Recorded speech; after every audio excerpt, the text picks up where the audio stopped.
เป็นเหรอวะคะแนนเท่ากันก็ต้องวัดปูย่าใช่ไหม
Get ready for the next evolution of battle. This is Free Fire World Series SEA 2025 Fall Battle Royale Mode. This season, it's all about strategy, adaptation, and domination. Let's break it down. Tournament rules. Each player must equip a unique active skill. No duplicates allowed. And the map pool? 6 battlegrounds in the knockout stage. Teams battle across 6 matches, each on a different map, randomly selected from the pool, with no repeats. But in the grand finals, it's a whole new level. Up to 10 games will be played for games 1 to 6. Maps are randomly chosen. No repeats. From game 7 onward, the map pool resets and is randomly reshuffled again. What's at stake? A total prize pool of $300,000. Champion, $100,000. Second place, $40,000. Third and fourth, $20,000 each. Final MVP, $4,000. And every day, Team of the Day earns $250. The journey begins August 15th. The knockout stage runs for 6 weeks. Week 1 to 2, 18 teams, 3 groups, 12 matches each. Each day, matches are played between 2 groups, A versus B, B versus C, A versus C. After 36 total matches, teams are ranked 1 to 18. Week 3 to 5, the first place qualifier. Starting August 30th, top 12 teams battle it out. The winner of each day secures a grand final slot. And gradually, 13th to 17th ranked teams join the fray. That's 6 teams qualify. Week 6, last chance qualifier. 2-day matches on September 20th to 21st. 11 remaining teams and the 18th ranked team face off. Only 6 will survive. That gives us 12 teams for the ultimate showdown. Grand final, October 5th. Welcome to Champion Rush Mode. The rules? Get to 80 points first. Then, secure a booyah to take the crown. If no team gets a booyah after entering Champion Rush, the highest total points wins. The point system is simple. First place, 12 points. Second, 9. Third, 8. All the way down to 0 points for 11th and 12th. The battlefield is set. 12 teams, 1 final challenge. This is Champion Rush Mode. 1 strike can shift the game. 1 win can spark the rise. This is Free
Get ready for intense close quarters combat.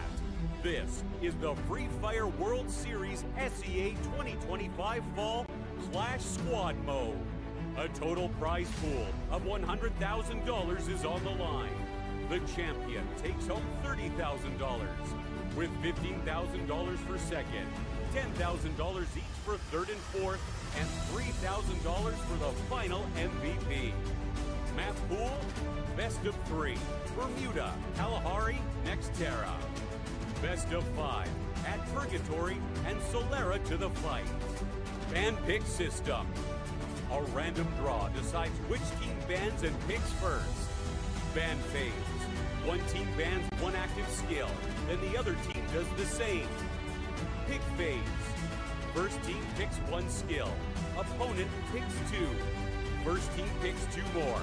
Opponent picks 2. First team picks the final skill. Note that each player must use a different active skill.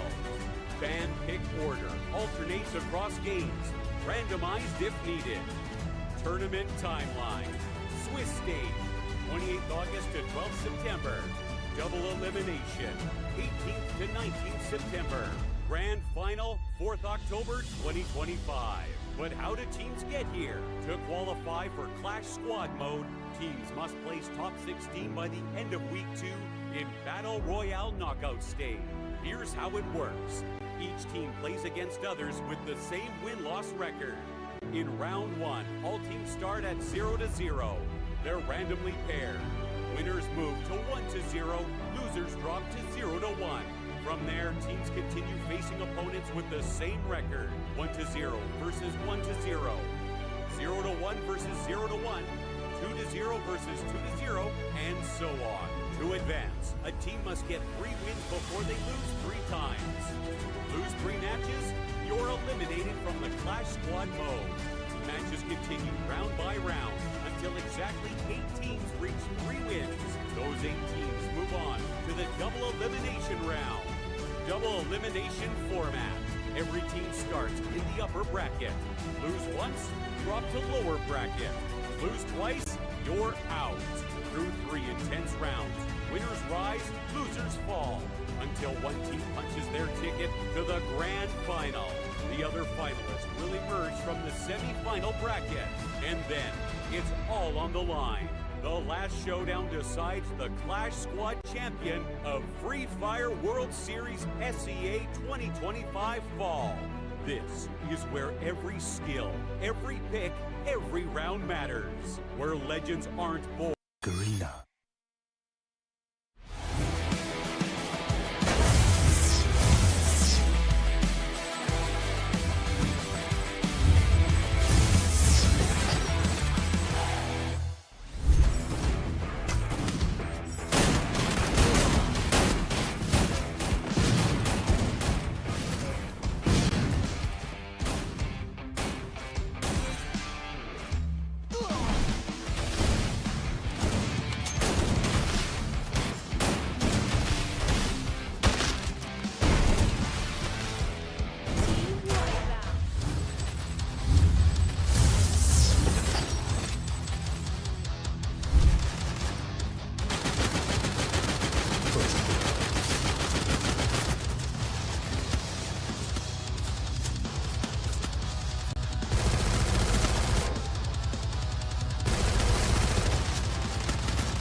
first blood.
ดูเกมมันไม่เป็นเหรอวะคะแนนเท่ากันก็ต้องวัดดูย่าใช่ไหม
Welcome to Mr.RIYAZUL. Welcome everybody. Free Fire World Series is ready to go. The fall season of 2025 Clash Squad mode. My name is Q. This is Sir Kalau. It's our first times here for Clash Squad. We get to see 4-on-4 action, no distractions, all firepower. Oh yeah, absolute focus onto that. And if you're new to this game mode, well, we'll take you through it, so don't worry about it. But this is also not the first week that we're in Clash Squad. Last week, we had a good amount of matches, and today we're going to continue on our brackets that we'll introduce to you later. But before we get on to that, we'd like to thank Red Bull for being our partner for this season. Now, Red Bull Zinc and Vitamin from Thailand is supplemented with Zinc B3 and B6, featuring a mild taste that helps players stay focused and seize every opportunity to achieve stylish booyah victories like the players today. You got to be trusting your energy here because, again, it's going to be a very long day for some of these players. Keep in mind that today is going to be elimination rounds. We've already got 4 best-of-3s lined up to see who's going to go into the 1-1 bracket, or worse yet, the 0-2 bracket where eliminations are going to be played.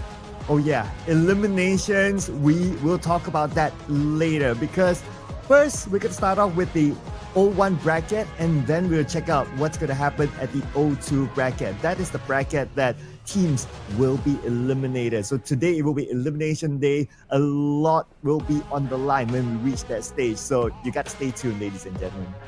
Yep, and so far things have been really exciting here. I mean, we started off on a pretty high note already. Yesterday, already 2 teams have qualified to the next stage, and that's great to hear because we want to see who else is going to be joining that pool. And fingers crossed. I have a couple of teams that I'm hoping are going to make it to the next round. I don't mind if they drop to the 0-2, but you still got to be winning those games at some point. Yeah, whatever happens at the first half of our show today, which is the 0-1 half, teams will still have a second chance at the 0-2, but frankly speaking, nobody wants to drop to the 0-2. You have to play more games, put your team at a vulnerable stage. But what these teams are playing for is the prize pool, with the champion to bring home $30,000, second place to take home $15,000, third and fourth place $10,000, fifth to eighth $4,000, 9 to 16 will be $2,000, and we have an individual prize waiting, the grand final MVP, which is $3,000. $33,000 on the line. And here's our tournament timeline here, with the Swiss stage being between the 28th of August to the 12th of September. Double eliminations, our second phase, will happen between the 18th of September to the 19th. And finally, our grand finals happening on October the 4th to wrap things up for Clash Squad. So there's still quite a journey for these teams to go through, right? We are still at the Swiss stage, and then we will head on to the double elimination stage. And that's where things will really start to heat up. Now, when it comes to the CS mode, so every player has to use an active skill, and each player in the team will need to use a different active skill, now as illustrated on screen here. But if the opponent is using a particular active skill, the team cannot use that skill. So there will not be a double up. It's unlike a Battle Royale mode. This is very different. And it will feature these amazing 16 teams. Now, these are our teams who still have to play just a little bit more to try and make it, or if not, get eliminated today. Yesterday, we've already seen Falcons as well as, shockingly, BRU also dropping a match. We won't see them today because RRQ and BTR are looking very, very hot. Flash as well as Pharaohs, Heavy GOW also looking pretty good, Onyx and as well as Torak as today's matches here at the Swiss stage. Here is the Clash Squad mode Swiss stage with the overall view. Yeah, and we're going to start off our first game here with RRQ versus Bigatron by Vitality. The 2 Indonesian teams will be at each other to see who will move on to the next round at the 1-1 bracket. But the team that loses will move down to the 0-2 bracket. And same goes as well with Team Flash as well as Twisted Minds, as you can see here on screen. Those are the teams that we'll be watching here today as well. But we also have to congratulate the first 2 teams that have made it through. We have WAG as well as AG, who advanced to the next stage by a 3-0 win. With that being said, our very first match is about to get lined up here. Bigatron by Vitality going to be facing up against tough competitors here locally, RRQ Kazu. These guys have been at each other's necks since the formation of BTR by Vitality. I mean, we've seen it during the BR stages, how they contest each other. Now, it's going to all be played out here in Clash Squad mode. Yeah, and RRQ, they are no pushover team, right? I mean, this team has amazing names in it. You got people like Ate, you people like Dudes, 18 Deer, who came up with an amazing clutch in one of the EWC matches last year. I remember that really clearly, to score the booyah. So this is a team that is no joke. Of course, besides having a good composition, having good aim is going to be important. Now, before getting into the game, this will be the map order for today, or for this match that is. Game 1, we're going to start off with Nextera, followed by Bermuda, and if needed, we're going to go to Kalahari. Okay, good amount of map choices here, but at the end of the day, most of the maps that they'll be facing off against each other usually pretty even and very equally based. Haven't seen these maps really create that much of an advantage, especially here in Clash Squad. You take away all the distractions and really there is no weak side, strong side. Maybe for a couple of maps, but other than that, for the most part, especially since you're playing so many rounds in a game, I think that it's not going to mean too much for these teams at this time. I want to say they're both good at Kalahari, but there's an argument for Nextera. There's also an argument for Bermuda. That's why it's difficult to say. Yeah, I know, right? And whether we'll go on to match number 3 or game 3, well, that's going to be kind of tough, right? But looking at the stature of these two teams, I would say that there is a chance that we will hit there. But among these 3 maps that we'll be playing, right, Gideon, like which map do you favor the most? I actually quite like Nextera. I think Nextera has like the more even sides of the map for the most part, playing throughout those 11 rounds. I do like a good Bermuda, but I think Nextera definitely hits a lot better when it comes down to Clash Squad. Yeah, I personally do like Nextera as well, because there will be an area where there is there's low gravity. As a player, you might not enjoy. I mean, I personally might not enjoy it that much because of how the gravity will affect the movement of my character, but it's fun to watch as a viewer experience, right? You get to see like, oh, how are they going to manage this? The aims are going to be off because of that, and how are they just going to balance both like trying to move around, trying to jump, but at the same time trying to aim. So I think it poses a good challenge to the teams that we will be watching here today. I think that's what I'm excited to see, right? Because both of these teams, they fought at Refinery time and time again, and one thing that we know, the main characteristic of Kalahari is its verticality, right? That's why coming into Nextera, where, yes, a couple of those maps, especially with low-grav maps, play with that verticality, you would imagine that these teams would have an advantage, especially against each other. Oh yeah, that would make a very different kind of feel, right? Even among those teams themselves as well. And then we'll go back to something normal. So they really need to adapt very quickly. Every round runs very fast. Now, speaking about the rounds, we're going to start off with the drafters. What sort of lineup do you think might pop up? Well, it's a little tough to say, but I think we'll start with the bans first, right? Because a lot of teams we've seen have gotten rid of the Santino and as well as the Oscar. We want to see whether these teams are going to, start to adapt or whether they're going to have target bans later on. But again, the system is pretty tight, and I think that most players are pretty well connected with each other, so it feels like, global meta bans are going to be coming through. Yeah, and these two teams, they have a history of either picking the Iris or banning out the Iris. So to my surprise, BTR, yes, Santino is a top pick, so it's being taken out. But to my surprise, they did not focus on the banning out the Iris because that was a preferred ban by them. Now, Cassie being banned out, this is not one of your more usual bans. Yeah, this isn't one of their usual bans. I guess they were doing some research. To be fair, BTR does run Cassie in their usual compositions based on what they've played so far, but this allows Oscar to be open, which is instantly locked in by BTR. I want to see how RRQ is going to deal with that. I mean, locking in information with Coda would be nice, but what else do you want to pair now that Cassie is gone? Well, you still have other options, right? I mean, you do have like... you do have Staffy that you can consider as well. Chrono is a good one being picked up by RRQ. And the fact that RRQ picked up Coda especially, right? If you look at like the previous match that BTR had, they played 2 rounds of Coda as well. So clearly RRQ did their homework here. Yeah, they really did. And more so, it helps with their strategy, especially if you're trying to hide behind glue walls and your opponent has a Coda with an Oscar as well. They can almost guarantee the stun on you. So they want to make sure they deny that opportunity. BTR still now having double dashes is going to be a little bit frustrating for RRQ. Let's see how they respond, because again, they've got Zayn as well as Tatsuya alongside with the Oscar. It's a very front-heavy composition based on what we've seen so far.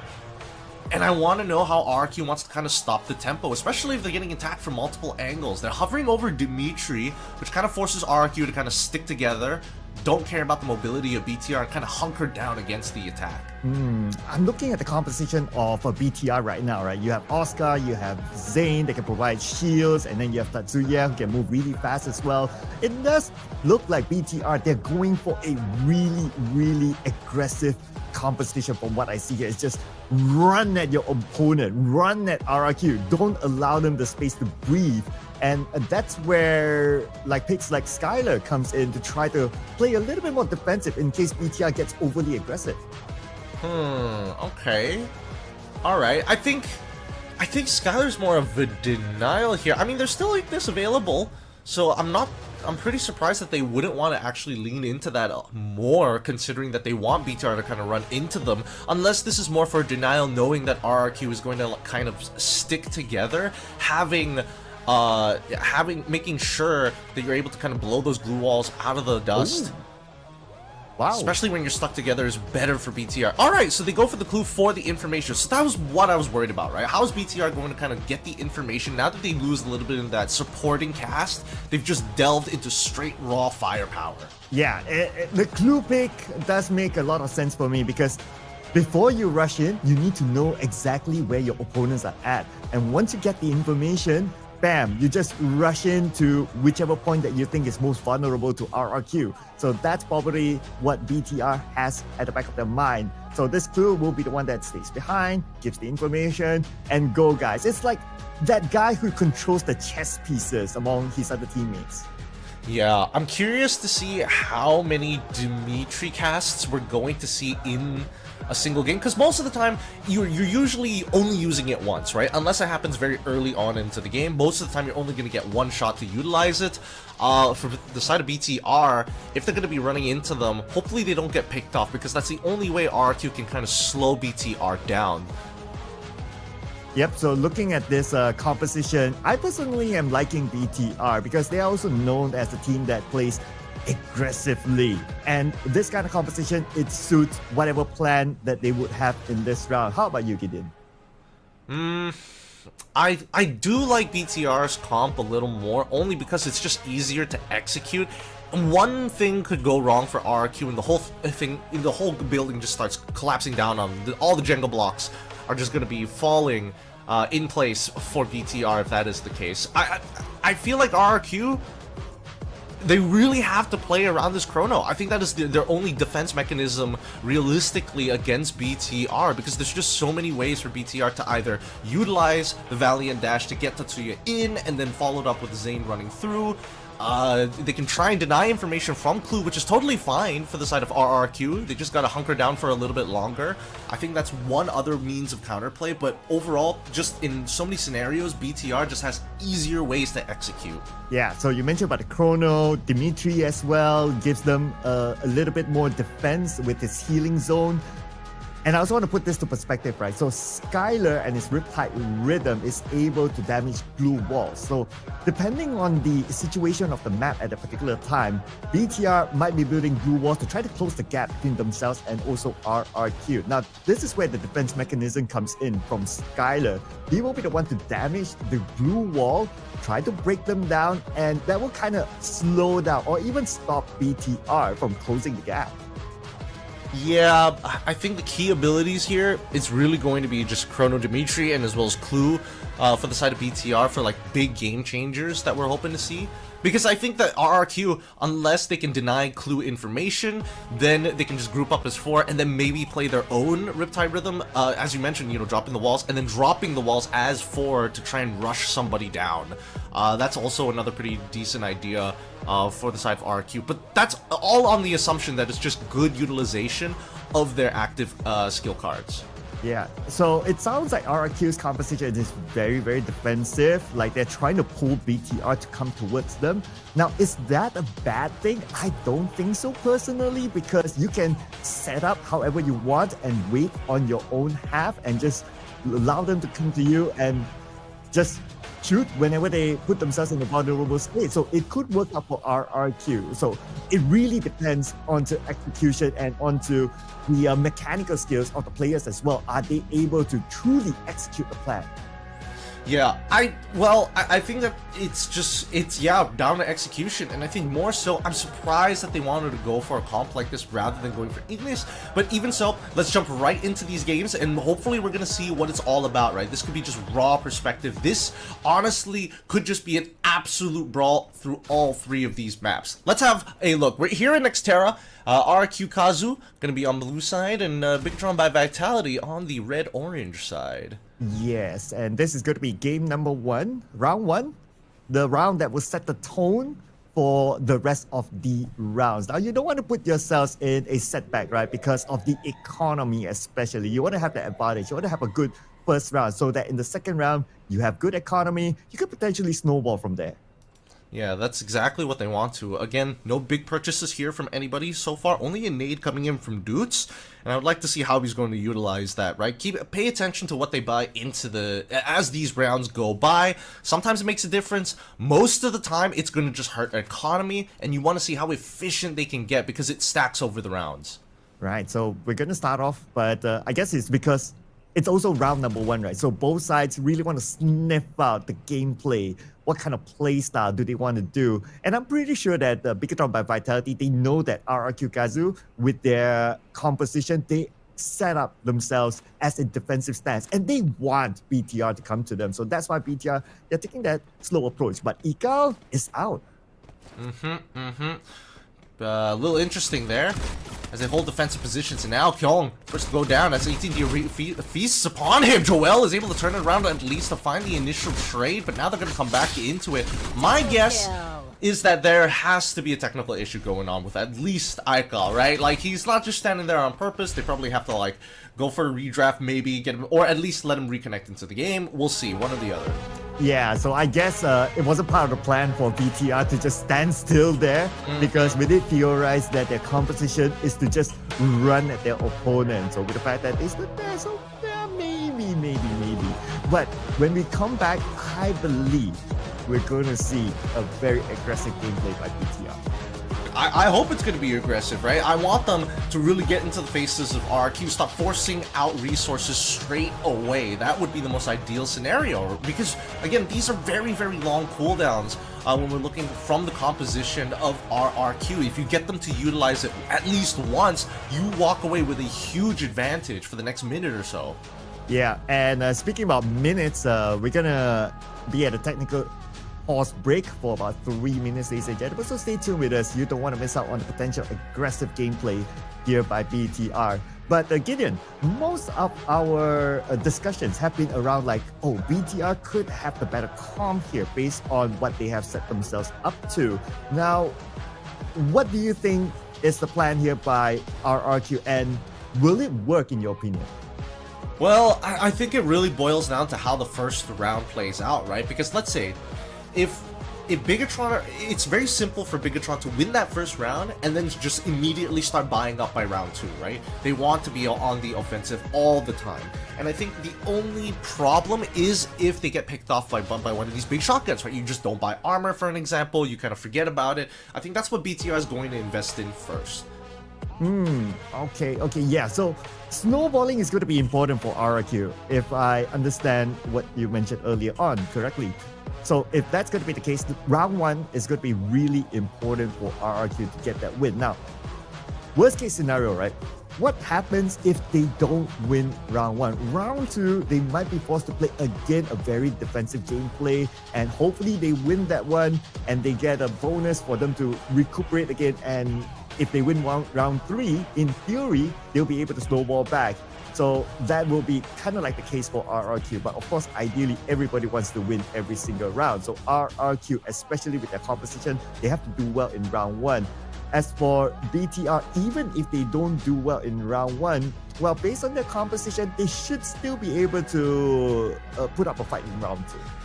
Oh yeah, I think that RRQ have to remain ever vigilant, even if it's like a 1v4 scenario. Just eliminating 1 or 2 players, even if you're their last guy, really does put a tax on the economy of your opponents. So as long as RRQ stays vigilant and kind of keeps the economy in their favor, I think they should be fine.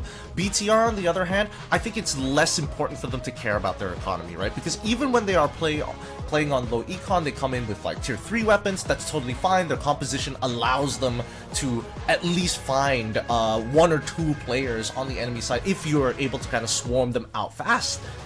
Yeah, it's like having an insurance policy, right? If you don't do well in round 1, at least round 2 with your composition, you're still able to live up to the occasion, right? But of course, it's really down to execution.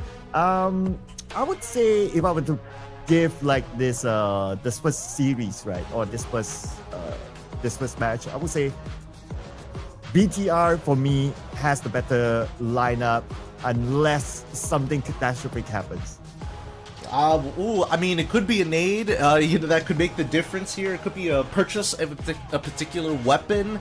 It's tough to say. I would like to imagine that RRQ of all teams will be the one who tries to whip out a launcher once ever so often. But I feel like as of yet, we just have to see how these games play out, right?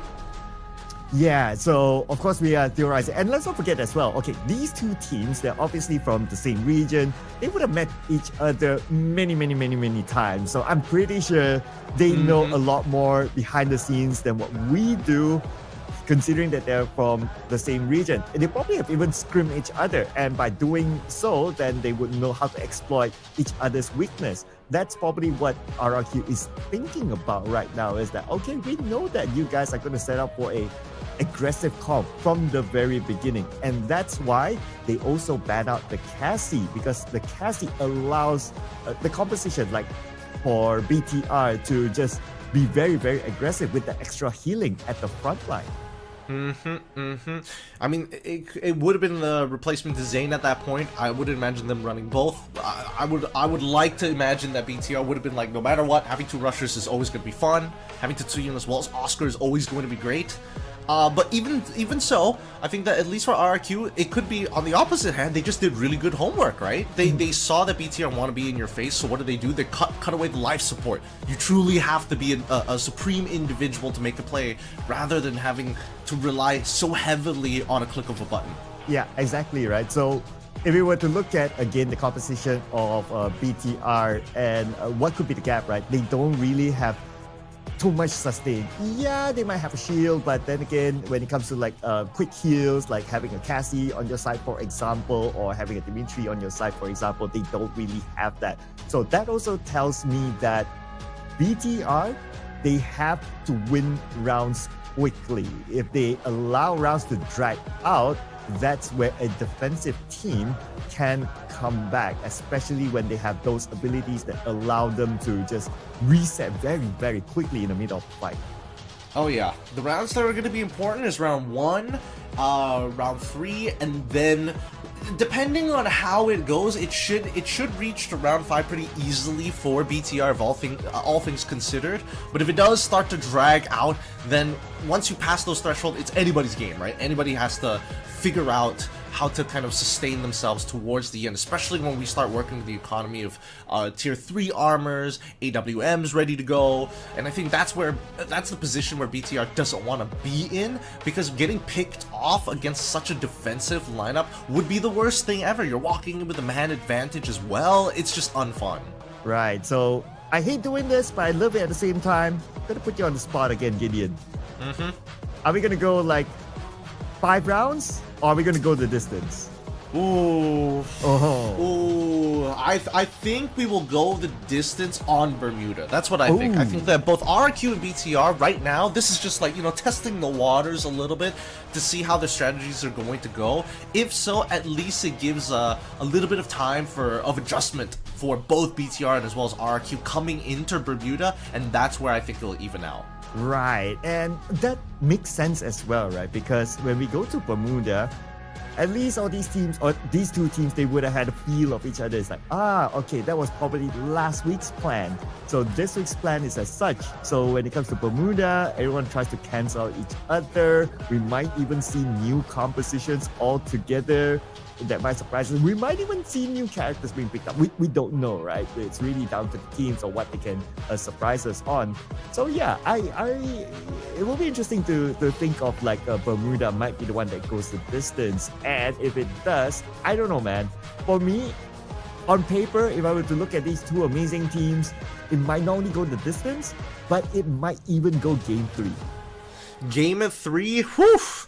We'll see, right? Because again, Indonesia has always had firepower in them, and now not only learning the macro but finding that balance to achieve some world titles here has been impressive to say the least, right? And them, Indonesia as a region has become very, very dangerous. So amongst themselves, it's kind of interesting to see how that's going to play out. It's like watching Thai on Thai teams, right? You can definitely tell there's a sense of familiarity, like they've met each other during their Clash Squad ranks. Oh yeah, I'm pretty sure. Like you just randomly queue and it's like, hey, I know you on the other side, and then you just play, right? So I'm pretty sure they would have met each other like during their ranked games, and they play casually outside of trading hours and so on and so forth. So these teams, they clearly know each other like the back of their hand. So looking at the current situation, I guess both teams, they're still sorting stuff out, and they are getting prepped up to go in here, right?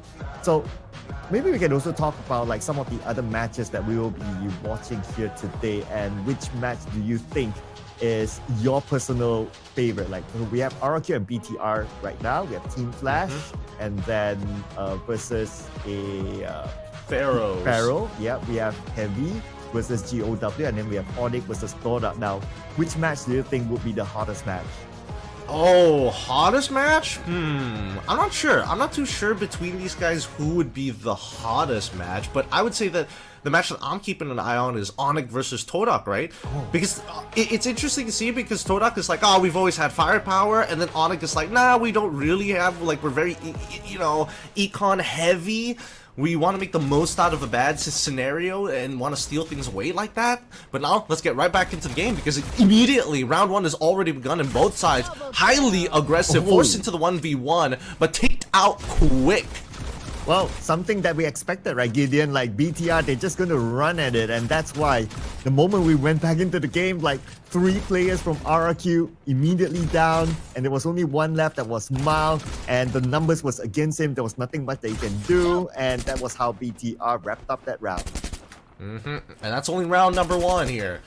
Now, let's see what the investment is from the side of Bigatron, and as we can see, already starting to buy upwards, right? Making sure that some of them even purchasing armor at this point of time. Tier 2 armor. Always good, always good. But keep in mind that their heads are still wide open to full damage. And keep in mind as well that RRQ, they are on the eco round. So it might be a little bit tough for them. But hang that thought for a second. Looks like BTR, they are in trouble. Only Kojal left now. And Mal, right in front of him, straightforward elimination. RRQ takes game 2. Beautiful stuff coming in from RQ. Dude's actually purchasing that nade pretty good. He got some mega value as Aikal was able to clutch out on his own despite the 2v1, which was great for him. Now, these nades are going to come into play, and as you mentioned, it's a great it was a great eco round coming up from RRQ. They're going to be the ones buying up, and we already see an AC already being purchased. P90s as well, mini Uzis. Oof. We're getting some good stuff. A lot of firepower, and at least for 18 years, it's like, okay, I'm gonna relax. I'm gonna get some helmets. I'm gonna get some armor. Well, relax is not the name of the game for RRQ. They seem to be rushing in onto Keong, now on the lower ground. And Keong in trouble the last 2 checks, but Mal is the one to go down. First blood. They've already found it. Aikal already taking out Keong here. Now turning this into a 3v3 with Ma'al already down. It's a little unfortunate because now most of the members of RRQ holding this lower ground, having to figure out where to go up on the high, because Dix is now given information. Dude should look to respond to cut him off, and the rest of BTR needs to converge on his position as we see the blue already starting to pull inwards. Aikal not going to give this up. Trogon in hand. As the drop comes, Dix already finds him. And that's already a pick that you don't want to see from the side of RRQ. Oh, and BTR, they managed to push RRQ to the corner right now, and with their composition of being able to play aggressively, RRQ, they're having a problem right now. They don't have the numbers, and here comes Diggs, gets Ikal, and Dudes being the final player for RRQ, and that is where BTR will claim round 3. BTR playing it very well, making sure that RQ Kazu, especially with a man disadvantage here, more so want to split them up. They want them to be isolated. They want their targets to come to them. That way, Bigatron by Vitality don't have to walk into the full use of their utility. This way, Bigatron is able to start picking them off one by one, especially since they didn't have the primary weapons. Yeah, and I was also thinking about the composition of RRQ, right? Like, if you're put in a position where you are the last man standing with the composition that they have, like the shield that we saw earlier on, it's not the best to come up with a clutch unless you depend fully onto mechanics. Now, it might not be the last man standing because right now, the first one to go down is going to be Diggs, but Ikal, next one to fall. He's already found some mega damage here, and Dude's unfortunately blowing himself up with a nade. And that's gonna hurt the odds of RRQ with Dude's making that mistake. It could put it. Oh! 18 Deer nearly trying to save it, but Koja is able to respond a little too fast as Joel, with his AC, is able to take out 18 Deer's body. Knows the Miles on the roof at this point all by himself, allowing Kyungin as well as Koja to get themselves back up on their feet. Ideally wanting to save as much of their equipment as possible. Koja loves the nade. It's good!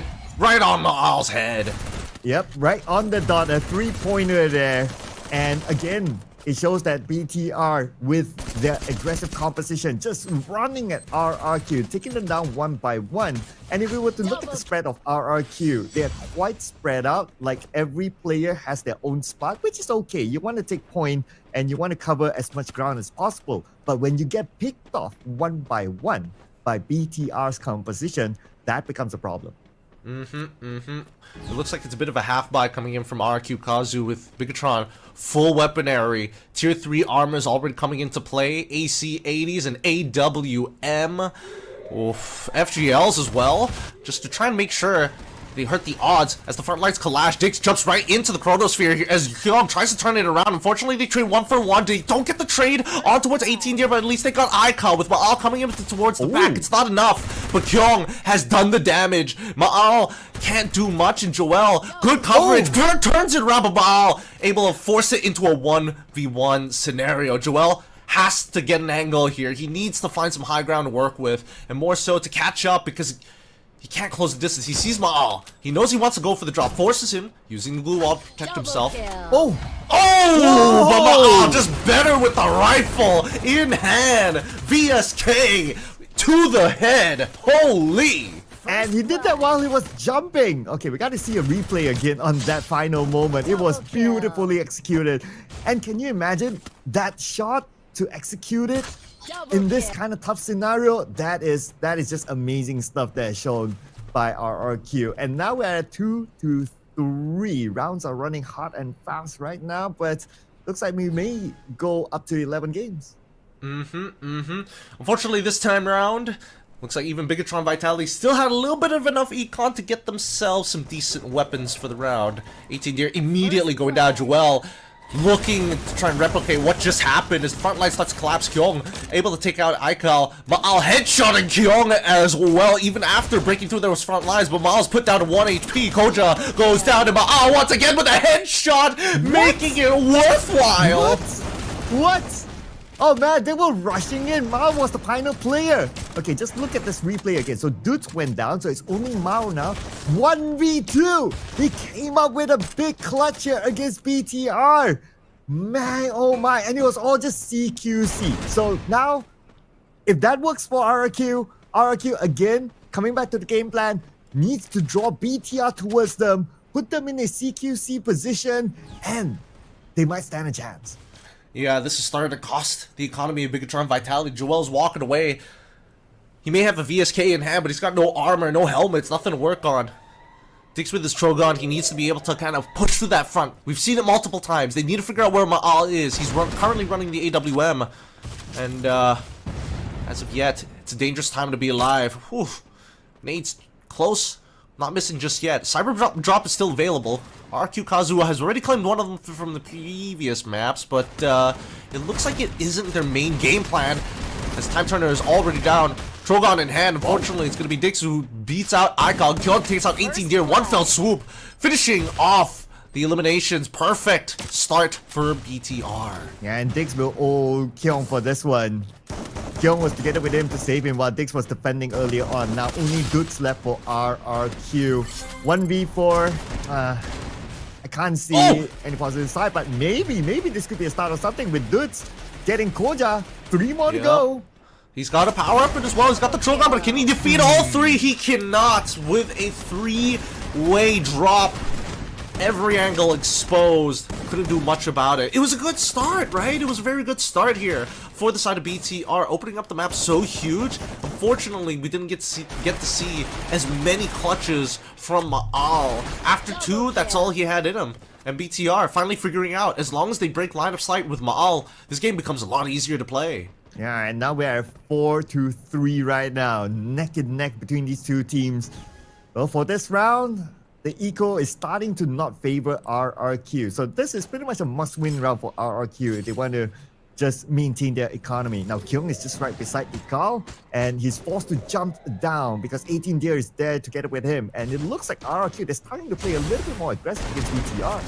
Yeah, they can't give him the space for free. Joel already finds the headshot as Ikal takes Kyung out. They've turned this straight away into a 2v3 in favor of BTR. And unfortunately, without enough angles, 18 Deer might just be all on his own as Koja and Dix look to clean things up. BTR. This is the type of map that they want to play in, where they can kind of walk in close and have cheap ways to get into, cheap ways to cover a lot of distance. In this case, it's going to be the zip lines that get you straight in through the middle. Yeah, and on top of that, the gameplay of RRQ is what BTR wants. They want RRQ to come towards them because it puts them out of their comfort zone of their own half. And that's where BTR can take advantage of the situation with their aggressive lineup. Now, this is match point for BTR. RRQ, they must win this round. Yep, it's a 50-50 guess on who is going to be clockwise or anti-clockwise on this map. They gotta make sure that they have the numbers in the right spot. If not, they're gonna lose space very quickly. We see the RRQ take over the left side. And once they found Koja, oh no, Koja, he's taking out one, taking out Dudes. Riptide Rhythm already used as they play around the bunkers. Icon losing at least 75% of himself. Joel takes the headshot. Dix is able to find 18 Deer. And Bigtron by Vitality look to close out the round. Booyah here against RRQ. Keep it fast, keep it quick. Keep it fast, keep it quick, and because of that, BTR, they win their first round. Booyah to them. Like what we discussed, BTR and their composition, they have to win rounds fast. And so far, all the rounds that they've won, they played really, really aggressively based on their composition. So it's nice to see that their plan fall into place. But because of that first round, and obviously RRQ would have learned a thing or two, round number 2 will be a challenge for BTR. Yes, it will be a bit of a challenge. I think that at least for RQ, they're going to look to rework their comp, right? Because again, it's very difficult to take space against a composition that moves around so quickly to reposition. One unlucky guess, one unlucky 50-50 on, devoting men to one side of the map and just to get flanked over on the opposite side against your sniper. It's a bit of a guessing game, and the information is key, but there's still counterplay towards them, right? We've seen slow starts from RRQ. We've also seen slow starts coming in from BTR, and both times I think BTR understood very quickly there's no reason for us to ever play slow. Yeah, not at all. From the get-go, we see them just rushing in, right? But the one that rushed in the most and scored the best is Joel from BTR as our match MVP, coming in with 6 eliminations and 3,832 damage. Now, 6 eliminations might not be the sexiest number, but this just tells me that everyone from BTR contributes towards their own eliminations. I'm sorry, I didn't realize we were judging these numbers based on how sexy they are. I really wasn't expecting that. But the scoreboard 3-6, it's a little closer, you know, it's a little closer to what you may call a sexier number at least.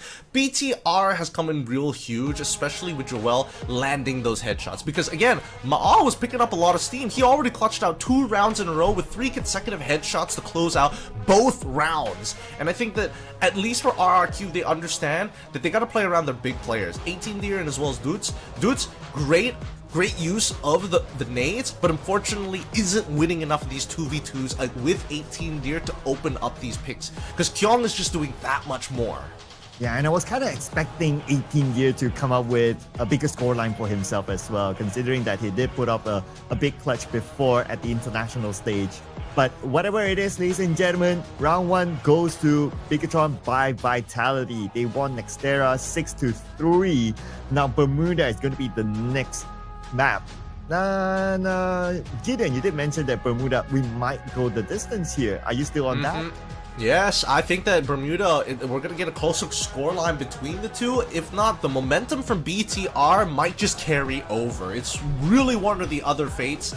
I hope that at least for RQ we get to see a little bit more from them, because at least Ma'al, he's come to play, right? He's looking for TM MVP, he's looking to move on to the next round. The rest of his teammates, I think, right as of yet, still haven't fully woken up. Yeah, I do agree as well, right? I mean, the players that we know and love, right? These players are way more capable.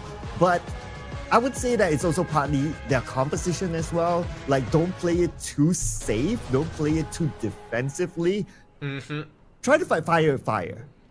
Yeah, I think the main issue with their composition is that it's really hard to utilize your abilities on everybody, so you're really playing a 2v, based on what we've seen, a 2-on-2, especially against BTR, because you just can't give them the space, right? They want to take space, hold on to that space. BTR want to utilize that space to find different angles to attack you, so I think that RRQ at this point, if they're going to change their composition, maybe ditch the Dimitri this time around. I think the Chrono makes sense because he can use it as a selfish tool, he can use it as a very proactive tool against his opponents, and if so, at least for teammates. Dimitri demands people to be next to him to get value, and if you're only doing it for 2 people, it's not as good.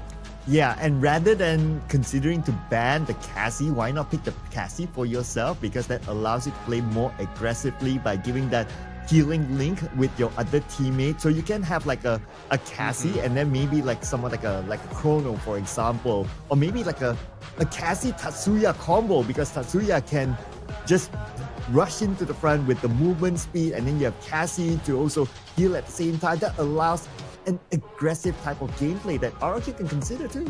Well, I think that's where I have a problem, right? That's why I think that instead of going for the Skylar and going for the Riptide Rhythm, that they could have leaned into Ignis instead. That way, they can have a little bit more control of how the attacks actually happen. If they realize that the glue walls and they have a man disadvantage on the same angle comes through. With the Riptide Rhythm, yes, you've got multiple charges, but ideally you kind of launch them in the same space to kind of clear out the glue walls quickly. At least with Ignis, you can control, just throw one, chill a little bit, it will break, it'll give you the information that you need, if not stop the attack, while still being able to maintain charges as you hold back with the rest of your team. Yeah, I do like the Ignis and his Flame Mirage as well. Like, you allow your opponent to stack up on the glue wall just to break it down later on. That sounds like my ex.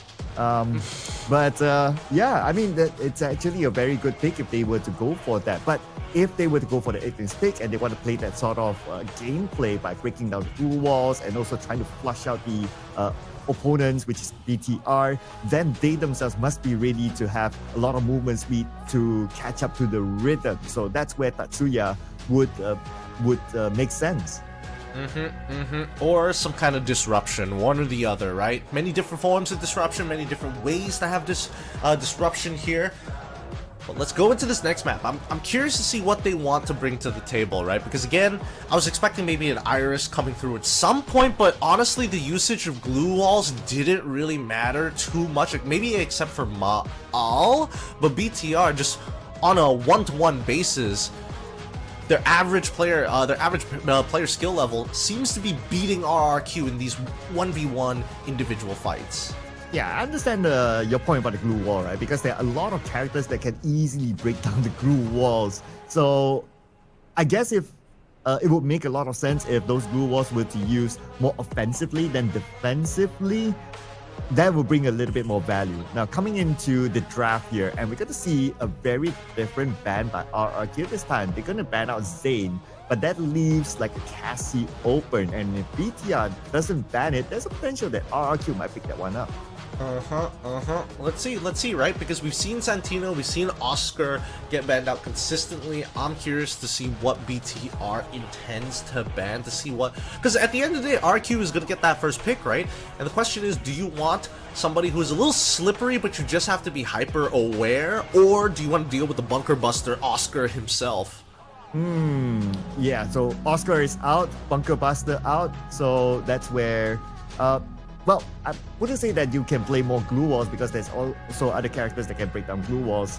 But now we're going on to the pick of RRQ. Oh yeah, Santino is available. It was banned out in the first match. So why not pick it up? Surely the mannequins will be very, very annoying towards BTR. BTR just admit to themselves with that Oscar ban, we're just going to be ever vigilant to know which is the real body, and when he takes that TP, people have to cover these angles. There is ways to play around the Santino. Oscar is a little straightforward, and BTR would rather get rid of the blunt force object compared to the scalpel. This time, BTR now with 2 picks on their own hand, what do they go for? Are they immediately going to go for the Chrono? Okay, they go for Chrono and they hover Iris, locking it in very, very fast. BTR know exactly what they want. Very, very different as what I would thought, right? I thought that they would go for like maybe a Tatsuya or a Koda or even like a Cassie as their early picks because that was consistent with the first game that they played last week. But they're going to play a very different type of playstyle this time with having like Iris and as well as Chrono. So this is going to be Iris's debut here today. And Iris is an anti-glue wall as well. So if you plan to play defensively, you plan to hide behind the glue wall, Iris can mark the enemies and also cause damage to them. So RRQ, they will be forced to move all the time and not hide behind the glue wall. More so, with the right weapons, Iris can just straight up just go for the kill, right? Puncture down through those glue walls. And even so, I still think that they need some form of information. They need information to guarantee that Iris is going to get max value. Either some way to kind of force them to hide behind their glue walls, or that just the free information that you get. Let's see, BTR already cutting into the reserve time as they think long and hard about this. They've got the Iris, they've got the Chrono. Do they want more information, or do they want some extra firepower? And now that Oscar is gone, as well as Santino and Tatsuya, which was been denied by RRQ, they don't have that bulldozing force like they did in game number 1. I'm not sure if BTR wants more information, right? Because on the other side, RRQ, they go with the Cassie Tatsuya combo, so that will naturally be the type of composition that they would play aggressively, go front, and that means that they will expose themselves. Now, does that mean that you really need like a clue, for example? I don't think BTR will go for that sort of comp, but instead they will go for Ignis, and we did call out for it, Gideon. Ignis, what do you think about this pick for BTR? I think this is great for BTR because now they've got like combos to work with. Iris can use her abilities early, Ignis and as well as Koda can like interchange between the two when they want to throw it out. But Dimitri selected once again for the side of RRQ, so they really want to be able to play 2-on-2 if necessary. If it's a 1-on-3, as long as it's centered around Dimitri, it's pretty good as well. Kind of makes sure that their lead doesn't have to take so much of that burden while keeping everybody alive at the same time. Yeah, semi-defensive by RRQ, but at least they have options to like take the fight on with the Cassie Tatsuya combo. Dimitri and Santino is probably going to be the ones to be paired up with each other at the back, while Tatsuya and Cassie takes the front line. And I think that makes a very balanced composition as compared to BTR. Well, it's pretty similar to like how we have seen in the previous matchup, right? That they want to play this aggressively. If you put up glue walls, Ignis will be there to burn them down and they will just run at you. But that's what BTR is comfortable with, and that's what we have seen even before this as well. So looking at the composition that BTR has, and they're basically playing what they're comfortable with, BTR, to me personally, I think they stand a good chance. they stand a very good chance. But I think it's time for RRQ to show off some mechanics, right? We don't want to have Maal have to do the clutches every single time. We need to see a little bit more coming in from Dutsen as well as 18 Deer, because we've seen some pretty good frags coming in from Aikal, but Dutz, he can't be making mistakes like blowing himself up with his own nade on accident. He's got to be prepared for his opponents to drop blue walls, and 18 Deer as well as the support player got to make sure that he keeps his boys alive. Yeah, I totally agree with what you just mentioned, right? Like utilities is one thing, you have them as your composition, but at the end of the day, it's also about getting the frags in. You must be able to gun down your opponent. So that's where the other members of RRQ will need to step up the game. And you did mention like 18 Year is a player that impressed me a lot. To me, he has the firepower. I do hope that he step up and do give BTR a run for their money. I hope so too, because the tables are flipped this time. BTR again has to be extremely careful. This goes for RRQ as well, but their placement of their glue walls for the side of RRQ is going to be detrimental to their success, because BTR, what they want to do is they can only focus one angle at a time with their Ignis, right? So that leaves opportunities for the rest of the members of RRQ to maybe try and get a pick and force Koda to use his abilities first, because they want to save Iris's one after they predetermined the location or position of somebody to hurt them and tax them for their life. Ooh, that's a good point, right? On the Ignis, it's like it's very one-directional. So if RRQ spreads out, then they won't be too exposed towards BTR, especially when Ignis can only focus onto one side. So that's something that BTR will need to consider on not to tunnel vision themselves on wherever Ignis just rolls out his Flame Mirage when the time comes. Now, I believe that they will have that covered as well. It's just that when it comes to the game, because every round runs very, very fast, like they need to have that quick thinking of not having that tunnel vision and be able to counter back onto RRQ when they rush in, because this round is a very different composition from RRQ. They have the license to play aggressive this time. License to kill, some may say. Yeah, it's about battlefield awareness, right? BTR need to understand the shape of what their composition is, where their positions are on the map, to make sure to spearhead the right spots. But it's time. Let's jump right into these games in just a bit, man. I'm excited to see how it will play out, because again, same rules apply this time for RRQ being the aggressors. Rounds 1, 3, and as well as 5 is going to be important. We'll see whether it starts to run out of steam, because even in game number 1, we saw that BTR eventually, once Econ is broken, if they weren't able to win the match immediately after, they would be at a huge deficit, which I think would have brought the game a little closer. Yeah, and because RRQ, they have a lot more sustain as compared to BTR. That round 1, that pistol round, I don't know, man. My gut feeling says that RRQ could take that one. I mean, it's a pistol round. Some people are like, all right, let's just get it over and done with, right? We're not, like, how much can you sweat out on round 1? Just go in, tap buttons, eventually, if you headshot somebody, that's great. Round 1 is going to be important, but let's see whether RRQ can take it or it will be BTR. Here we go, round number 1. All right, round number 1. Let's see what the split is going to be on here as they distribute themselves. Nextera has had a couple of fun maps here, but Bermuda is where it gets real hard, right? It's even, but also a lot of cover to play with. Let's see, as the weaponry starts to come on through, some people already trying to take control of these center buildings, and here's the problem: clearing these buildings one by one is going to be an issue. As they turn around the corner, Kyung already finds one into Dudes. Aiden is already throwing out the Flame Mirage twice, dropping the Chrono Arrow. However, it's going to be the electrotherapy that keeps his boys alive. It's just too much damage, and they can't really cut through it. Dimitri's coming off big time for the side of RRQ, keeping all their members alive. As Coulter tries to trade back, Kyung goes down finally. Wait, no, hold on! 18 years taking him out, and Kyung already taking off 3 members of RRQ, making a 4th to close the round out. I like how these two teams actually met in this house in the middle, like they just both rush in there. But because of the Flame Mirage, the moment RRQ went inside, then BTR is like, oh, everybody's there, Flame Mirage, and you get early advantage through the burning damage from the Flame Mirage, and that allows BTR to have that a clear, that would put RRQ in a handicap, I would say, and allow BTR to just win that round.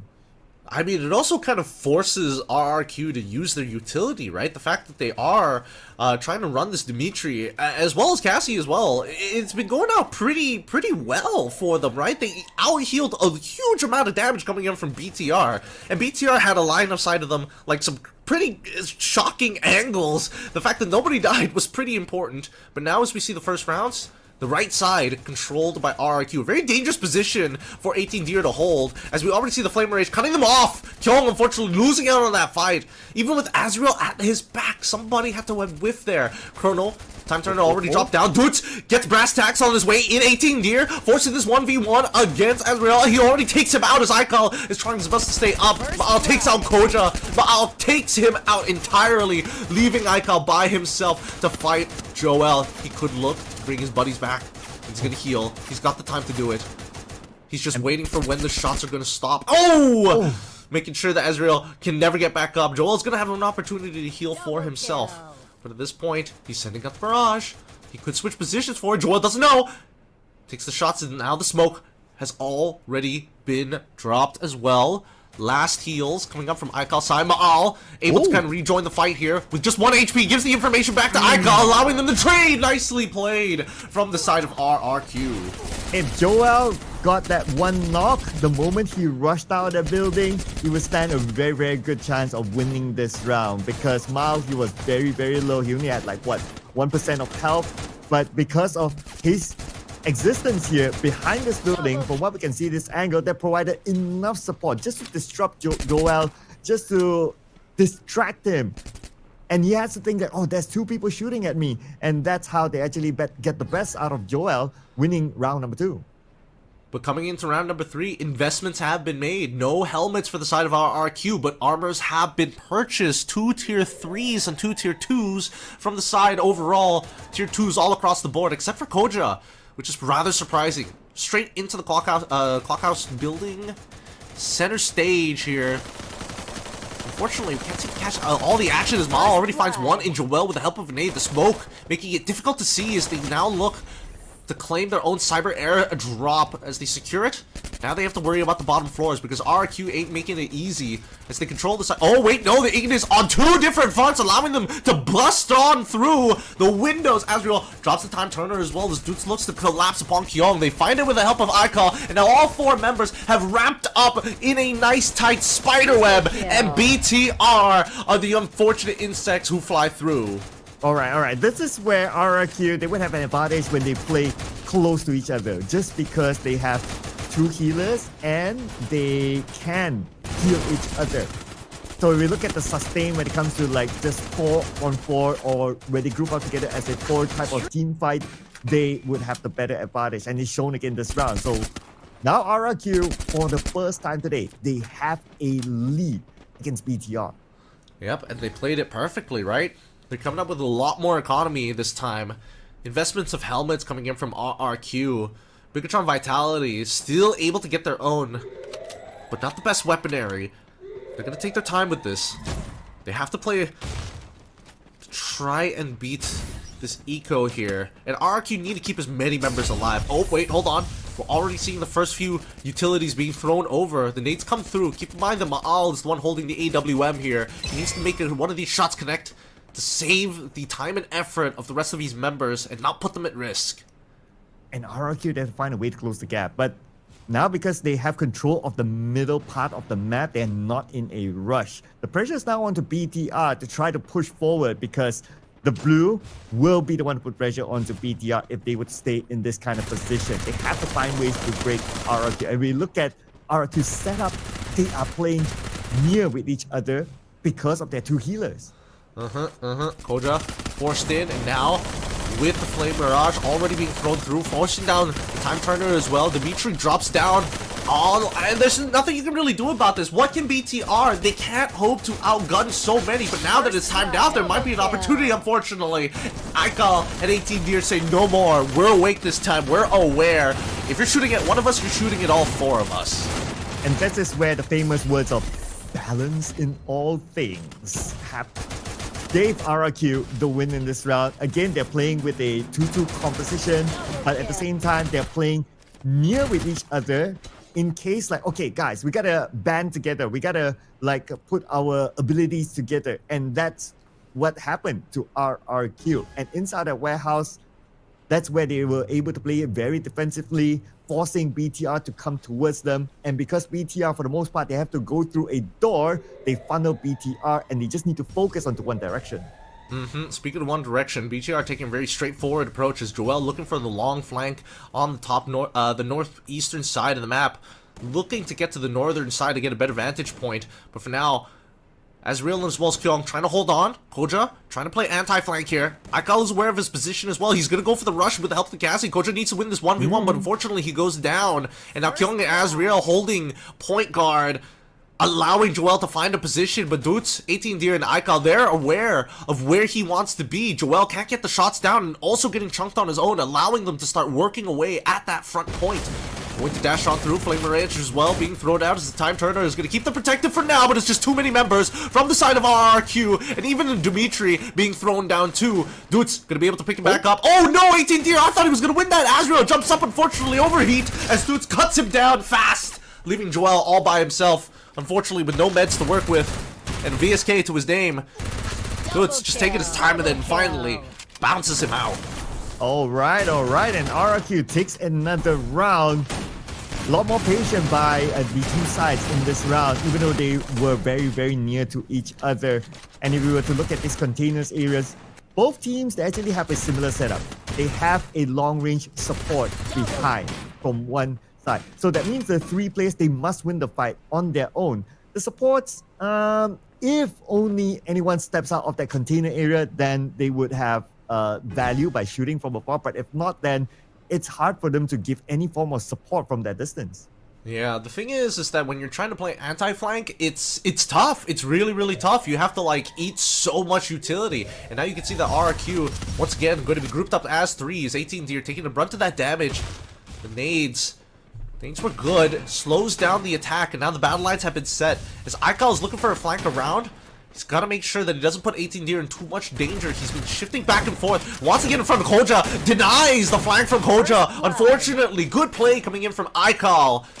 And now Kyong, Azrael have to hold point guard in this house. Joel does not have line of sight, and they figured out the angles that they need to work with here. With Maal looking to creep up onto the sniper by himself, he should be able to find an angle very, very soon. First person who has to move from the blue is going to get shot first. And again, similar composition, right?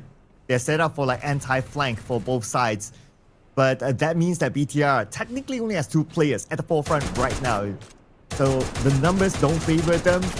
RRQ, they're just waiting for the right moment. Because they have the numbers, they don't really need to rush in. They allow the blue to do its work. And this time, it's time for them to go with Ikal rushing in behind, trying to find his target. Maal just behind him, being shot down by Israel. They're trying to make a big comeback here, but it's still 2v3 at the moment with RRQ having the numbers against BTR. And RRQ will not drop this ball, winning this round and bringing them to match point.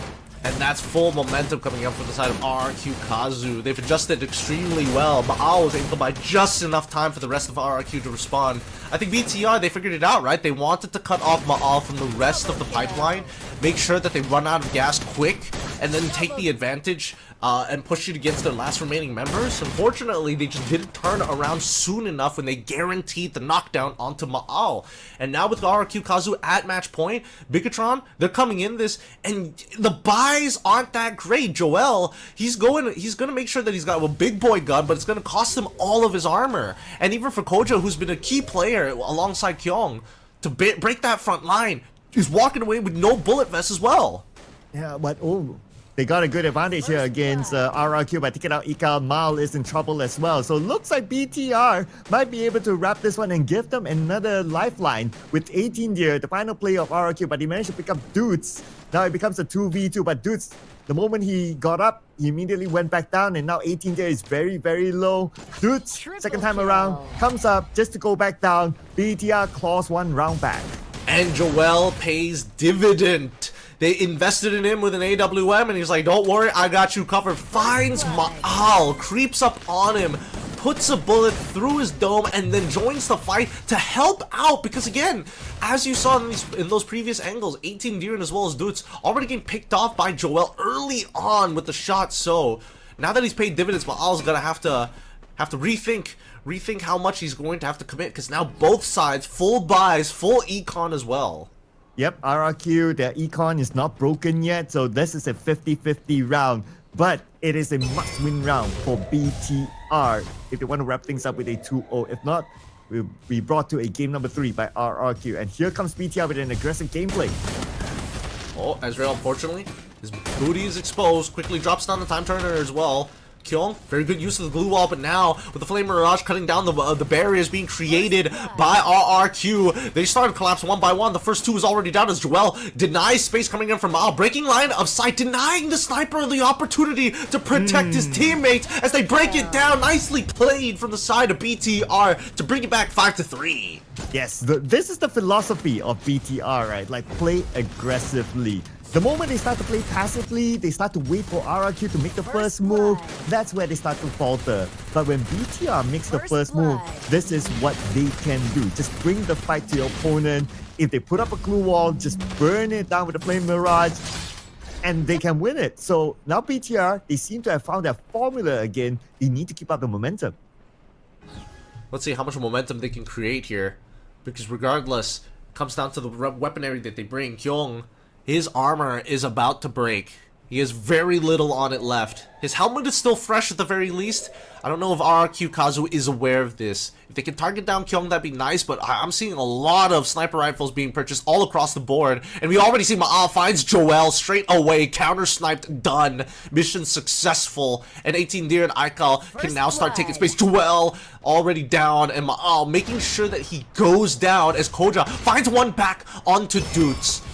It's sniper warfare out here, and Aikal, he's gonna try for the turn. Koja finishes off his kill as Aikal takes out Koja, and now with Kyung turning the corner, trying to break down these glue walls to find some space. His 8 is already doing great, and Aikal takes out Azra as well as Koja to finish things off here. That is match, set, and point for RRQ. And looks like we'll be heading on to game number 3, ladies and gentlemen, between RRQ and BTR. And in this last round, this is when we mentioned about like BTR. Okay, you found your groove, you found your momentum. You just need to bring it to the next round, take it round after round. But that last round, BTR started to pull the handbrakes. They started to slow down. They stayed more on their own half. They didn't really take the fight, and RRQ saw that as an opportunity to say that, hey, you know what? That's how we beat you before, by playing a little bit more aggressive the moment you pulled the handbrakes. And RRQ, they took it to them and won the round and bring us to game 3. Oh yeah, I mean, they found a lot better momentum that time around. I think the players are also playing better. I think they also figured out that what BTR wanted to do was really to just to set up angles for Joel, which I think it really depends, right? Because it felt like RRQ had the better map understanding at that point of time once they kind of figured out the direction that Joel was moving in the first place. And I think the big benefactors of that, Ma'al number 1, Aikal as well was able to get more successful flanks as soon as the enemy sniper Joel was down. So really good stuff from RRQ. Yes, and I do like overall RRQ, their composition this time around, because it has a bit more balance. Like, okay, you have like a type of composition, 2 healers, you can play a little bit more passive, or you can also play aggressively, especially with the Cassie Tatsuya combo, which is great to rush opponents and also be at the front line, gives you a little bit more flexibility with this composition. But the player that was the most flexible this time is Ika of RRQ as our match MVP with a whooping amount of 11 eliminations and 4,107 damage. Aikal, I mean, he started a little slow, but then he heated up very, very quickly. 11 eliminations. He had some immaculate flanks. Whether he was getting shot in the back by Joel or not really depended on the performance of Ma'al, but Aikal always made sure that when hammer meets the nail, it's going right through that plywood. Oh yeah. He has been showing up on our highlights a lot as well, so great work by him. Now, we did talk about like everyone else from RRQ needs to step up the game, and if we were to look at the overall scoreboard for this round, yes, Ikal 11, and then we have Ma'al with 7. 18 Gear stepping up the game a little bit here with 5 eliminations, Dudes with only 2, but because he played a lot more like a support side role there were some rounds where that he stood behind, just take care of the fact that nobody were to be able to flank RRQ, it did its job. So it's not always about the numbers, but it's also about how they contributed as a team. Well, yeah, there's that, and there's also the number of times that we see that RRQ is just playing the better Clash squad, right? Just the 4-on-4. We saw the number of assists completely outmatching what BTR had. There's just a lot of 2v1 scenarios, 3v1 scenarios that RRQ played significantly better. And I think that BTR need to kind of brush up on some of the fundamentals right now, because again, it feels like their plans are a little too obvious with what they wanted to do. The draft definitely was definitely a factor in that, but let's see if they can even it out back on Kalahari.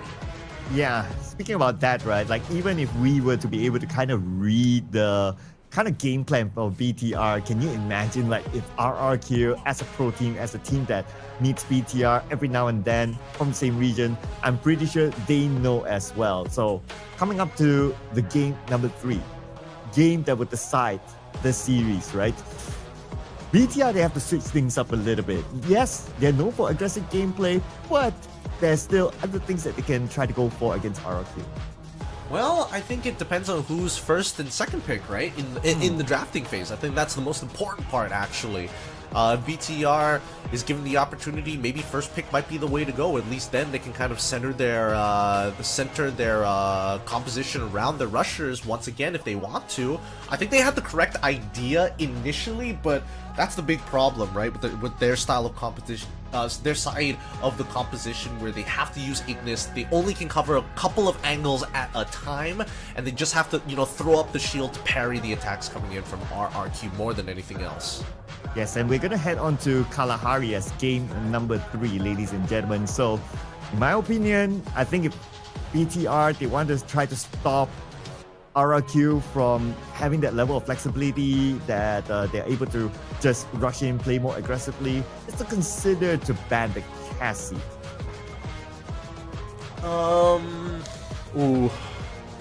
Ban the Cassie out there. I feel like we didn't get as much value out of potentially. No, the Santino did a good amount of work here. It's a little tough to say. It's a little tough to say what I would change it out for. But for RRQ, they made it simple. We're getting rid of Oscar. What do you pick next, BTR? Well, yeah, I mean, there's only one ban, right? So it's always a very hard decision to pick. But RRQ, they decided to ban the Oscar. Okay, that's fine. And I guess like what you said, Gideon, Santino is out. And Santino is one of the top banned characters here in the CS mode. So not too surprised. But that will allow Cassie to be picked up. This time, RRQ is going to pick up Cassie early. And that means that there is a chance that they might want to go for the Cassie Tatsuya combo again. Well, they could. I want to see how BTR responds to it, right? Are they going to bring disruptors to the table? Are they just going to go for the Chrono first and then Chrono +1? Have something alongside with it to support, or get both supports in one fell swoop? Now speaking about swoop, BTR, okay. Yep, they're going to take the Tatsuya for themselves because they don't want that combo to happen.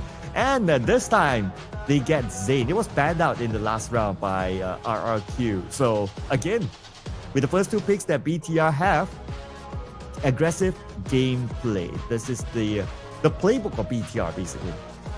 Yep.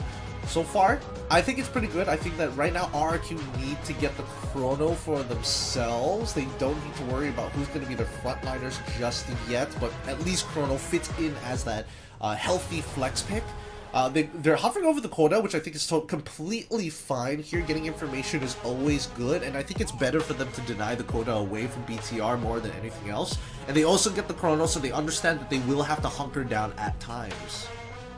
Yep, and now it's going to be the last 2 picks of BTR. Well, they still have the opportunity to try to balance things out again. It's like, okay, not all in to just try to run at somebody. Maybe they can just try to play a little bit more utility like the Ignis, that would kind of be good as well, because when RRQ plays defensively with blue walls, you have the Ignis who can just burn all those walls down, and if they are behind a actual wall, the Ignis with the Flame Mirage is able to penetrate through and force them out as well. So that's not a bad option to have for BTR.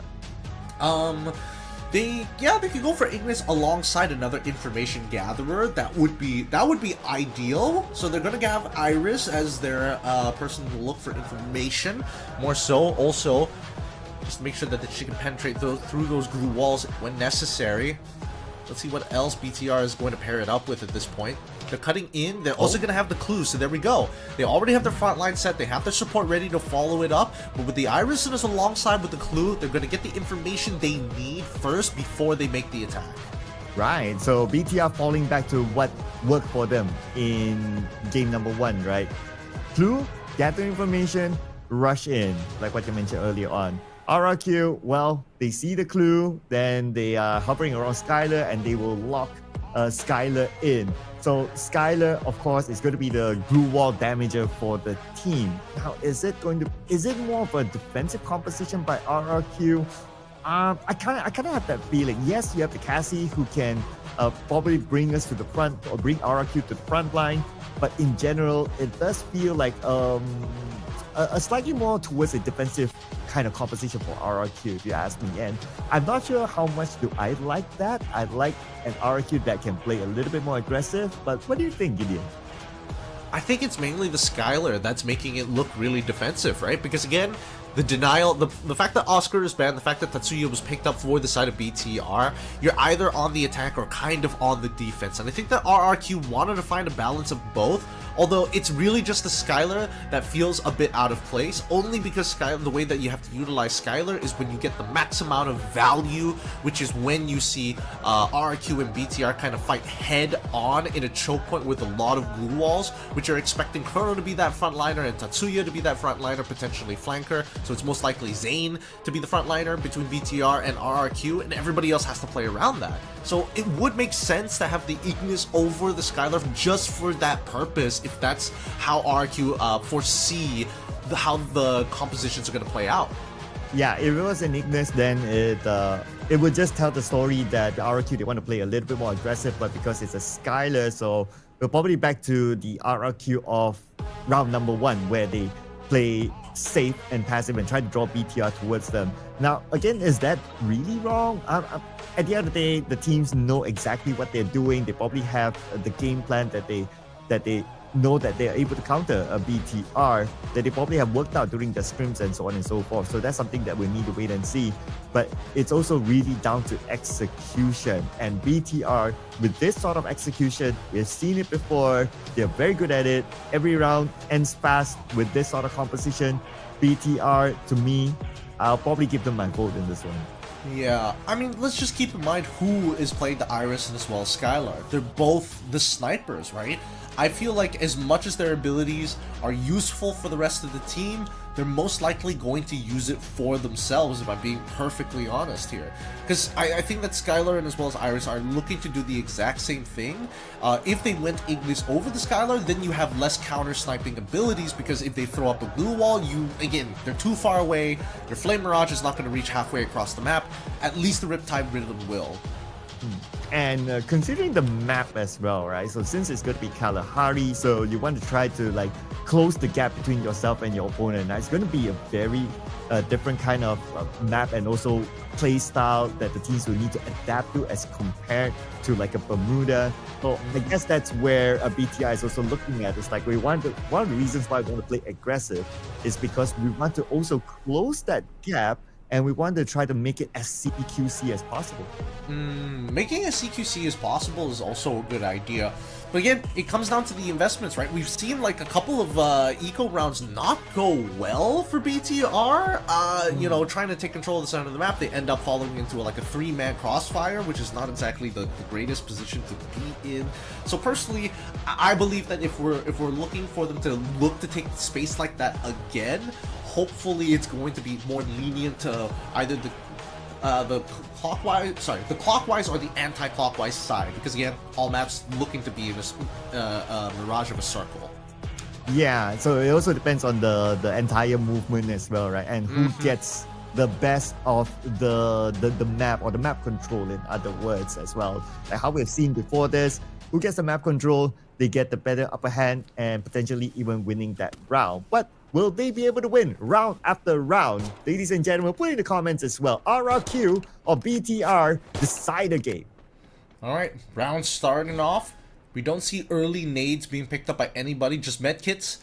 Both sides just understand, especially this early on in the game, firepower is going to be pretty important. Aikal, he doesn't mind taking a little bit of damage, especially trying to control the top base. He takes out Joel. Quick shots coming in from Maal as the unfortunate predecessor being exposed. Dix takes out Aikal as Maal finds Kyung as well. Already finding two. Aikal tries to pull it back, but Maal is going to close things off here as all the members go down. A quick round one that goes to RRQ.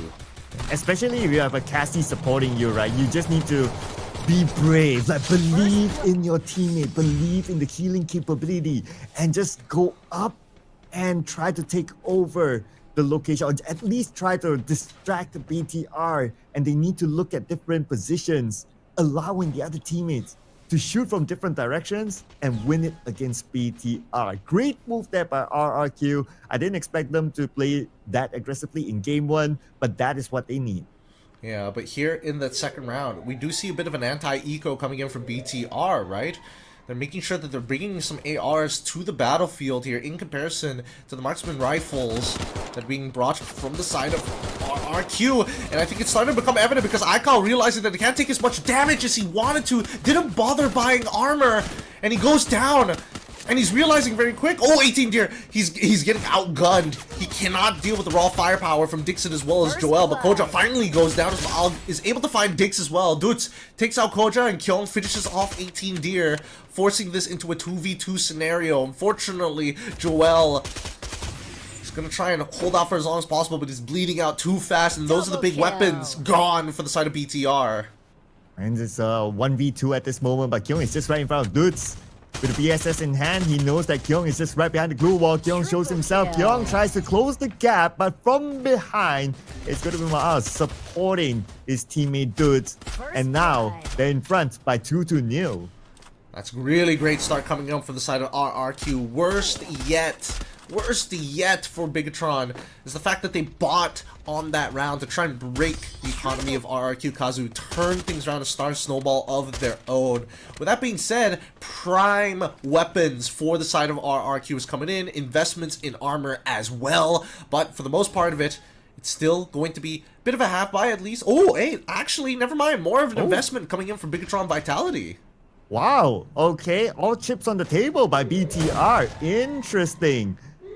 Alright, let's see how it is go for them. Because RRQ, they didn't really truly invest into everything. We can see like Ikal, 18 year, no armor onto them. So they're playing this rather differently this time. But let's see if BTR can get the most of them. Ikal goes down.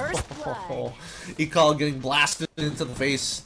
Kyung gonna make sure that he remembers that one. Riptide Rhythm already comes out as Boots finally turning the corner. And now it's unfortunately a little too late as Dix has already found 18 deer. And Joel now looking to reposition and follow in on the last remaining members of RRQ.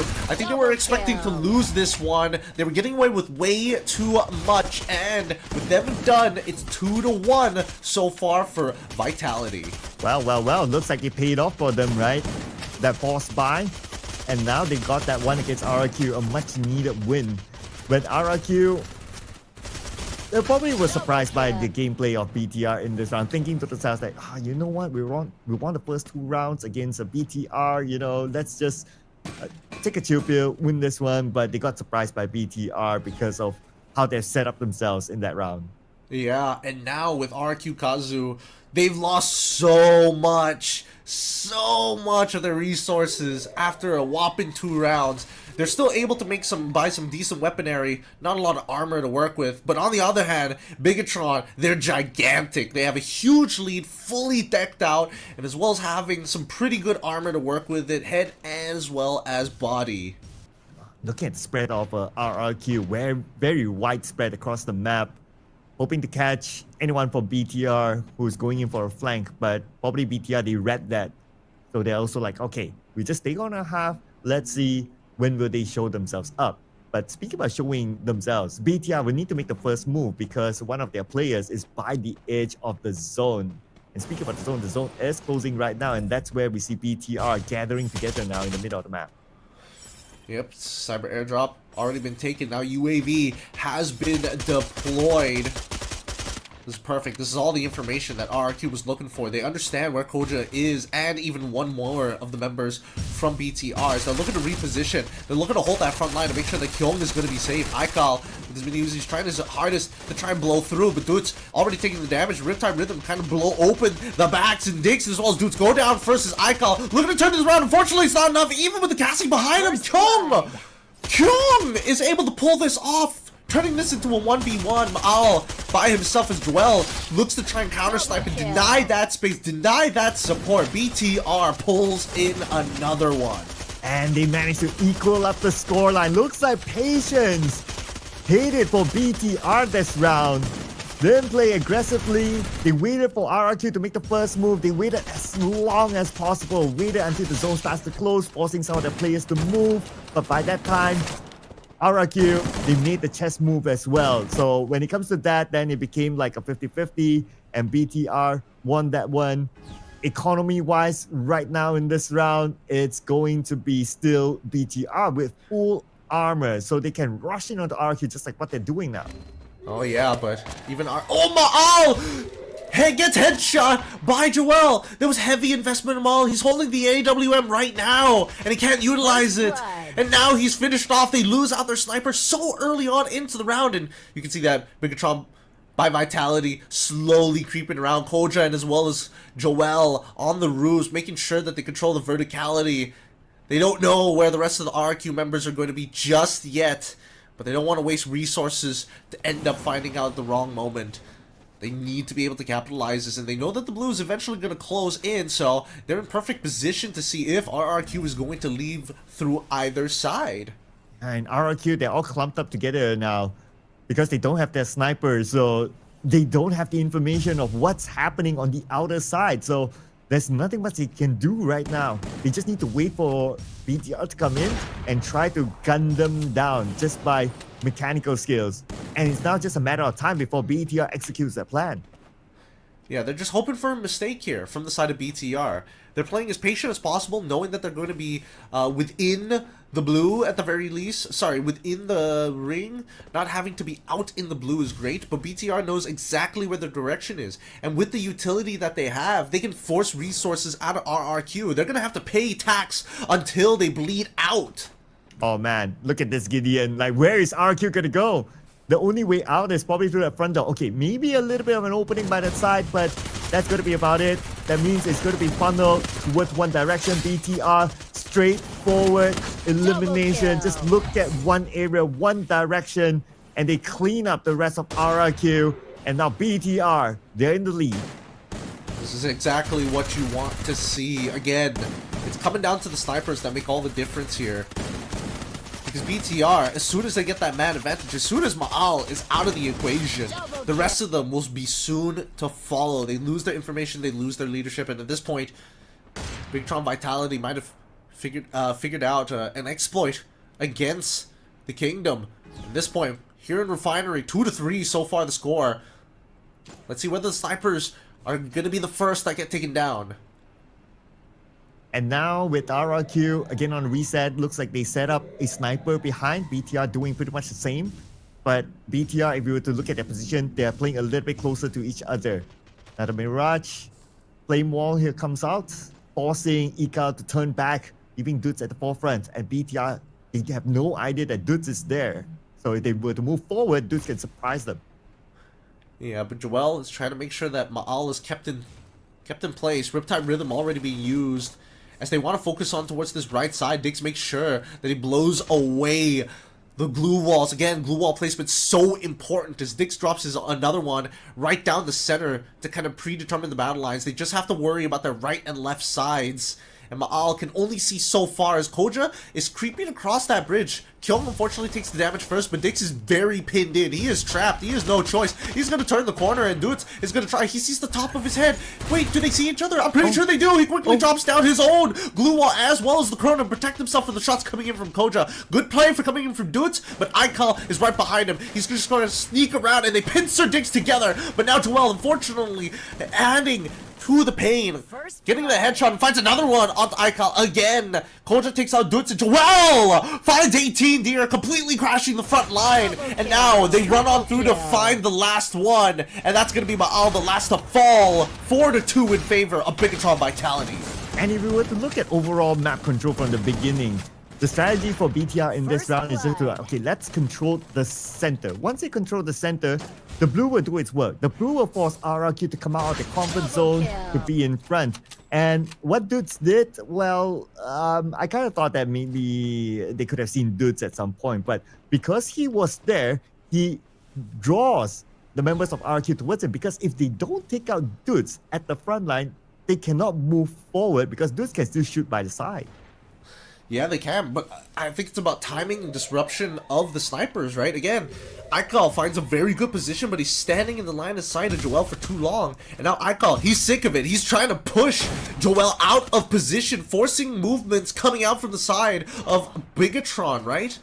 He's pretty deep in there as well. Dudes has to win this 1v1, takes out Koja and holds his ground, anchored perfectly. He loses a good chunk of his health here, but Aikal is next, and he has to hold on two members, Dix and Kyung, away from his Cassie. Unfortunately, the timing is just not right. The push and pull is just that much better coming in from RRQ. Kyung the next to falls. Joel finds 18 deer. No Cassie, no support, but with 3 members up, Joel is all by himself. Yeah, Mr. Sniper by himself. It's going to be hard. All they need to do is just rush in onto him. Whether it's through the front, whether it's through the flank, it doesn't matter. Goes in and just overwhelm Joel at the end of the day. Now, Joel, he played the sniping role, so that's why he was left behind. But he was not able to support his teammates as much as he would have liked, just because of how complex this part of the map is with all those containers and the other buildings around. So it's hard for him to really be involved, except to be the guy that just tried to stop flanks from happening. Yep, but now we're coming in to very few rounds left. 3 rounds remaining here. And Bigatron, by Vitality, looking to try and close this out. They've been collecting cyber airdrops this whole time. It's what's been keeping them in this game. And RRQ Kazu with just full weaponry. Same goes for RRQ. Unfortunately, the secondaries is where they don't have much of an option.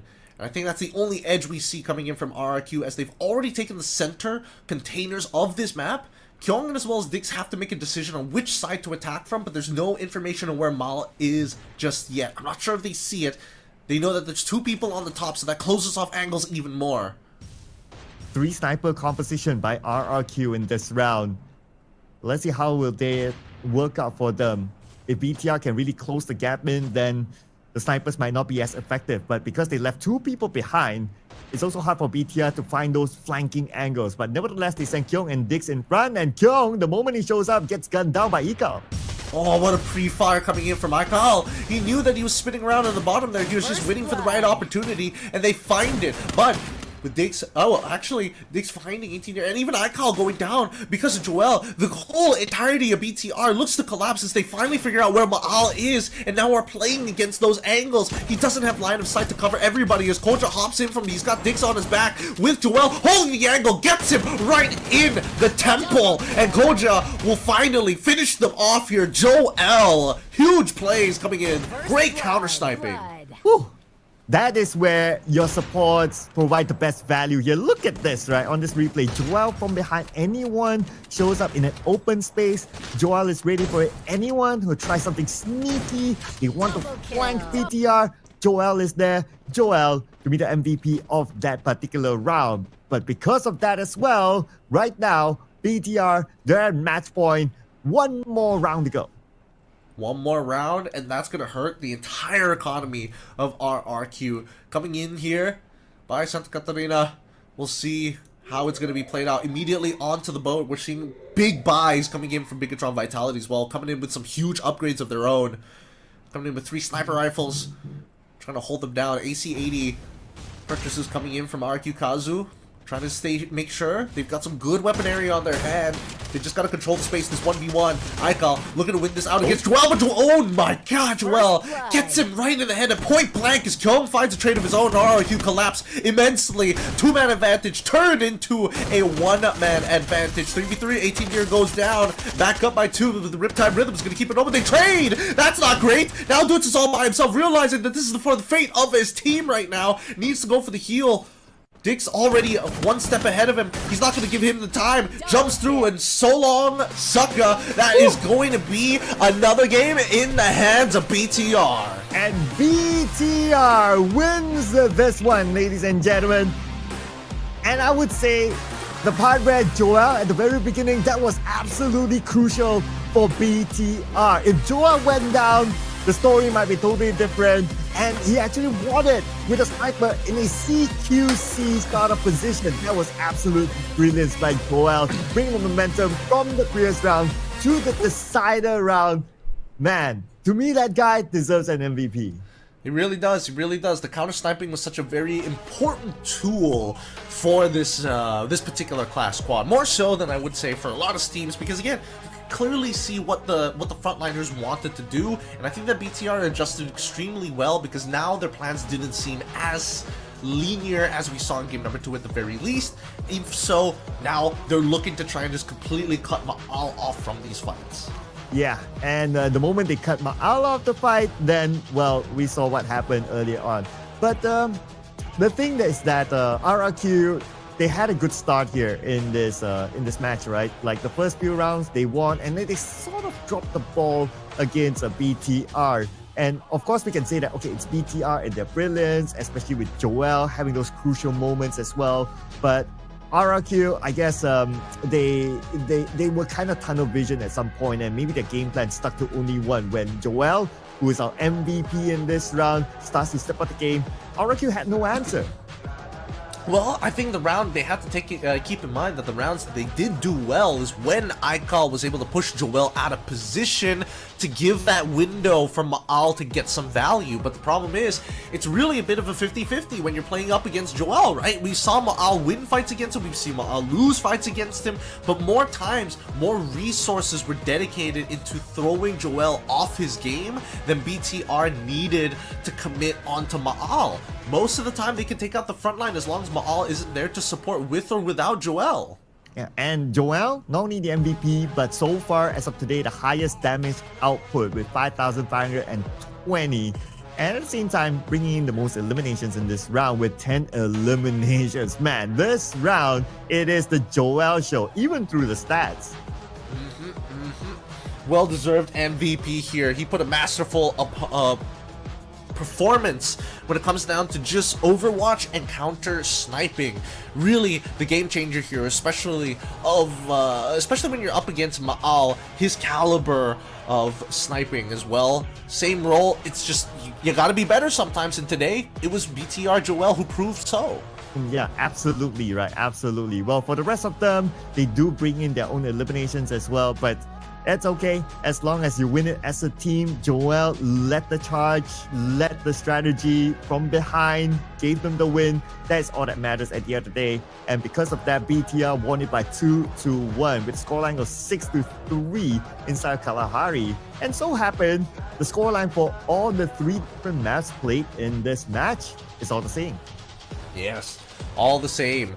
I mean, it's funny that we didn't get to see it go pretty close to 5-5, and you know, momentum still plays a heavy part of the Indonesian playstyle. At the end of the day, if EVOS Divine's win during EWC didn't show anything, but I think that at least it's a good starter point, right? This is our very first match of the day. This is our very first best of 3 of today, and I think it's already kind of set the bar for how everybody else should perform.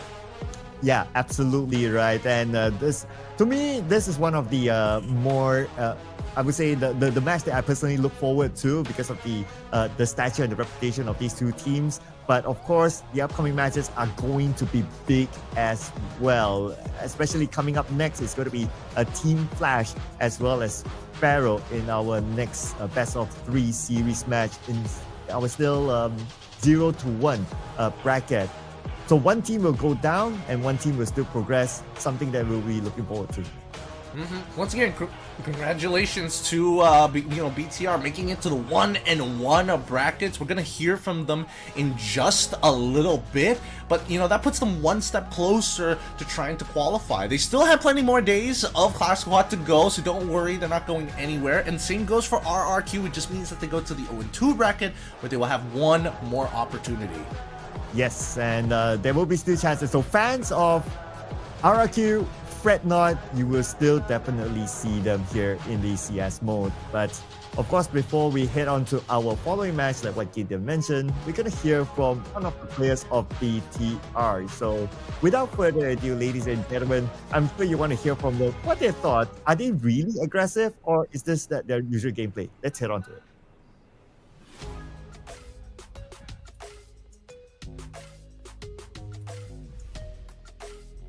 All right, survivors, what a game, what a game. Bigatron by Vitality has successfully succeeding a booyah. Oh my god, I am still speechless right now, but as per usual, we're gonna have a bit of a chat with one of the players from Bigatron by Vitality, and let's give the spotlight to Joel. Hello, Joel, can you hear me? Hello. Hi! How does it feel to finally win against the king himself, RRQ Kazu in Clash Squad mode? Gimana rasanya memenangkan pertandingan atas RRQ Kazu di Clash Squad mode? Ya, perasaannya senang. Karena ini pertama kali juga baru masuk BTR juga kan, langsung main. Ada turnamen CS ini. Obviously, he's feeling very happy and very excited because it's his first time playing for BTR when it comes to Clash Squad mode. So this is such an exciting win. And on top of that, Joel, you also got the MVP title by securing 10 elimination points. Is there anything you'd like to say regarding that? Kamu juga selain berhasil menang nih lawan RRQ dan mengantarkan BTR ke step selanjutnya, berhasil juga menjadi MVP of the match, total 10 elimination points, damage-nya juga 5.000 poin lebih. Apa yang mau kamu sampaikan mengenai pencapaian ini, Joel? Hoki aja itu. Pure luck, huh? I don't believe in luck. I believe in hard work, and I think you've tried so hard and you've tried your very best to perform, and it shows. Kayaknya aku nggak percaya deh kalau dibilang hoki. Kayak kamu emang kerja keras luar biasa, dan ini kelihatan ya pada akhirnya dalam pertandingan menghadapi RRQ tadi. Masa iya sih gara-gara hoki doang? Mungkin bisa di-share sedikit persiapan kamu jelang pertandingan ini seperti apa? Can you share or tell us a bit about your preparation before the game even starts? Emang lagi harinya aja ini mah. Ya semoga harinya tidak. Okay, such a humble answer because he told me that, well, it's just one of those days and he's just feeling very lucky to be able to be the MVP. But again, I do believe in hard work and I see that in Joel. So congratulations once again. Last question. Is there anything you'd like to say to the fans of Bigatron by Vitality who has been supporting you all through everything, because obviously Clash Squad mode is not something that's easy to do. Ada nggak yang mau kamu sampaikan kepada fansnya Bigatron yang sudah mendukung kamu sejauh ini, mendukung Bigatron juga? Karena kan Clash Squad mode ini sesuatu yang cukup tricky ya, bukan hal yang mudah untuk dilakukan. Bahkan bisa kita lihat tim sekuat RRQ aja bisa gagal di Clash Squad mode. Apa yang mau disampaikan kepada para fans? Terima kasih Bigatropers yang udah selalu mendukung kita. Ya, terima kasih coach, manajer yang udah percaya sama aku. Ya, terima kasih juga buat orang tua yang udah ngedukung. Thank you so much. Thank you so much to all the fans. Thank you to the managers of Bigatron who has been trusting me. And of course to both of my parents who's been supporting me all the way to the step. Dan ini tentunya menjadi pencapaian yang sangat luar biasa juga buat Joel. So congratulations, super proud of you, Joel. Kita akan ngobrol-ngobrol lagi di lain kesempatan. Salam buat teman-teman Bigatron yang lain ya. Thank you so much. Bye. So yeah, survivors, that was Joel from Bigatron by Vitality who just successfully won against RRQ 2-1. It was an intense game, but yeah, so happy to see Bigatron finally securing the next step from the Clash Squad mode of Free Fire World Series Southeast Asia 2025 Fall. We're gonna get back to the casters, so take it away, casters.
Get ready for the next evolution of battle.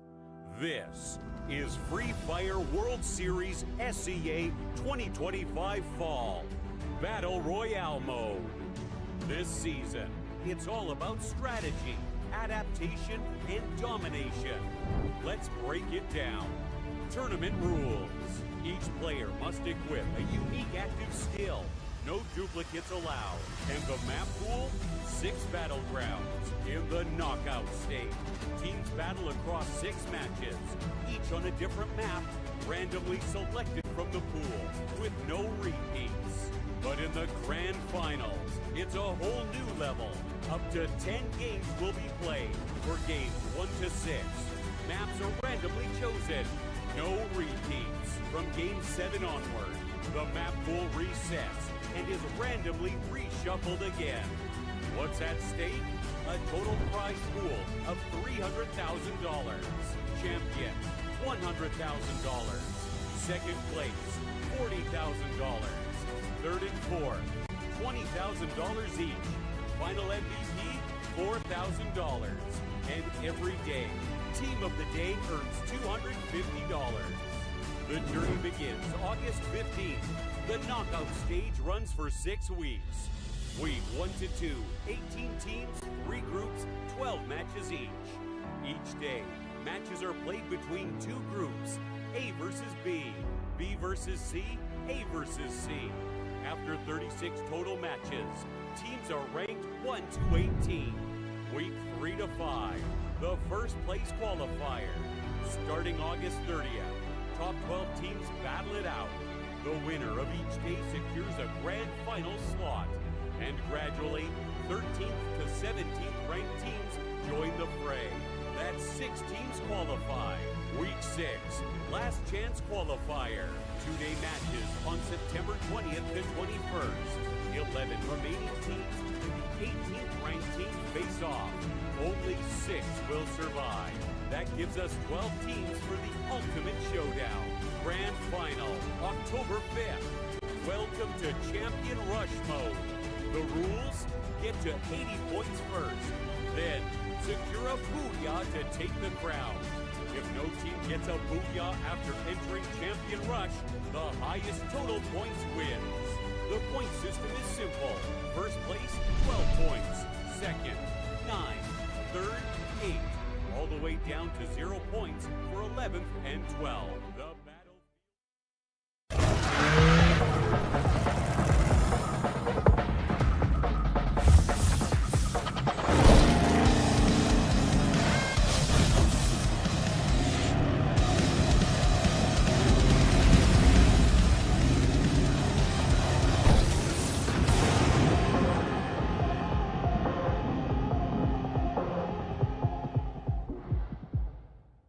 Welcome back, ladies and gentlemen, to the Free Fire World Series Southeast Asia 2025 Fall CS Mode, ladies and gentlemen. My name is Sir Clark, together with my wonderful buddy here, Gideon, and we're just done with our first series. We're heading on to our second series after this, featuring Team Flash and Twisted Minds.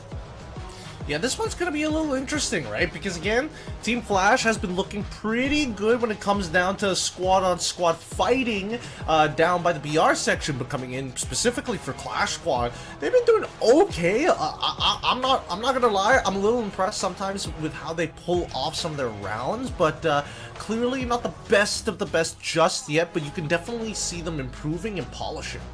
And what I look forward to between these two teams is that they have a pretty similar playstyle. They do have a similar type of composition that they would like, especially with Chrono that they both like. They both like Chrono, they both like Cassie. So it could be a tussle between the two. Or maybe these teams will just decide to like, okay, you know what? If you want it, I want it. We'll just bat it off and everyone comes up with a new composition altogether. So it's something that I would love to see, especially when these two teams, at least for this tournament, it's going to be the first time that they meet each other. Yeah, no, again, they're trying to keep it real amongst each other. I don't think they're going to move away too far from what the meta has to offer right now in terms of like active, unique skills that they can potentially go for. There's a lot that just combo well, and it's difficult to kind of break those synergies for now until we get the update. For now, have a look at the members coming from Team Flash. These guys have been doing particularly okay, right? You know, even their last week's first round of a Battle Royale, they already made waves into looking to try and take some spots, but it really boils down to whether or not they can get through with enough firepower. Sometimes you're expecting ABCD to do a majority of the work, but, you know, the rest of his team has been putting in the effort as well. Yeah, and Team Flash, of course, they're a team that is well known within the scene as well, right? So reputational wise, I'm sure a lot of fans would expect a lot from them. Now, as for Twisted Minds, who they were known as a Pharaoh when they played last week, pretty much new kids on the block as well, but they're going up against a team that has a fair amount of experience, so it's going to be quite a challenge for them. But when it comes to the progression so far for these two teams when they played last week, both Team Flash and Pharaoh, they have not won a single match before, so they're looking to make do to that. Yeah, they want to change that for sure.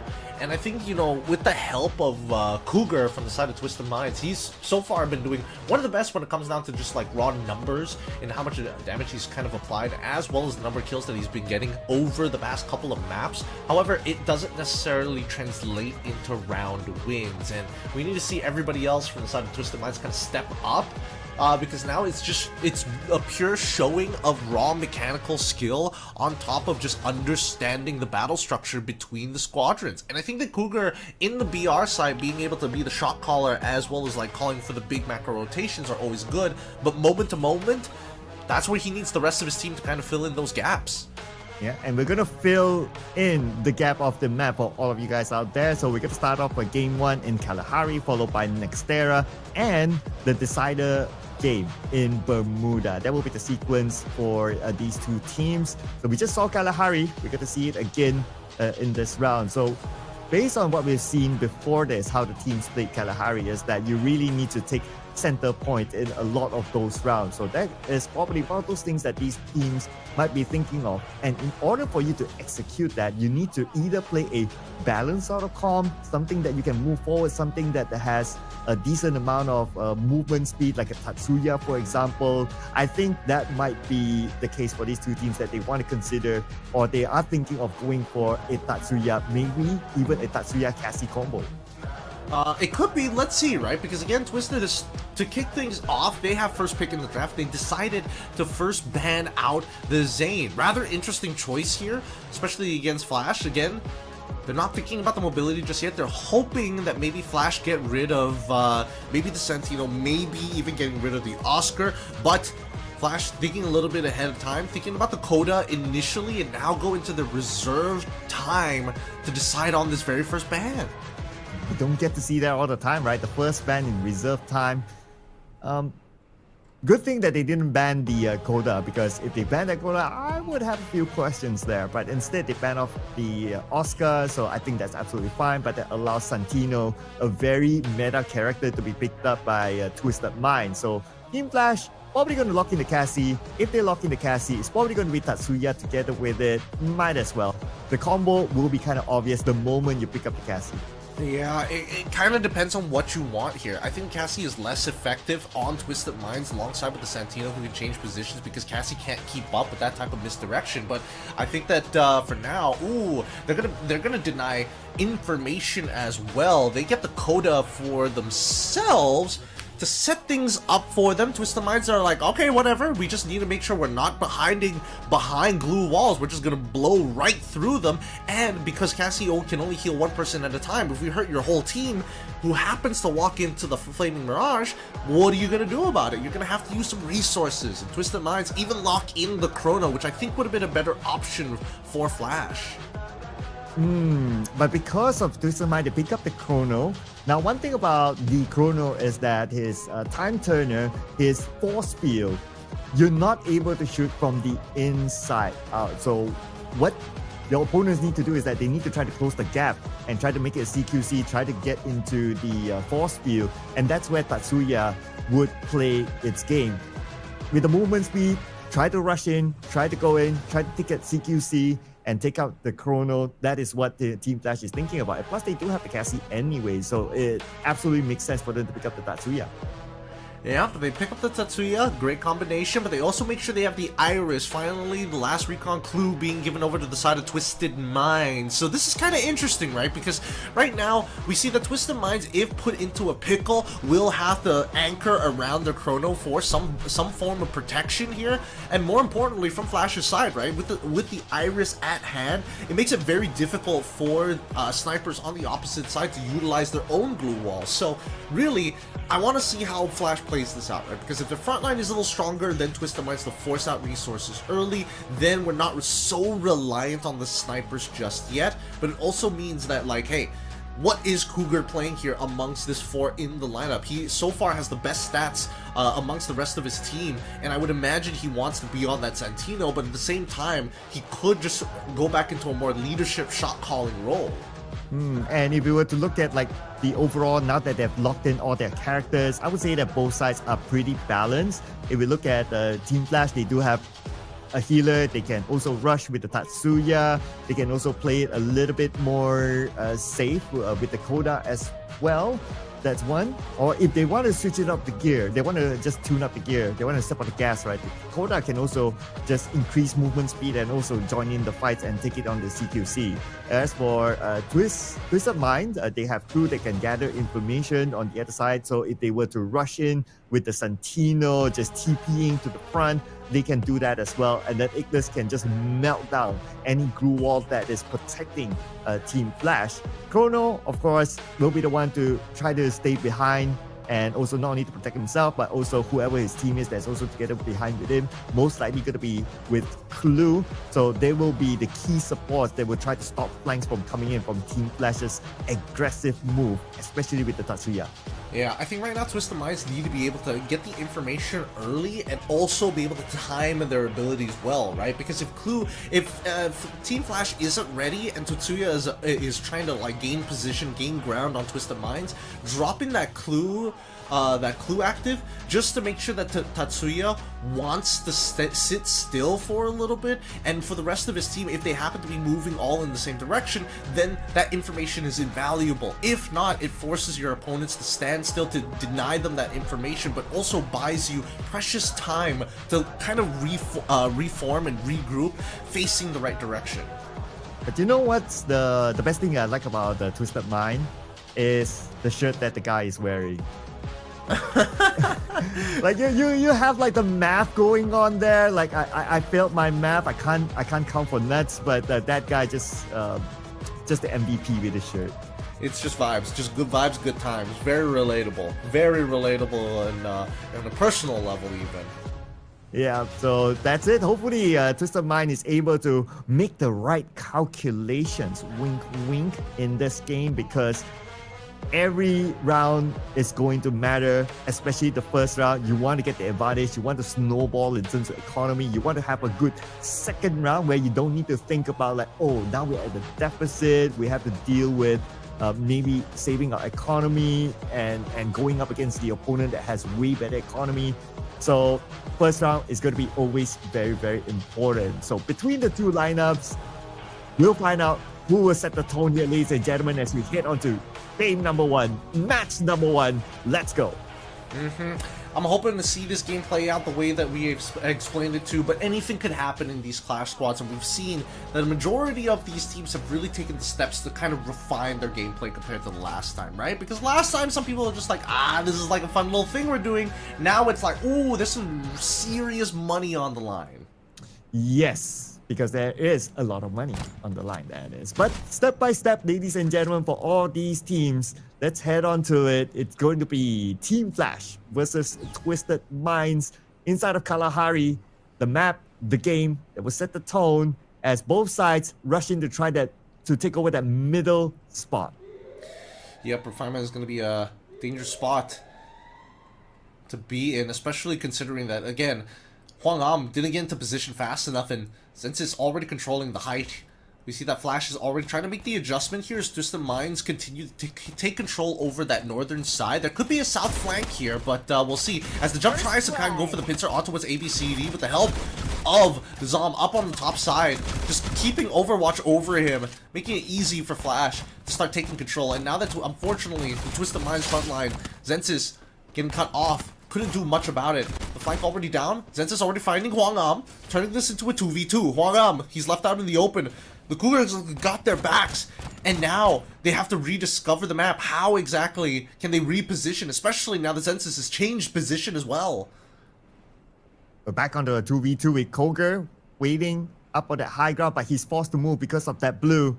Now the two players of Team Flash, they are clumped in inside of the container area. So now Twisted Minds, they have the liberty of just moving around. And look at Cougar. He's taking a different angle right now. Team Flash, they have nowhere to go. They need to take out at least one player of Twisted Mind to be able to move.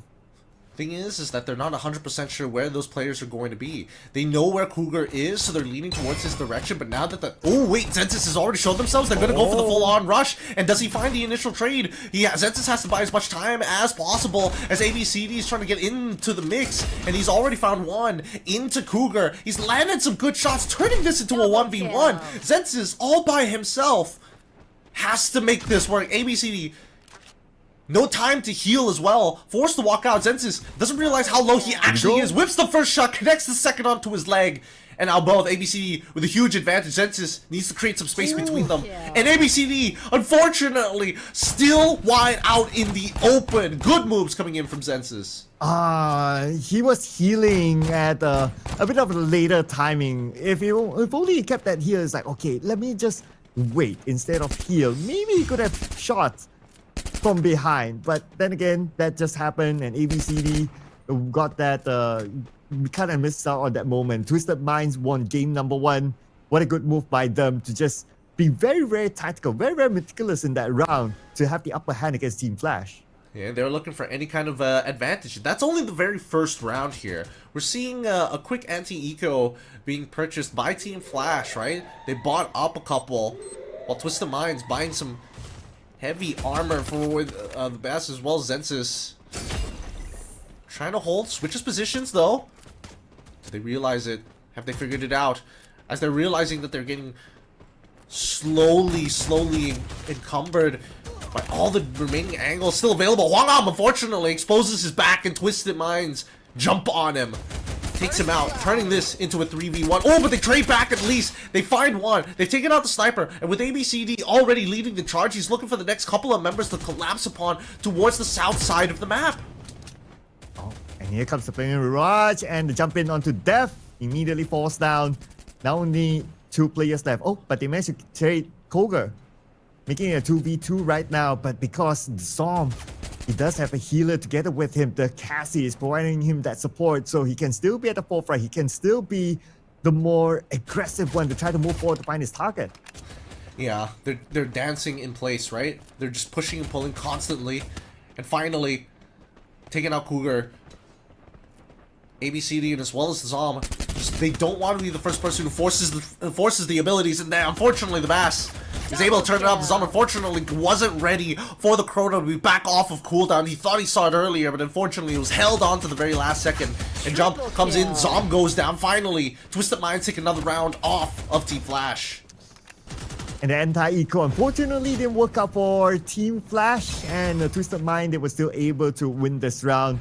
And again, what I see now, based on the gameplay in these 2 rounds, Twisted Minds, they are very, very tactical. Just look at how they navigate around the map, and they're very well coordinated. They know who to pair up with in what situation. So even if you throw like a different part of the map in Kalahari here, and of course we're going to roll that one, they know how to navigate. They know how to overcome. They know how to do this. And as they have done this thousands of times, looking to control the center of the map, Cougar on the outer side, Jump in the bass. Where's the Zom, though? Where is the Zom? He should be connected to somebody right now. Is ABCD currently connected towards the center? It looks like the Zom is joining with him to try and fight for the cyber airdrop early on. Turns the corner, is able to slip through inside the building. The push and pull is good, but now the Ignis comes out, and now losing the glue walls, they have to play with inside the time turner, which just times out, and the Zom ends up going down, and ABCD the next to fall. Good purchases coming in from the side of Twisted Minds, as they're using the economical advantage they have to put in more bullets into Team Flash. The fight for the middle of the map so far won by Twisted Minds. Only death left for Team Flash. It's going to be 1v4. It's going to be quite a tall order for him to overcome this. If he can pull off a clutch here, it's going to go down the history books for sure. But 1v4, it's going to be pretty difficult. Plus, he played a support role. He's way behind. And now they know exactly where he is. With about 50% of health, they'll rush in. And Twisted Minds will claim game 3. They're making this look easy here, Twisted Minds. Again, huge momentum coming into the next round. Round 4 is going to be where it's all at here, for the at least for the side of Team Flash. Because again, they did buy up in that round. They try to buy with whatever they have, and at this point they need to make a decision on the economy right now, and it looks like they will still try to make the best of the scenario. Death already coming in with an AWM of his own, 2 shotguns, and as well as a VSK. Not exactly tier 1 weapons, but even so, it's the best thing they can afford right now, considering that Twisted Minds are walking off of a huge economical lead. Level 3 helmets and armors all across the board. Yeah, it's looking pretty difficult for Team Flash right now. And in this round, I don't know, Team Flash, they need to find an early pickoff here, and they're trying to do so. ABCD, right in front of him. He sees one target, the bus, but then again, because of the glue wall, blocking his vision, blocking his view, he's not able to land those shots. He has to find a way around. They don't have a way to break down those glue walls. Yep, they don't have an efficient way of doing it, and that's why Twisted Minds are able to block them out. Unfortunately, they fall into the hands of Wong Am, and Zom is able to pick it up real quick, finds another one, and Zensis is able to take out Wong Am. No sniper, no problem. With Wong Am done, it's all up to the front line to make it work, and so far Cougar has to get out of there. ABCG as well as Zom continue to push forward to try and take space, but Cougar can only do so much in this 2v1 scenario. Zensis tries to shoot back, loses at least 2/3 of his HP. One more shot is all they need as the death. He's got some major firepower on his hands, but he also doesn't have the time to heal. Tries to peek, goes for his second one. The spinning is not doing its work. Gets down to the ground to try and allow ABCD and as well as Zom to finish it off while trying to save the gun. Finally, death makes it connect. And finally, Team Flash, they pull back one round. Now in this round, I would say that Twisted Mind, they play by their own gameplay, right? It's like, okay, we wait for them to come towards us, and then we try to navigate around, especially the glue walls and so on and so forth. But one thing about the glue wall is that your opponents are also putting out glue walls, so how you navigate around that particular area is going to be different. So maybe that's what threw off Twisted Minds earlier on, allowing Team Flash to have the better against them. Now with this one crucial round 1, Team Flash, they're looking to find a momentum again, and now both sides tries to get the middle of this arena. All right, as they look to try and control the center of it, keep in mind that there's still other places to play from. It's 3 levels there once you're in that center. There's a lot of angles to worry about. And so far, Flash is off. Oh, Jane chunked out for 50% of their health, and now the full rush through as ABCD plays it perfectly. The cyber airdrop claimed by the Twisted Minds. Great usage of the Flame Mirage as well as the cluster grenades with the help of Valvero in their subclass. Either way, Death finds one into Zensis. Sniper down. Cougar takes out the Death at the very least. So no snipers for both sides. It's all about the front lines. Death is gone. ABCD as well as Zom are slowly working their way to jump, whose feet are exposed. The Bass goes to the second floor to try and take out Wong Am himself, but it doesn't look like it's going to be easy. Even with the time turner, Wong Am is doing a very good job at holding back out, but the Bass just lands way too many shots here. Unfortunate whiff, especially at point blank range. Oh, what a comeback there by the Bass. He was forced in a CQC situation by his opponent, and he had to reposition himself, made a turn. That was a quick flick by the Bass to win that 1v1 in a very tight corner. And now putting Twisted Minds in a 3v2 situation against Team Flash. And Team Flash, they're trying to get as middle as possible. They don't want to be pressured by the zone, but the zone, however, will still continue to close. And it seems like the players of the Twisted Mind, at least 2 of them, they might be forced to move forward because of that zone itself. Yeah, no choice, but I think it's pretty good for at least Flash because it's towards their side and they have plenty of play area.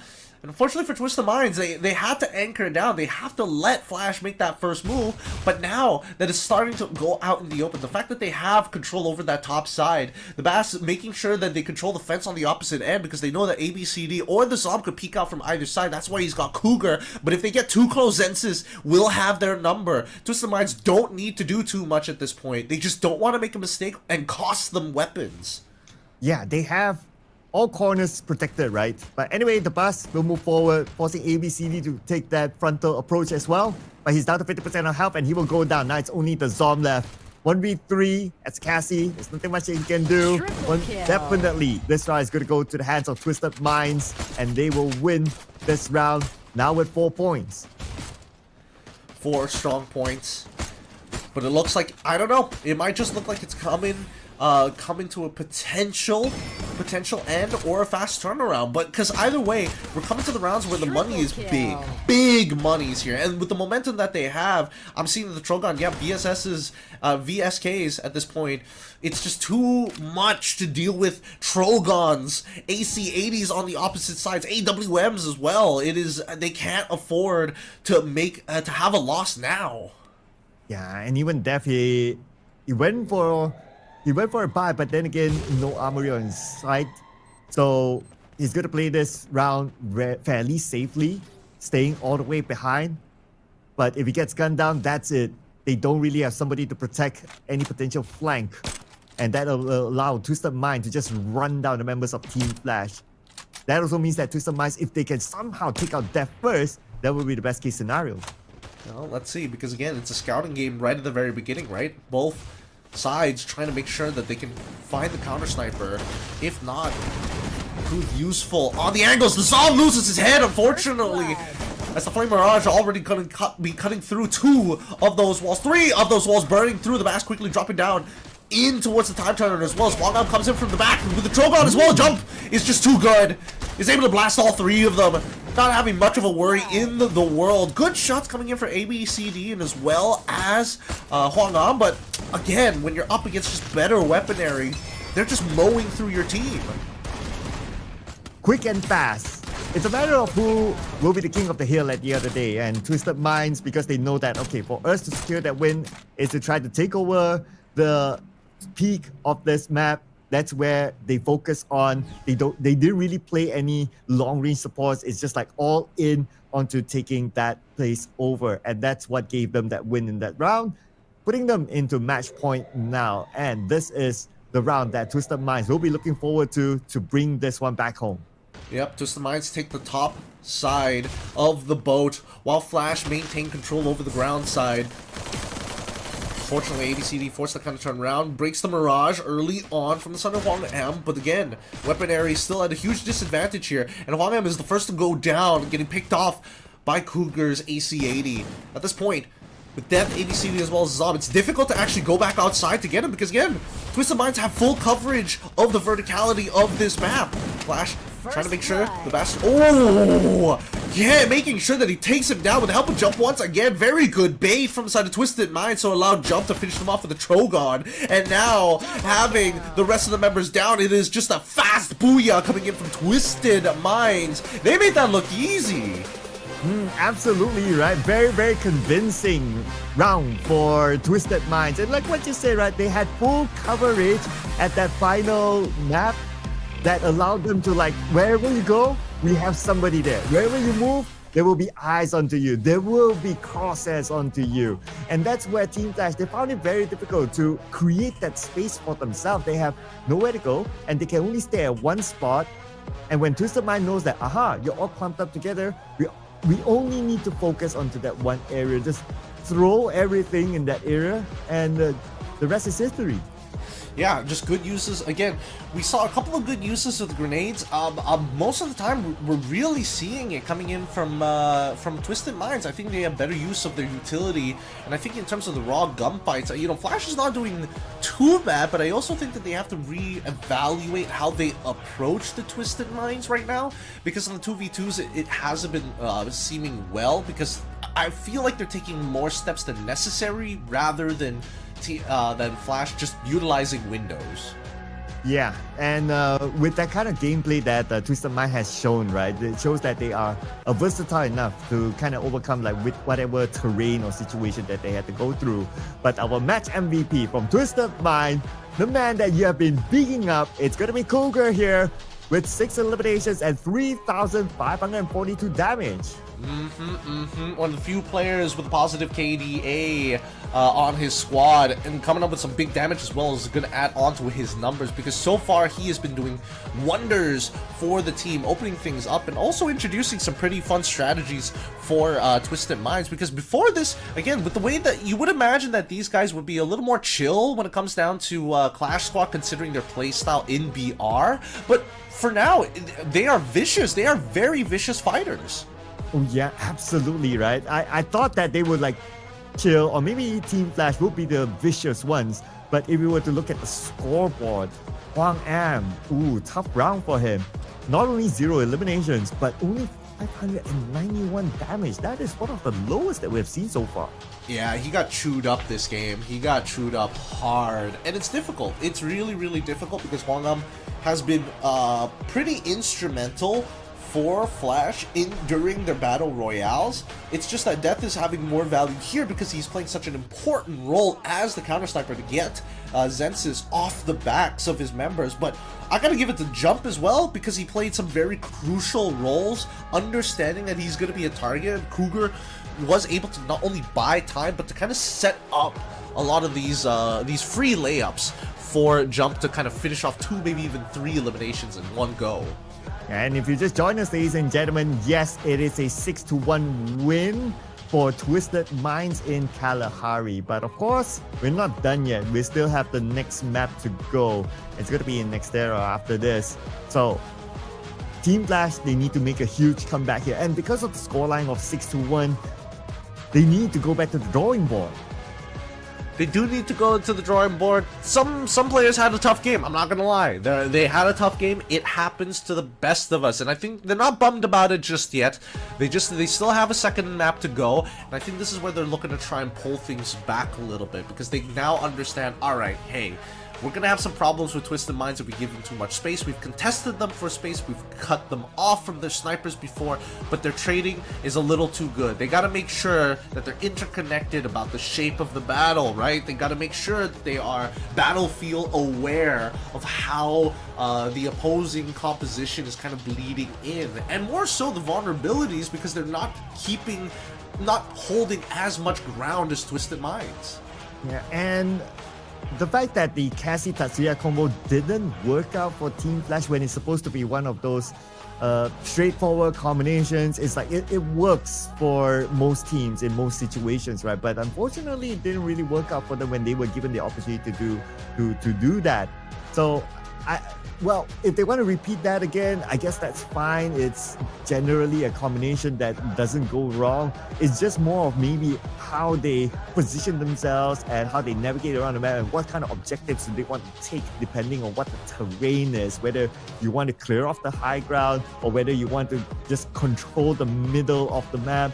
It really depends on the situation, and that's where I think that Team Flash will need to really decide on what to do in game number 2 in Nextera.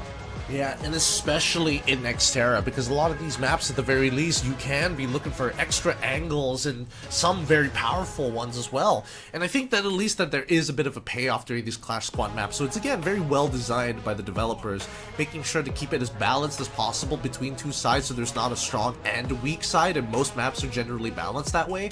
But I think for the most part, Twisted Minds have better use of their angles, and I think that Team Flash need to make sure that they keep their options available when it comes down to the draft to utilize not only the angles. But once again, it looks like Flash isn't really going to change their plan. They're going to ban out the Zane once more. Yep, the Zane is out and Oscar is out as well, so it's going to be the same bans as compared to the ones before.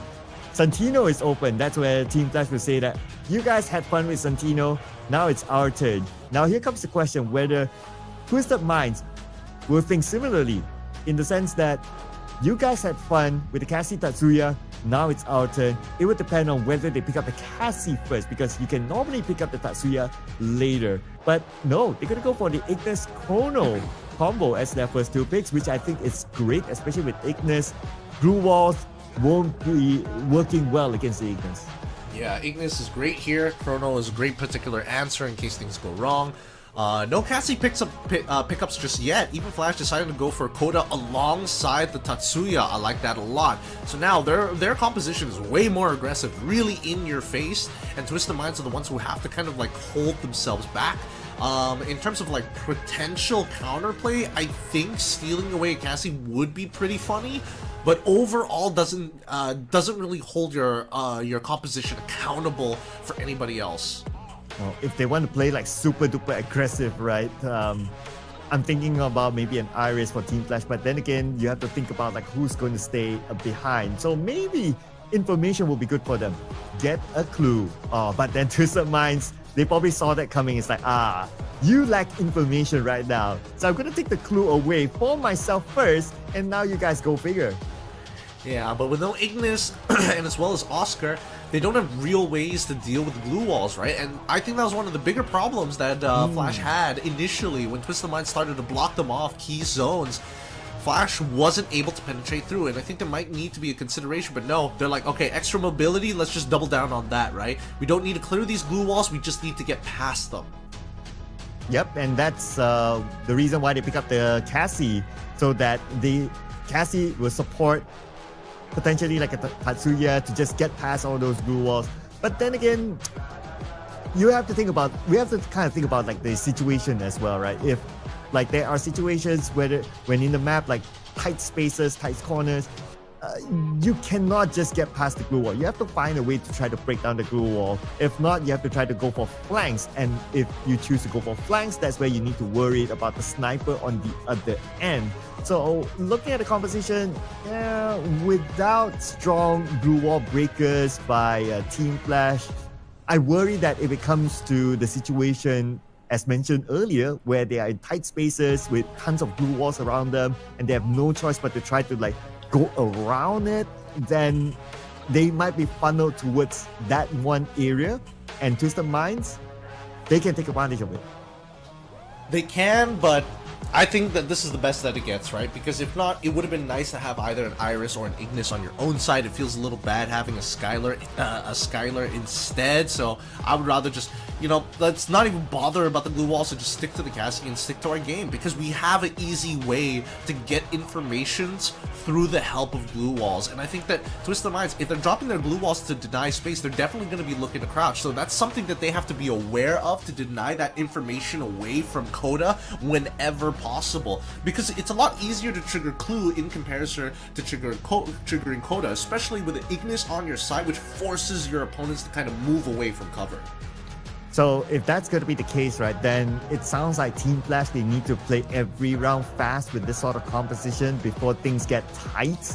Especially, they have to try to close the gap. They have to move forward and forward and forward. The ideal situation may be to try to get absolute control of the middle, and then they'll be cool enough. But if not, then it's just to try to push the opponents to the back of the wall behind the back, and just not allowing the space, deny away the space from them. Well, yes, but there's also counterflanks, right? There's the possibility of being able to kind of open up more angles because of your mobility, or if you can start playing the mind games against Twisted Minds, I think, getting them to use their glue walls early is to their detriment. They can't just bail themselves out, especially when you catch them off a position. So there are pros and cons of both of these compositions. I just think that who's brave enough to make that initial play? Ooh, it does look like based on composition, Team Flash has to be the one to make that initial play. But let's see, will they be able to? Because they have to come back from a deficit right now. It's going to be Team Flash versus Twisted Minds. All right, let's see how this plays out. Again, nothing special. Nobody bought some extra utility coming into this very first round. No nades first round, nothing to worry about there. Just an honest gunfight here from both sides. Death the one actually being committed to purchasing some bigger weapons. Same goes for Cougar too. At this point, both sides just want to take their time and fight for the initial drop. The Ignis already dropping down as Chrono holds the anchor for them. The Zob trying to go with the scythe attack.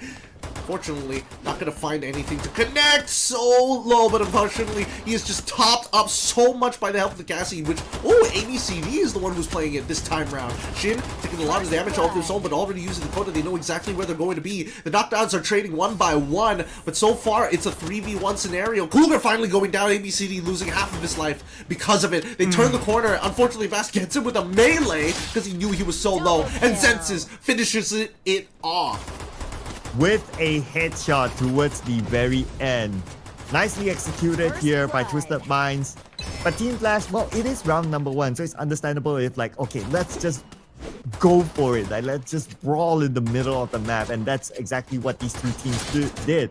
A few melee moves, but I can also understand the melee moves as well, because if you're like really in front of your opponent, like face to face, like sometimes shooting might not be the most efficient way, so just go for the side attack, that's fine.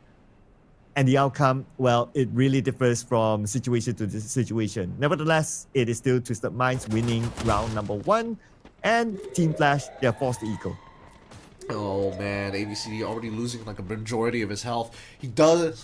Luckily, with the Cassie, he's able to top himself up ever so slowly, but he's going to be out of commission for a while now. And notice how Flash is going for like 2 very wide holes. 2 in the center and 2 on the sides, while Twisted Minds want to control the main channel going horizontally off the map. The Bass already coming in with the melee attacks. Unfortunately, with the time turn, it can only do so much, but as soon as they walk out, he's just buying time for their squad. He's allowing the rest of Flash to actually look for potential angles, and even finds the execution on towards the Zom side. And now Twisted Minds have now followed and baited Flash into a losing position as Zensis cleans up the rest. Yeah, I mean, it looked kind of nice. Like, look at this. The Abbas at the corner, like just taking down the members of Team Flash one by one. And then it kind of looked like, oh, okay, is he cornered? Like, he has nowhere to go. But hey, that's what friends are for, right? They come to help your teammate. They come to help Abbas and overcome the other incoming members of Team Flash who wanted to take advantage of that cornered situation of Abbas. And that's where teamwork makes the dream work. Twisted Minds, they win 2 rounds in a row now. 2 rounds in a row as they continue to start pressing their advantage forward. They're going to have to look for an advantage somewhere because, again, they're down on that econ, and now we're already seeing tier 2, tier 3 body armors being invested by Twisted Minds. As they control the center, the smokes is out. The Bass looking to buy as much time as possible. Hopefully looking to replay the system, and even finds one with the help of a nade coming in from the Zol. It is just too much for them to handle. And Team Flash, unfortunately, cannot seem to break free from this curse. Oh man, the Bass with his side attack. That's just going to be a signature now. Only 1 left now for Team Flash. Def is the only player left. He played the support. He stood behind earlier on.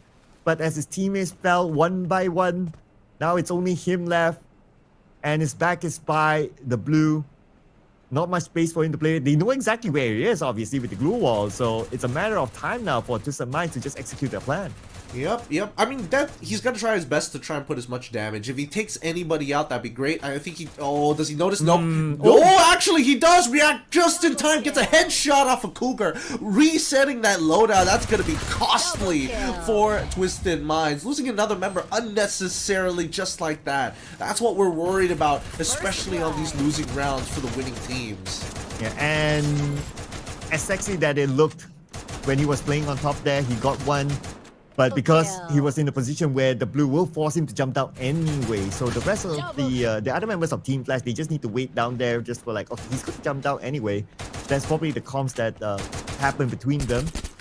Play patiently, and the moment he jumped down, that's where, okay, just shoot him down, Def out, and Twisted Mind wins game number 3, or round number 3 that is, and they have the momentum still on their side. Yeah, momentum's still on their side, but it's a very big buy for the side of Team Flash. This is going to be a make it or break it for them because we're already getting the AWMs from Death to make this investment count. He needs to find a pick-off to set the tone of round 4. And now the Bass, once again, right in the smack in the center. He knows how to bait. He knows how to buy time. Most importantly, he is looking to secure early cargo for his squadron, and he will not waste any time utilizing it. Zensis on that top side. Can't see anything thanks to the smoke, but despite Cougar being picked off, he gets picked back up, and now the Bass has to hold on. The Zom already making the play. He finds one, looks for that second, doesn't get the refrag though. He does put one on his knees, which is exactly what they want. The Cougar manages to survive, but he is going to die finally with the help of the two members, ABC as well as Zom. Everybody working in tandem with each other. 2-on-2 combat everywhere, and now they regroup to finish this off. Victory in round 4. They finally turn the tide. Wow, very different type of playstyle here by Team Flash. At some point, Dev played the support role with the sniper behind, but they quickly shift gears to like, okay, Dev, come join us here on the ground, on the CQC, on the fights. And the moment he did that, that's where they had the best out of Twisted Minds. Because Twisted Minds, they probably didn't expect that, oh, a support is going to come down. So they probably weren't prepared for it. And Team Flash won that one without having a true support behind.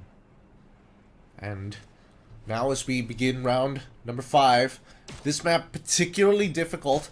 A lot of verticality to play with, but it looks like they're sending the Bastion as well as Jump to the far right-hand side of the map to get the maximum amount of verticality, but Zom meets them, and unfortunately, he's forced to dash out of the way with the help of the Rebel Rush, and they trade 1 for 1. Now, the supports left on their own. Chrono has to win this out against the Cassie, but luckily Cougar comes in time. He gets traded out by the Death halfway across the map. Cougar goes down. Shin, the next to fall to Zensis, turning this into a 1v1.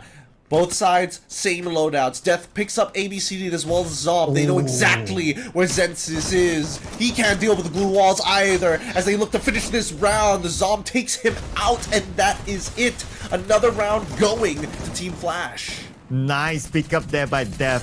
At some point, it was only Dev and no one else. And all he needed to do was just to focus on getting the numbers back up again. Because they know that, okay, if it goes 1v1, then there's a bit of a risk there, but if it's a 1v4, they stand a good chance of winning that round. Exactly what Dev did.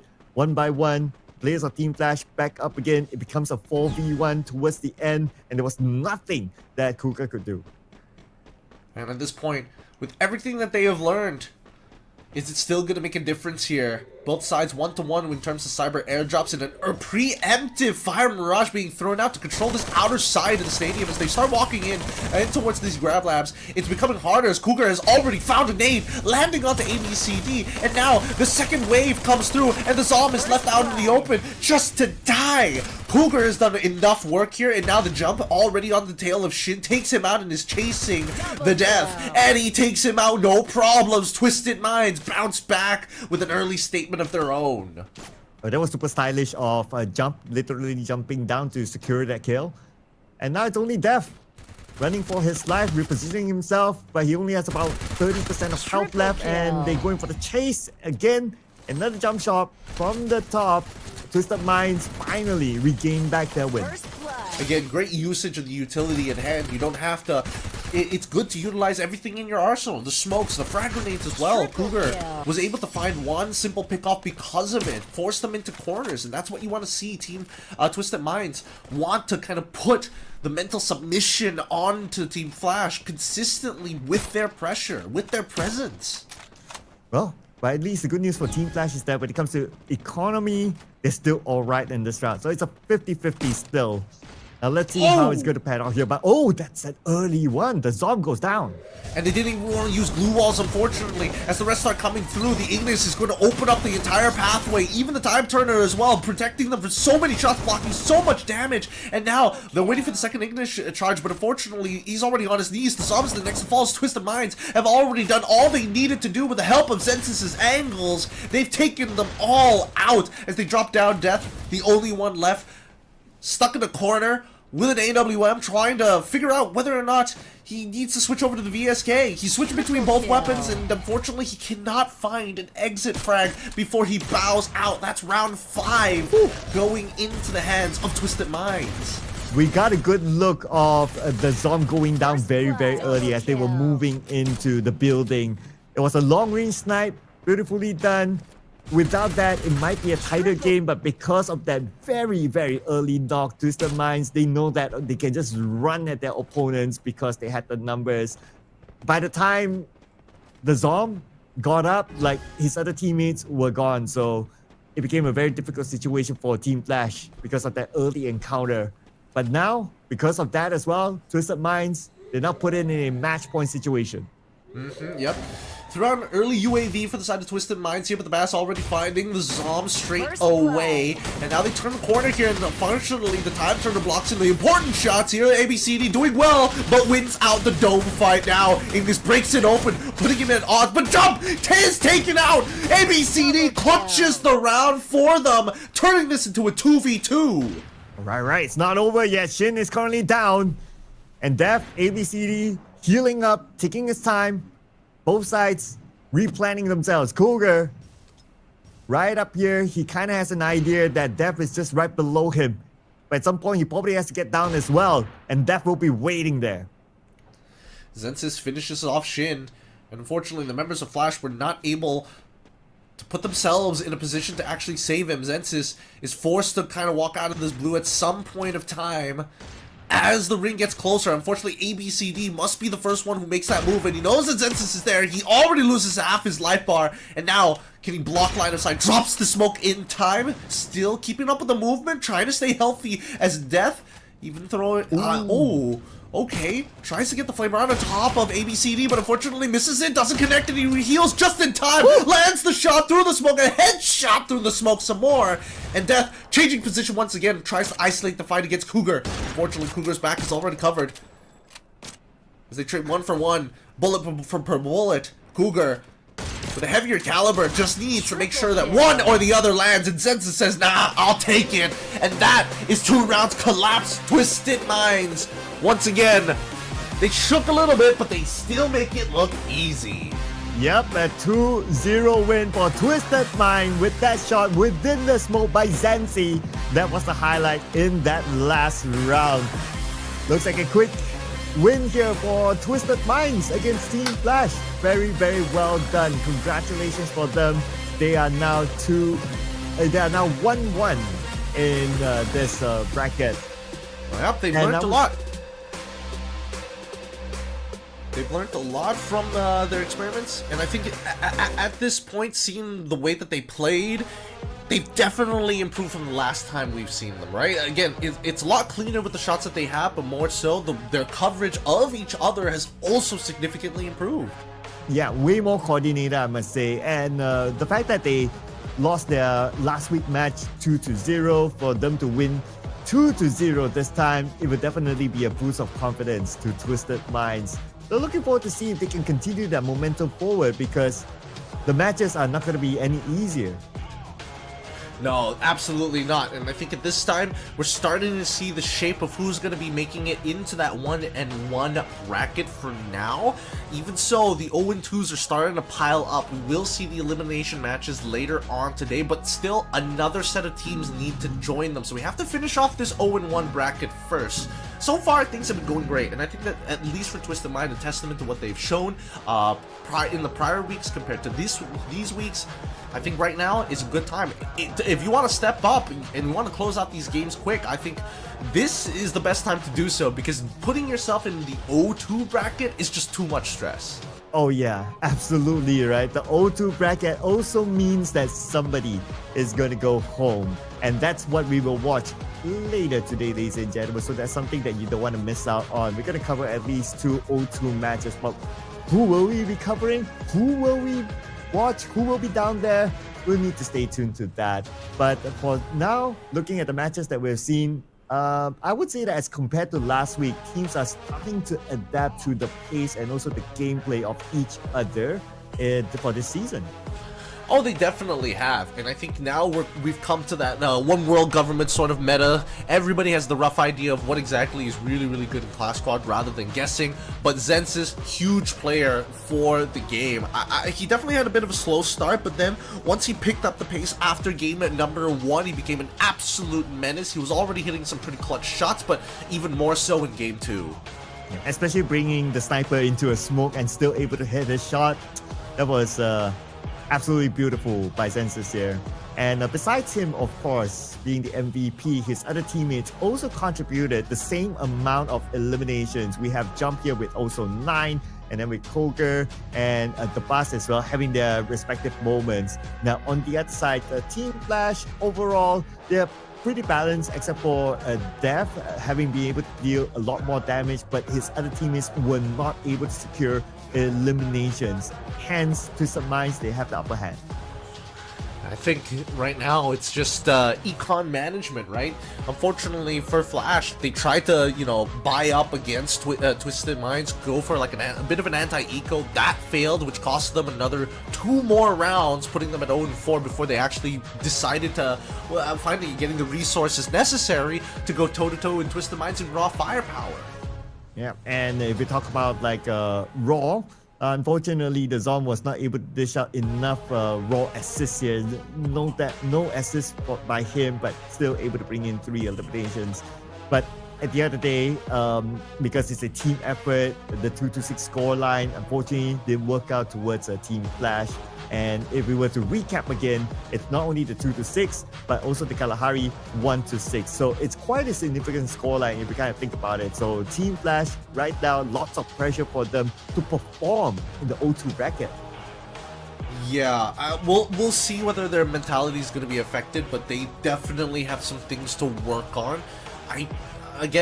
I think it boils down to how they're going to draft, especially since they had no real answer to glue walls, and especially when they're caught in some really tight spots. That Ignis was such a problem for them, especially when it has 2 chargers. Either way, Twisted Minds, happy with their victory. Team Flash will have to go back to the drawing board one more time to figure out some of the mistakes. And I think, the draft has definitely been a huge proprietor for a lot of these teams in their success, the order of which they pick their heroes. Yes. Speaking about the draft, Team Flash, they had some comfort picks, especially with the Tatsuya Cassie for 2 rounds in a row. But overall, it didn't really work out for them. But maybe it's also because it's a comfort pick. And Twisted Minds, they kind of expected that, especially after watching the games last week when they had the data. So they know that, if they're going to go for the Tatsuya Cassie combo, this is how we position ourselves. This is how we will play the game. And that made the Tatsuya Cassie combo didn't really work out for Team Flash. Yeah, and again, there are some risks that they probably should be taking, right? In terms of how they actually look to put themselves in positions that gains information on where their sniper is.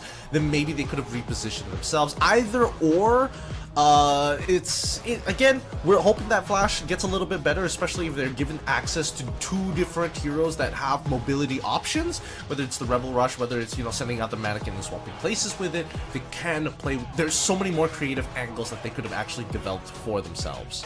Yeah, to be fair, Team Flash, they tried, they had the Santino, but still, maybe it's something that they need to think of, right, moving forward. It's still not the end of the road for them. They still have the O2 bracket to play. But before we go on to other matches later on, we'll be hearing from one of the representatives of Twisted Mind and what they thought of the match earlier on. So we're going to pass it on to our host, ladies and gentlemen. Let's go. Take it away. Alright, survivors, and what a dominant performance from Twisted Mind. The team exploded confident and control throughout the game. And right now, I'm here with Kuga and Sen One from Twisted Mind. สวัสดีค่ะ สวัสดีค่ะ Alright, so now, how do you feel that you beat Team Flash and send them to the group of death? ตอนนี้รู้สึกยังไงบ้างเอาชนะทีม Flash มาได้แล้วก็ส่งพวกเขาไปในกลุ่ม 02 หรือว่า group of death เลย รู้สึกว่าดีใจครับที่ได้เข้ารอบต่อไปครับ So I'm really happy to win Team Flash and now I can get to the next round. Alright, so since one, I have to ask this question for the first game and the first round. That situation is gonna be one-on-one with you. That time, how do you feel and how did you get through that? ตอนเกมแรกค่ะในราวแรกเลยตอนนั้นสถานการณ์ตอนนั้นเราเหลือแค่ one on one แล้วตอนนั้นเรารู้สึกยังไงบ้างแล้วเราทำยังไงเราถึงได้เอาชนะมาได้ค่ะเล่นระยะครับแล้วก็ชิลอยู่แล้วครับชนะอยู่แล้ว1-1 how to say that he have a lot of confidence for about the 1-1 situation he have to like think about to go far away from the opponent and yeah he already sure that he gonna win in the one-on-one situation. Wow, what a confidence from Sense One. All right, Kuga. So your team have a new member. So it's the bots. I want to know that do you have any addition that you have to add more in your team, and what do you think about his performance for the first game that he played? ตอนนี้ทีมเราค่ะมีสมาชิกใหม่คือ The Boss อยากรู้ว่าทีมเราต้องอะไรบ้างไหมหรือว่าแล้วก็อยากรู้ว่า performance ของน้องเนี่ยเป็นไงบ้างในการที่ลงสนาม ก็น้องก็โชว์ผลงานให้ทุกคนเห็นแล้วแหละครับทุกคนก็น่าจะเห็นฝีมือของน้อง I think you all already saw his skill play and his performance. So, yep, is the win from Twisted Mind already. Okay, so the last question. Do you have anything to say to your fans? มีอะไรอยากจะบอกแฟนๆไหมคะ ขอบคุณที่เชียร์ครับฝากเชียร์ทีมทวิตเต้นมาต่อไปด้วยครับ Alright, thank you for supporting us fans, and please keep support Twisted Mind. Okay, this is the end of the interview section, and we're gonna have a short break before I get back to the tournament. Free Fire World Series SEA 2025 fall. Bye bye.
Mode.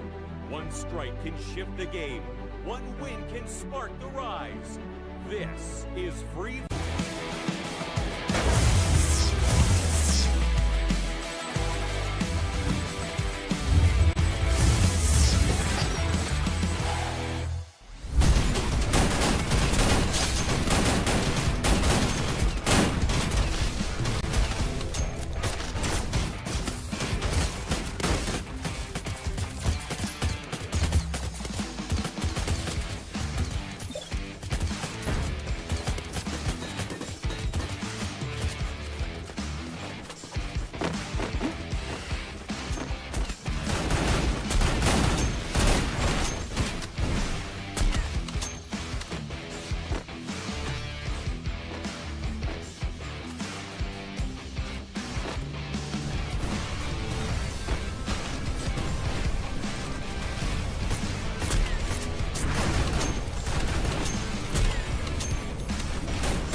Welcome back, everybody, to the Free Fire World Series Southeast Asia 2025 fall season. Once again, Clash Squad continues, and it has been heated. We want to thank our official sponsors, Red Bull, because the Red Bull Zinc and Vitamin from Thailand is one of a kind with supplements you can't imagine it would have in a single can, featuring a mild taste and, most importantly, highly focused to seize every opportunity to achieve a stylish booyah. Yeah, thank you to Red Bull for being together with us this season and hopefully more seasons to come. Now, coming back to business, it's going to be the Vietnamese region versus another team from the Vietnamese region as well. It's going to be Heavy versus GOW, or God of Wolf. Now, these two teams, obviously, they played last week, but they failed to find a single win. And they're looking to turn their fate this time today. Yep. With Heavy, especially with the addition of Allen, I would have imagined that they would be in a much better position, especially since they're pretty used to getting hot dropped a lot. I would have imagined they'd be doing better, especially against a team like this. But GOW has really stepped up their games, and definitely they had hard opponents and they have things to work on, especially since Clash Squad is such a different style of game that they have to rethink the way that they kind of work the map. Yeah, it's going to be very different as compared to a battle royale, right? So how they position themselves, how they find their composition with the characters that they will pick, it's going to be crucial. We have seen many different compositions over the past week and also over this week. There's a lot of data out there, and I'm sure a lot of these teams would have learned a thing or two about what's the current trend or what's the current meta. Now, speaking about the current trend for this round when it comes to the map order, we're going to start off with Bermuda this time. So it's going to be very different from the first two games that we have seen, followed by game number 2 in Kalahari. And if needed so, we're going to go to game number 3 inside of Nextera. Now, Bermuda is going to be the starter map. It's going to be the map that sets the tone. And if I were to look at the bans and picks for these two teams from last week, Santino is a very popular ban for both sides, and I believe that it might still be banned, if not, surely be picked up. Yeah, I think it's so good right now, and unfortunately I think that Ignis is also really good as a means to kind of control the tempo of the game, whether you are on the attacking side or the defending side. But it looks like Heavy, first and fresh off the ban, gets rid of Chrono almost straight away. They don't want their opponents to kind of hunker in on the decision. I love how the marshals are even getting involved in their draft. They're like, alright, Chrono ban, alright, respect it, let's see what they do. And you can see the marshals like smiling. It's like, I'm judging you. It's like, that's not good. No, I can't say it. No. Oh, pretty surprising though. Despite not getting hard punished just yet, Santino as well as Oscar are going to be available for play. Ignis is the one getting banned out this time for the side of GOW, with Oscar at hand, Zane as well as Cassie strong control, and more importantly, the trigger fingers for a majority of compositions we've seen here during Clash Squad. I'm okay with the Chrono ban, but I'm kind of surprised with the Ignis ban, frankly speaking. But because of that, that will open up a lot of these characters that used to be banned and will be picked up. Like what you mentioned, the Santino is open. Somebody is bound to pick him up, and it's going to be Heavy. And with GOW, they're going to lock in Iris, but because they have the Cassie, they're going to go for the traditional combo of Cassie, Tatsuya being the last pick. So it's pretty obvious there. Very fast picks by both sides. Looks like they clearly know what to do. Yeah, they know exactly what they want. I'm loving GOW's composition so far. The Iris is going to be especially helpful, knowing that Heavy are the ones who initially I thought was going to be the more defensive players, but this time instead of the Chrono, they're bringing back the Steffi instead, which is rather surprising because Steffi in this case kind of fulfills the role of like an in-betweener of Chrono and as well as Zane. You do get a bit of bullet resist as well as explosive resist as well. We'll see how often GOW is going to be utilizing those explosives at hand, the frag grenades especially, considering that this team has not only the mobility but a really strong all-in. I see a very tactical composition here by Heavy, right? Like you have Santino with the mannequins that's able to like throw off GOW, distract them, or you can even use it to TP in front to put him in a good position, or maybe even in a CQC position against GOW. And then you have the Oscar with the Valiant Dash just breaking down blue walls and dealing damage at the end. This is a very aggressive composition by Heavy.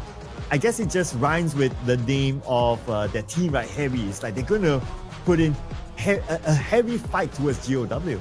Oh yeah, they're bringing in the heavy arms here, and I think that at least for Heavy's side, they've got very clear windows with their active skill usages, right? They've got 15 seconds to work with Steffi to kind of push through and have that, just a raw advantage in terms of stats, right? You're walking in, especially when it's fully upgraded, you're walking in with some huge 20% bullet reductions for full 15 seconds, 10% explosive reductions as well, which is going to be difficult for GOW to deal with because unfortunately Cassie can only heal one person at a time. So maybe if we see Steffi utilize her active, Zane is forced to use hers as a response, but overall, round per round, I think Steffi's going to get a little bit more value, especially if Heavy are the ones who take the initiative.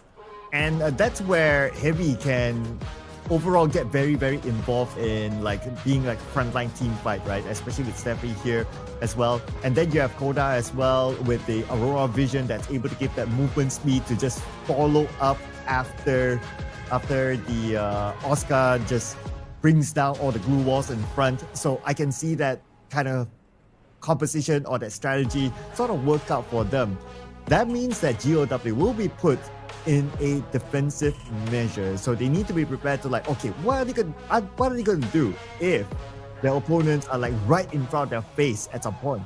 Well, I think they have responses, right? Because again, they're very dependent on their cooldowns. They're dependent specifically on like Oscar to kind of open things up for the entirety of the fight to actually occur. So it's going to boil down to like, throwing your glue walls and utilizing it as a very important resource to bait out movements from your opponent. So it boils down to the two main factors of, hey, who pulls the trigger first and how much value can you get off of pulling that trigger? And I think that's the real question here for both of these teams as we jump straight into the map. And to kick things off, it's Heavy versus GOW in our third best of 3 series here for Clash Squad Day. Yeah, and here we go. Both sides starting off with pistols. So let's see who will get the best of the first round. And they seem to be having the same idea of, okay, let's get into the middle, let's get into this building. And this is something that we have seen before, right? So I guess that's why GOW, they wanted to ban out the Ignis, because the Ignis was a catalyst when it comes to this sort of movement. And when it comes to Heavy, they just go in and shoot. They got ripped, but they lose Alan in the process. They lose 2 members, as a matter of fact, just trying to take out Alan and put themselves in a more advantageous position. And that's the big issues with these early maps, especially with the RNG heavily favoring these village styles where there's a lot of compounds to jump in and out of.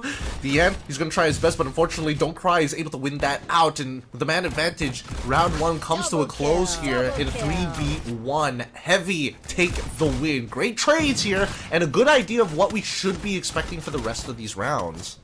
Yeah, expect more like big movements here, ladies and gentlemen. But then again, looks like you guys are gonna be back with us. So not sure. Okay. Anyway, yeah, there you go. You guys are back with us. So we'll see what's gonna come up. But I guess that round is gonna count as a heavy win. Well, we'll see. We'll see what exactly that technical issue is supposed to be. Hopefully, it's not a full... if it's just a simple disconnect that happened at the end of the round, that would be great because that means we can jump right back into it. If it's something more complicated, don't worry. Our marshals are professionals and they're already on it to deal with the issues. Hopefully, that doesn't cause a full redraft because that would be, what, the 3rd redraft we would have today? So far, we haven't missed one just yet. I'm begging that this time around, hey... Internet's lagging, let's just move past that, get onto the right surface, and we good. Yeah, and I'm sure the teams were like, okay, it's only round 1, it's a pistol round anyway, and they wouldn't mind just moving forward to the next round, so we'll wait and see on that. But based on what we see in round number 1, I guess because it's a pistol round, so we can't really tell much about what might happen in the following round, but some of the elements that we kind of expected did happen, like the element of like, okay, let's just move forward, let's just rush at it, and let's just take the fight in the middle and try to close the gap as much as possible, especially for Heavy's composition. Yep. And I think that's exactly what they want to do, right?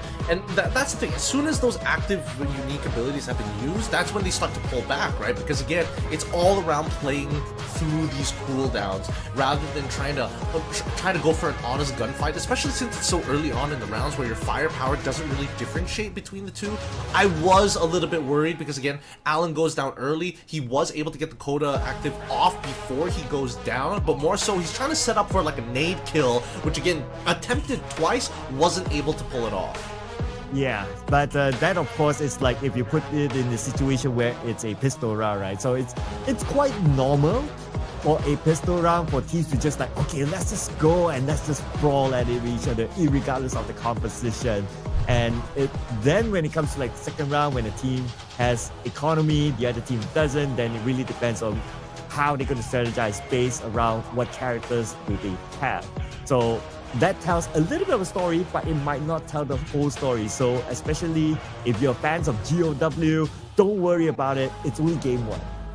Yeah, but that's the thing, right? That's why a lot of these Clash Squad players prefer, hey, if anything, if we have the money for it, might as well go for like an M1 M18, right? Just to make sure you have that one-shot capability unless your opponent buys the correct amount of armor to be able to withstand 2 blasts. And let me tell you, it really doesn't matter sometimes when you're that close with an M187. That 2-shot gun really goes by its name. It really is a one-tapper sometimes. Yeah, and that's why, like in the previous round, we see that if you get that close, like if you're like face to face, like somebody just pulls out the scythe and just goes all out swinging, right? You probably have a better chance of hitting your opponent rather than trying to aim that crosshair in a very, very tight situation. And at the same time, you have to think about reloading. Yeah, the reloading is extremely simple. If you can land your shots, it's an effective gun. But in Clash Squad, it's so powerful to have at any stage of the game. Whether you're ahead, whether you are behind. The fact that it can turn a fight around in just 2 shots, 2 well-placed shots, really is the difference maker. I think for now, Heavy, okay with their initial performance. They have to work on their opening picks here because the rest of Heavy were able to kind of supplement Alan afterwards, after he fell. But we need to see a little bit more before I'm convinced that they're going to win the entire series. Yeah, I'm pretty sure they'll be happy with that, right? I mean, you won your first round, the pistol round, so can't really complain about that. Even if they want to fix something, it's like, you know what? It also depends on what sort of terrain do we get after this, because there's like no point of like talking about like, oh, in that terrain, it would be better if we do this, position this, so on and so forth, because that's the beauty about this mode, right? It's like every round is going to be a different terrain. They just need to think about like how to move forward rather than think about what's happened in the past. And I think that's also a big challenge to all these teams, right? On how to think on their feet. Like every round just moves fast, the strategy has to change, so they have to be really, really quick in deciding on what to do. I think it's really the synergy that makes the big difference from what we've seen from a lot of teams. Like some teams could have the best strategy and the ideal, a pitch perfect idea of what the execution should look like, but at the end of the day, if you don't have the synergy to kind of adapt on the fly, like we've seen people who come in from random flanks, or at the very least the mechanical skill to clutch like RRQ's Ma'al, then it's very difficult to turn around some of these very crucial rounds. Other times not as crucial, but it's good to have in the arsenal. Yeah, so let's see what kind of arsenal will they bring as well in round number 2, right? Especially if you're GOW. Will you want to be forced to buy, or will you like keep it safe and we'll see what happens in this round and look forward to round number 3 in terms of economy management, especially that is. But we just got signal from our guys. Looks like we will head back into the game. Oh, perfectly. Nice. Now, GOW, I think that buying up definitely is technically okay with the composition style that they have, because they get such a big advantage once they've picked off the first target. I think even for Heavy, they understand that too. They've got the mini Uzis as well ready to go, and the Powerfall at hand. Bui is already down on his knees, but he's at least traded against Hans. The issue is that they can't seem to get him up in time. Bui should be able to retreat back into the safety of Mufasa, but Unfortunately for Hans, not the same case. Already a man advantage for the side of Heavy. Well, I like how Boy, the moment he stood up, he immediately gets an elimination onto Hans. Nice quick moves there. And now the balance has tipped towards Heavy with 4-man strong. And Boy is back up in terms of health as well to back down to 100%. So it's a matter of time before Heavy executes their plan. Yep, and as Hans getting his game checked real quick, while the rest of the team is in the middle of war, in the middle of battle here by the center of the map. You see that GOW kind of stuck in the center here. Heavy trying to take control over it. They find Dian, and now they want to get Don't Cry as well. They're trying to melee him down because they know they've got the round in the bag. They lose nobody for it one more time as we go on. The second round won nicely by Heavy. The third round is a make it or break it for GOW. Yeah, clean win by Heavy. And I really like the fact that they bought enough time for Bui to reset himself before even making the big moves. Once they're back as a 4, then that's where they start to execute their plan. But it's also GOW not able to find that opening and that space to take advantage of the fact that they had 4 players against 3 at some point. And the moment that they wanted to kind of move forward, Bui was back up and they got countered back. It's about taking it slow and steady, right? You know you have the numbers advantage, but it's also very economical if you keep more people alive. Now, we've got a bit of an interesting spread here. Bui is trying to look for a far flank, switches position with his mannequin as Dian is about to get to the top side. Mufasa's trying to cover his back, but Don't Cry has to hold off Hans while Rip is slowly pushing and pulling. Unfortunately, Rip manages to get his life back just in time, but now has to deal with a 2v1 as Dian has to win in his own fight on the opposite end of the map. He takes control of the high ground here as Mufasa wants to get involved but gets knocked down. Don't Cry trying to get this heal off, recognizes the positions of which GOW is holding him at bay with. Dian and as well as Demon won't let him go. Powerfall and AC80 in hand to maintain a whole multitude of pressure as he turns the corner. He gets the re-knock here. Don't Cry a little low, gets one more. Unfortunately gets traded, but Mufasa is already there to back him up. Dian quickly switches position back to where he originally was. Has the high ground on him. Mufasa trying his best. He's got a heavy rate of fire. He knows exactly where he is. But Dian, he moves back. He still has a medkit to work with. He's working with tier 2 helmet, tier 2 armor against Mufasa's tier 3 helmet and armor. Oh, Dian is pressure right now. Is he going to go for a rip? But no, he doesn't have that space. It has to be a 1v1 right now. Mufasa, can he prove himself to be the king of the jungle now against Dian? That has the high ground against Mufasa, but he's not pressured yet. Still waiting for the zone to move. Now both sides deciding on what to do. Mufasa puts himself in level situation with Dian. Dian holding him in position for as long as possible. Mufasa is forced to make that first move. Quickly is able to drop down his passive, but unfortunately, how much Dian is just trying to time it out, and unfortunately it comes up into the end! The Steffi from Mufasa! Whoo, he held it on for so long. He still had, if I remember correctly, he still had like 4 to 5 seconds left before the buff deactivates there. Aw, Dian, he got done dirty. And it was so close to Mufasa, right? Like the blue was behind, it was closing in quickly. And they were like at the 50-50.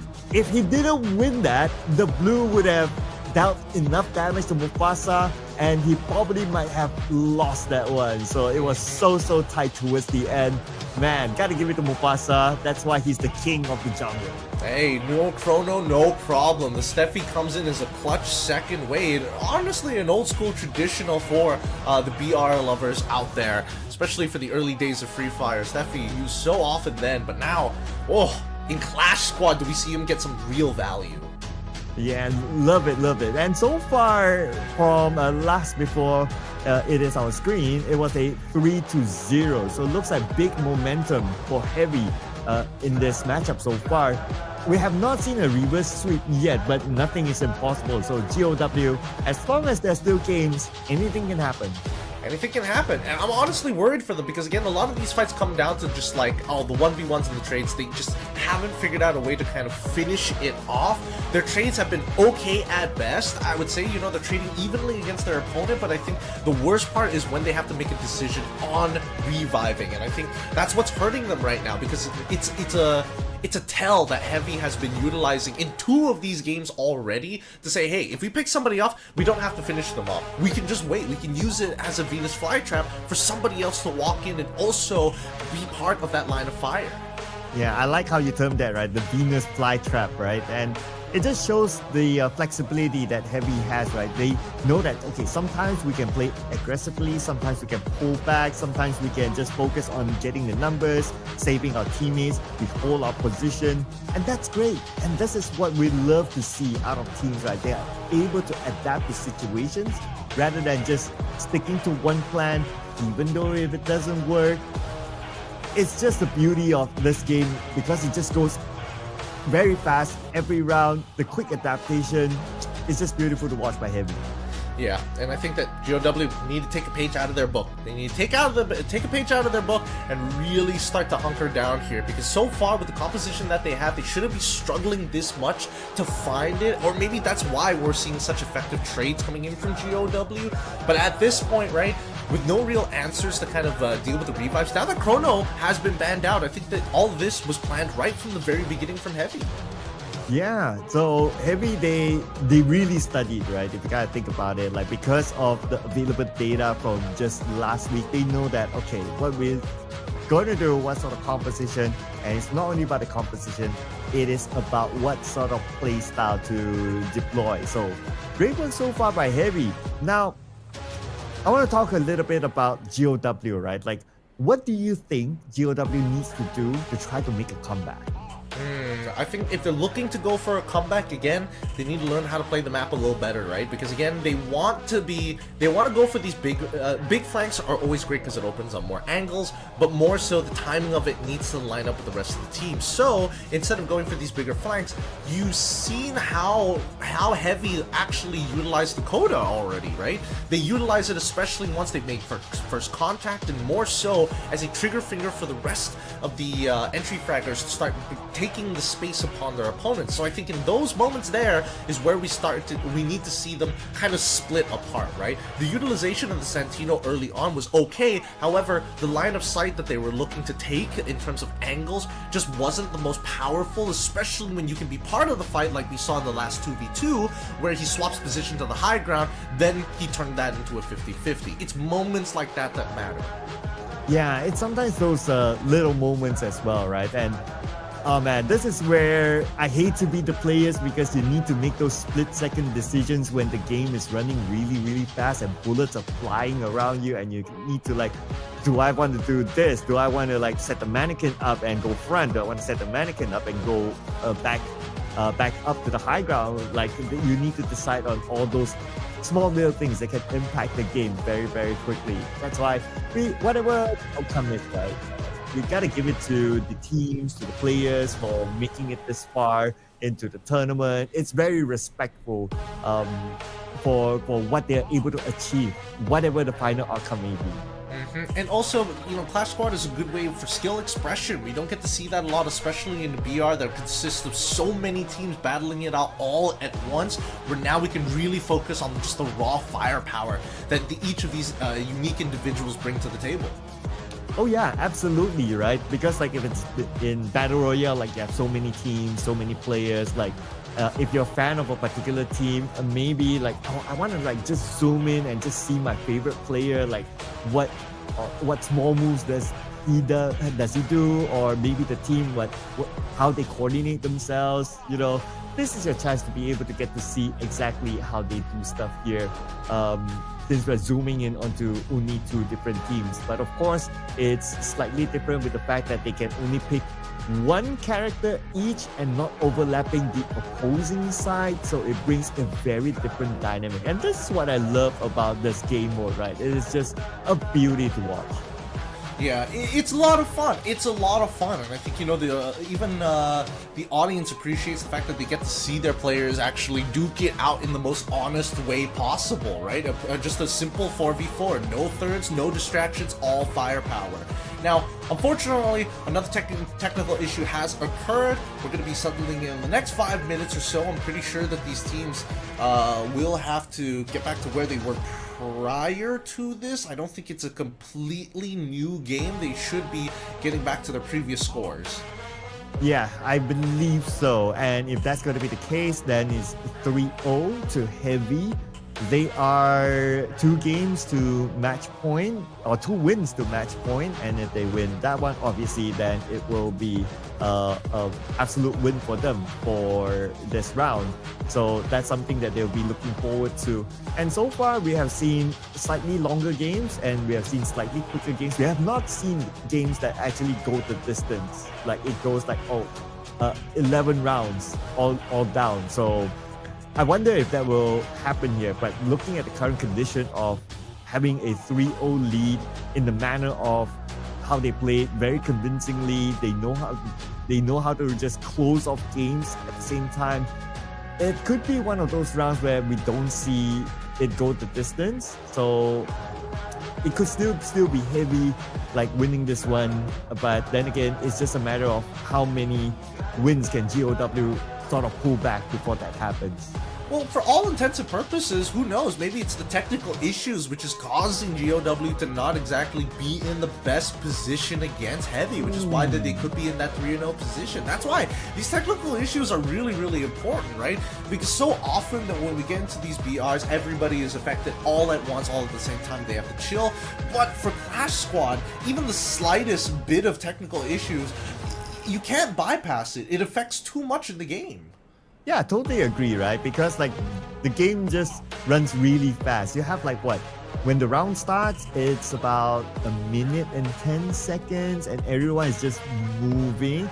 Yeah, occasionally you get to see people like holding their position, but for the most part, it's not for long. And that's where you really need to be in the best condition possible to be moving around and be aware of your surroundings. So that's why it's really, really important to keep everything like at its best performance. And that's where our professionals, our marshals are making sure all that is happening, ladies and gentlemen. So although it might take a while, but rest assured, your favorite team that is playing will have a fair playing ground by the time comes. Yeah, which goes to show that anything can happen here in Free Fire. I'm just glad that somebody decided to ban out the Ignis, realizing that like it's a problem. It's a problem to deal with. I would have hoped that the Oscar gets left open, but at the same time, again, that's the big gamble here when you're choosing compositions overall. Yeah. And when the Ignis ban came out, I was kind of like, you only have one ban. Like, do you really want to spend it on the Ignis? But I guess like how you mentioned it, right? It kind of makes sense as well at some point based on what the teams want to play. So it also tells a story of like, you know what? You don't need to be afraid of some of the characters that are truly in meta, like the Santiago and so on and so forth. There are ways to play around it. And you can also like come up with bans that might throw people off as well. So it will also make your opponents think like, oh, what are they trying to do here? And that's sometimes a strategy. Yeah, and I think it's a good strategy to employ upon your opponents, right? Man, at this stage, it's really tough to say. Hopefully, you know, today is gonna be a little extra long with the amount of extra games. Well, not extra games, but the extra time that's being taken. But I think it's time, right? Let's get right back into it. Let's finish this off. Let's finish this map at least between Heavy and as well as GOW. 3-0 so far as the map already opens. Everybody's ready to go at it. The northern side already taken over, but the left-hand side, GOW, Deanna as well as Demon, already being spotted out, knowing that Bue is going to be here. Rip, unfortunately, is caught out in the open. Hopefully he doesn't get pinched on by the rest of the Heavy members, but it looks like they are, as Don't Cry is already jumping in with the Oscar to start breaking through the battle lines and to corner them into the top left corner of the map. Oh, I'm loving the position of Heavy. They send one player to the side, now pinning down the members of GOW, but GOW, they have to fight back with the firepower that they have, and so far so good. Don't Cry, really low. He has to take a bit of time to heal up, but before that, securing those eliminations in the bag, now leaving only GOW with only one player left. It's going to be Rip, and Rip will be ripped apart by Heavy. Get gunned down here. I mean, it's just quick, fast games coming in from Heavy. They're just playing significantly better. Very good on the initiation and very effective here. Even when they're trying to use the Steffi to kind of hold on out, it's just only Mufasa and Don't Cry is alive because of it. Even Alan doesn't go down with the help of the extra damage reduction from Steffi. It's a 4-0 right now. Heavy edging closer and closer towards match point. And now we're gonna start it off again with a different area of the map. And looks like, again, quick movement here by GOW. And Heavy doing pretty much the same, but they're opening up the space with Bui on the left side, while the two players, Don't Cry and Mufasa, will take the front line. It's going to be a little tough as Deanna. Oh, Santino able to switch positions out of their way.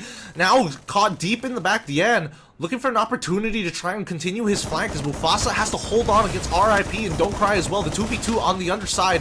Oh, the fishing village is going well for GOW. Rip does well. Hans is already getting chunked down. Takes out Mufasa as well as Don't Cry at the cost of a lot of HP, but it's totally fine because nobody's able to follow them up.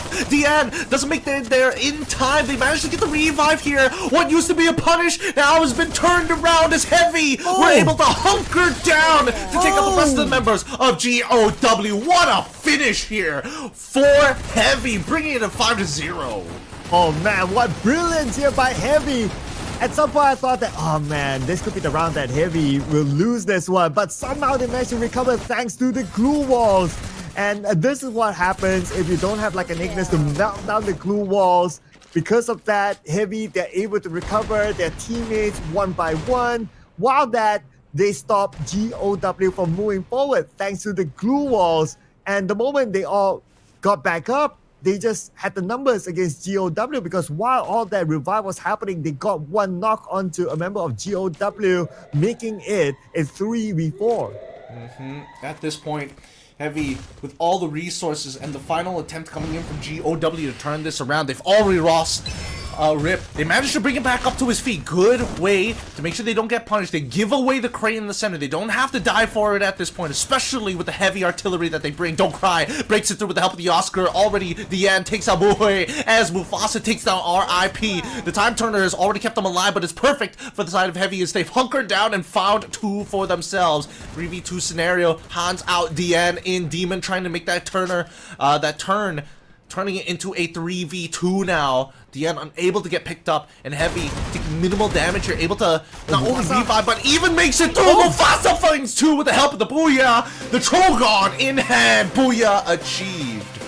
At some point towards the end, it looked like they were just running at Mufasa.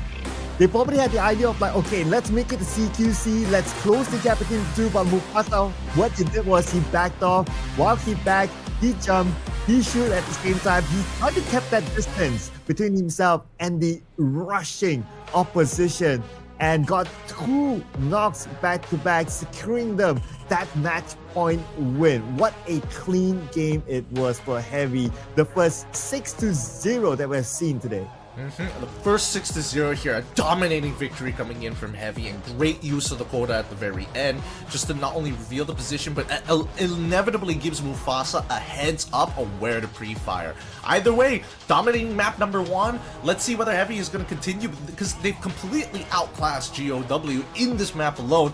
Coming into match number 2, I would assume the same thing is going to occur unless we see a change in composition. Yeah, composition. Obviously, we're going to change the map as well. So very likely composition has to change, the game plan has to change, but the momentum has to remain here. So looking at the current situation, GOW,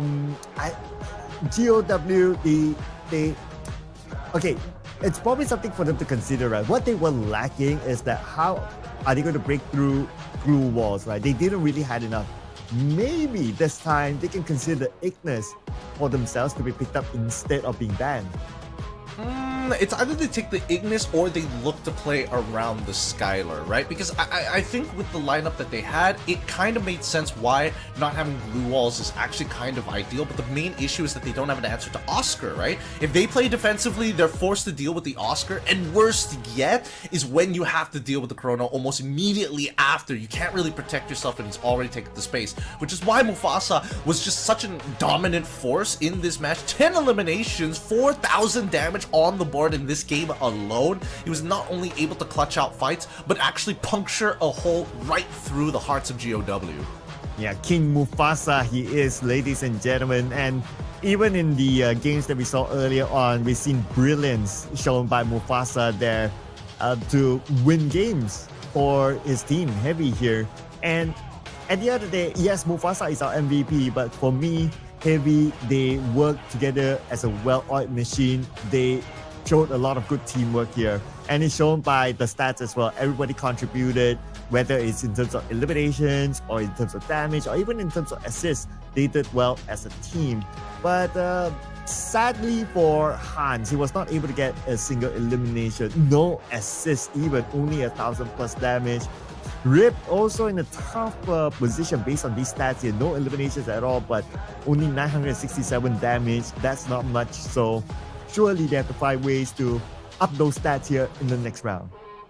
Yeah, I think that his stats already goes to show that Mufasa is a big playmaker for the side of Heavy, and it helps that they have the safety measures to enable him to do so. Something to which GOW must relook at, because some people didn't get to play the game. RIP got picked off super early on despite being able to have a couple of assists with Yan, and even then, when GOW were in a winning position, Heavy were able to recover much better as they have the Chronos Time Turner as a safe haven to pick somebody up. Yes, and picking themselves up is a must here for GOW in the next map. That is going to be Kalahari after a 6-0 loss at the Bermuda map. Hopefully it's just a map thing, you know, like sometimes the map does play a big part in how these teams will perform. Maybe it's not something that they prefer. Maybe they prefer a slightly more open map like a Kalahari. So we'll see how that goes in the next match. Yeah, it's clear that Heavy is good in those tight quarters, especially with slight elevations they can work with, but Kalahari is going to be a completely separate beast. We'll see whether GOW is a little bit more comfortable here on lands with the sands, and even so, they gotta shake off the rust, especially a 6-0 performance on Bermuda, nevertheless, against Heavy. GOW probably not sitting well with that. Oh yeah, man. I can imagine, like, when putting myself in the shoes of the players of GOW, right? Like, you just came off a 6-0, and as close as some of the rounds went, they couldn't close off games. It would definitely affect them mentally. So I don't know, man. They really need to pick themselves up, and the next round is going to start really soon. It's going to start in just a little bit here. Hopefully we don't have another technical issue before getting into this game. I would really like to see how this plays out. Again, we've had one fast series, one decently long series as well, all of which we're hoping that this one is able to kind of set the tone for the rest, and especially since it is the second last BO3 before we close out the 0-1 group. Yeah, and speaking about like motivation as well, right? This is where the coaches will play a big role to pick the team up again in order for them to be able to get back into the performance that they know that they're able to put out onto the game in the next round. So we can see that these players, they're prepping themselves up. They're probably just warming up their fingers, just keeping themselves still in the best mechanical shape in preparation for the next match that will be played inside Kalahari, ladies and gentlemen. And in case you just joined us, Bermuda was taken by Heavy, and if needed, Game 3 will be in Nextera. Yeah, I think for GOW, depending on whether they're first or second pick, I think I don't mind them banning out the Chrono. I think the Chrono was a little bit of an issue for them, especially because if you ban out the Chrono, you open up the Santino as well as the Oscar alongside the Ignis, and most likely one of these three characters are going to get banned out. Most likely the Oscar, if people had to choose, leaving Ignis and as well as Santino up for them to pick later on. But this on the assumption that they are the first pick. Yeah. If that is the case, then yeah, the Oscar would be an interesting one. I wouldn't be surprised if we fall back to like regular pick and bans, right? Like, okay, Santino we know is a very popular ban. It might be taken out again. We might even fall back to like taking out the Zane as well, which is a decently popular ban as well. So that could be the case. But if they want to go for something unconventional, like banning out the Ignis again, well, didn't really work out, but if they know something that we don't, why not? I want to see it happen. I mean, it was an idea for sure. It definitely was an idea, but the problem is that they had no real way to interact with glue walls other than the Iris, and she kind of needs the glue walls to be standing. And Oscar's like, I'm not gonna leave many glue walls standing, sir. I'll get rid of the first 3, don't worry. Yeah, that's if the case that the Iris is going to be played, right? That could be an option as well. But I also want to put out that if we were to look at some of the picks last week, right? So Heavy did come up with an unusual pick, or not a meta pick, I would say. Like Alok, they did use that one last week. GOW did use an A124. But let's see what sort of picks will they go for. And looks like we're going to see the Oscar being the first ban of GOW. Okay, alright, so Oscar gets first pick this time round. Heavy is going to respond by banning out that Chrono. Okay, alright, so this is going how I thought it was going to go. Alright, so now with first picks, let's see where GOW wants to lead into, because they can get the Ignis for themselves almost straight away, but information has always been key, and not to mention that Tatsuya is still available. They could go for like a dedicated support in Cassie, or maybe even, because we've seen Heavy, oh, no Chrono, no problem, they're just going to pick the Steffi, so we could see GOW steal that away, but if not, they go for their support, they lock in the Cassie. Ooh, I thought that they might go for the Santino because it was available, but Heavy says, hey, you guys get first pick to choose Santino, but you didn't, so thanks, we'll take Santino. And you did like sort of like had that premonition of like GOW might pick up the Ignis. Heavy had the same dream as well, so they said, okay, we'll pick up the Ignis, so now you guys have to reconsider your plan. And because that there's a Cassie here, they're going to break up the traditional combo by using the Tatsuya for themselves. As they close out this draft, it seems they made a couple of changes. I like where Heavy was leading into. They're just taking advantage. Oh, you want the Cassie as your first pick? Sure, we'll take the power picks. We'll take Santino alongside the Ignis. Your Cassie can't heal everybody, and if Ignis is able to touch 2, maybe even 3 people with one singular Fire Mirage, that's already going to put them at a significant disadvantage coming into these opening fights. Yeah, so it feels almost like Heavy is playing their draft based on what GOW is trying to set themselves up for. So if that is the case, then it will disrupt the plans of GOW. And we're just theorizing here, right? That could be the case, right? But at the end of the day, of course, it's about execution inside of the game itself. But from what we're seeing, Heavy just trying to counterpick GOW. Now, even though it's counterpick, even though it's like maybe Heavy trying to follow the rhythm of GOW, I must say this is still a power composition that they have. They have Tatsuya that they can go front. They have Santino with the mannequin, can be very disruptive and can also TP. And you have the Coda that's able to gather information. You have Ignis that's able to break down wall supports. And they have all that in place. The only thing that they probably don't really have is like healers. But if you're able to play it aggressively and end every round very fast, you probably don't need a healer.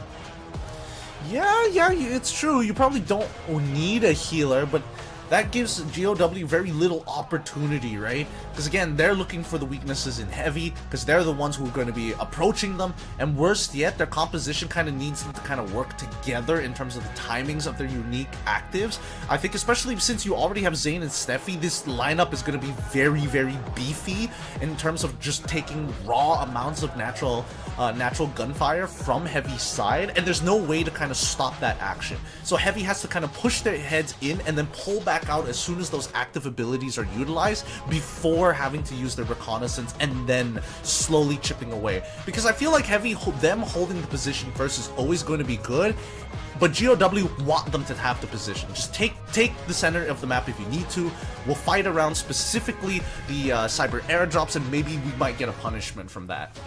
Yeah, and that's like a pro and con to that sort of situation, right? Like if you allow your opponent to get the middle of the area, then GOW must be prepared to manage the blue when it starts to close and put pressure onto them. And that's why they need to think like, okay, how are we going to get as close as possible to the middle? But I guess that's where they set up these healers so that it helps them to sustain as they try to slowly move forward, something like that. But let's see if that actually goes into play, ladies and gentlemen, as we will restart our game here. It's going to be game number 2, Heavy versus GOW. Now, Heavy's already at match point at this point. GOW needs to push them back. They're going to be playing with verticality here. 2 floors to play upon, and even then, there are still higher heights to climb. Demon going to go up by himself as Buhoy might just spot him out at the very edge, and I think they do. He's going to throw out his Mirage first before anything, as Don't Cry is already the first to fall down. Allen the next to fall, as GOW are unafraid and unapologetic. They take the space, they take out names as well. Okay, looks like the pistol round is looking good right now for GOW. They only have Bui to deal with, and Bui is just right about Demon. Obviously, they know where he is, and it's a matter of just trading blows with each other. But anyway, Bui, he got that knock, but the follow-up came in just at the right timing. He knows that he has his teammates to back him up, and they won that round. Game 1, or round 1, goes to Heavy. That's what we want to see. That's what we want to see at this point. GOW played it extremely well, right? I think at least with the way the GOW is trying to take these fights, they got the initial ground, they were able to find these angles, and as expected, they made sure that Heavy could not recover at all, right? Nobody was able to get revived throughout that round, and I think that's something that Heavy need to recognize, that the composition is slightly different. We cannot just wait for the right opportunity. It must be instigated. Ooh, GOW going for the high ground as quickly as possible. 4-man high ground versus 2 from Heavy on the other side. So both sides very different sort of starting play style. And GOW will try to close the gap, but they have to be careful of the fact that Allen might spot them from an angle below. Speaking of angles here, it's a low versus high scenario. Dian finally spots out Bue. He was trying to go around the long side, and now they're slowly adjusting to his angle, making sure that Bue doesn't have line of sight of them while they still control the area of which it's just above the cyber airdrop. And now initiation is going to come through. Blue walls are going to be a bit of a problem for Mufasa as well as Don't Cry. Bue quickly switching position once again to try and make an opening happen. As Demon, he's looking, I think he notices Allen. He's trying to make sure that Mufasa as well as Don't Cry get punished, and Dian as well as Hans take the space. Dian's the first to go down, Mufasa the next to fall. Hans tries to hold forward, but it's just too much damage as Allen is the only one remaining here. Takes out Demon, and now it's a 1v1. This is very winnable for either or. RIP. Can he bring back a friend? He would like to, and he should be able to make that happen. He's going to take out Mufasa as well as Don't Cry. Don't give it an opportunity in turning this into a 2v1. Allen, he is bought up. Powerful in the hands of Dian with 1 medkit left. No medkits, no resources, and most importantly, Dian is the only one with the glue wall. Dian is already down. Allen takes him out, and RIP just does not have the angle. He wants to run across, loses half his health just because it brass tacks applied. As now, Allen gets the move first alongside with his rotating blue zone. RIP still on top. You can still see their legs stick out ever so slightly as they're trying to encapsulate Allen. And the zone is not really going to put pressure on the GOW for now as it moves towards where they are in the middle of it. So they're pretty okay for now, that is. But the moment they are forced to go down, Allen will be ready. And this is where the final zone will close. Both RIP and Dian, nowhere to go. They have to go down at some point.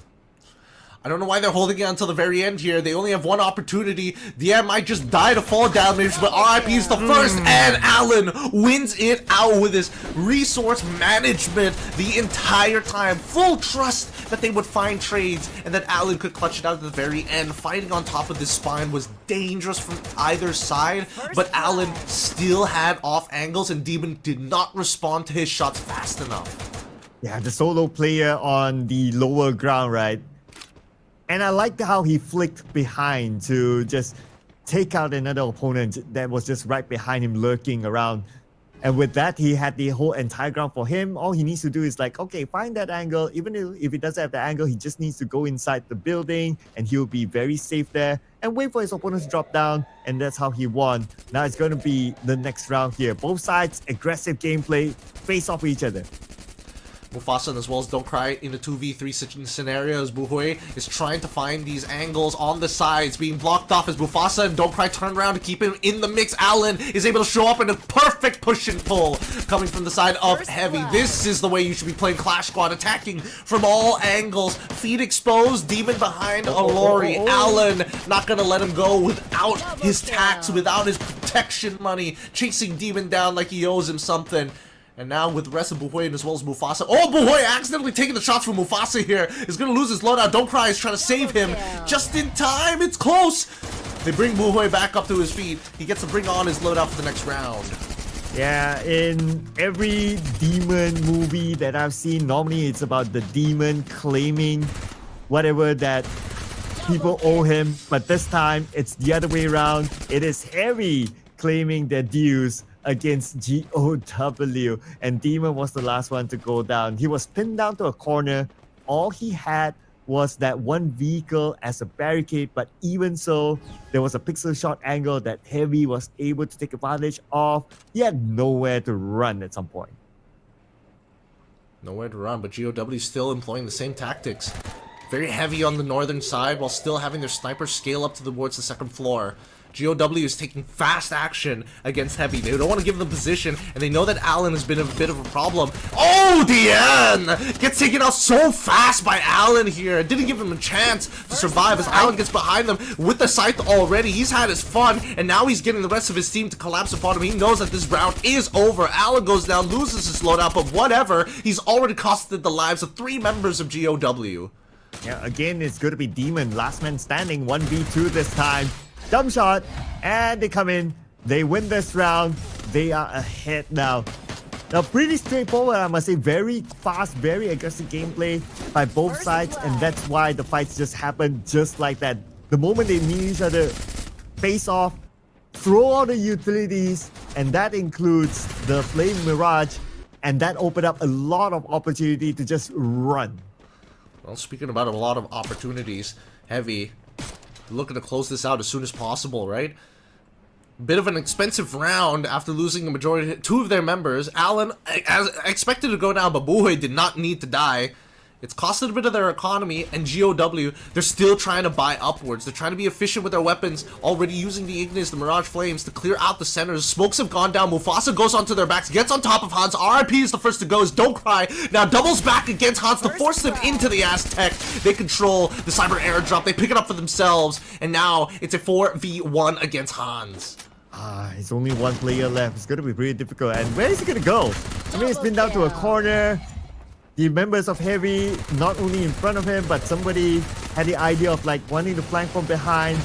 There was nothing that he can do about that situation towards the very end. As much as he wanted to cover from the aspect, but I guess he has to play hard the next time. Yep, round 6. An important round here for Heavy. They're sitting on some fat stacks. Fat stacks indeed. 2 VSKs for each of his slots for the side of Buhui. Still wants to be a little efficient, still wants to be a little frugal, knowing that Don't Cry is sitting on 7,000 credits ready to go. Unfortunately, for the side of GOW, maybe not as healthy, but at least enough economy to make sure that they have some tier 3 armors. And because they have the economy, they can do wonders here with the spread that they have. Starting off with a knock onto Rip. He's down. Can he be back up again? Maybe not. Mufasa's down as well. At least they did trade off back. Don't Cry needs a little bit of time to heal. But before that, Dian will be ended by Don't Cry just to be shot down from afar by Allen. Oh, gets hit with the util.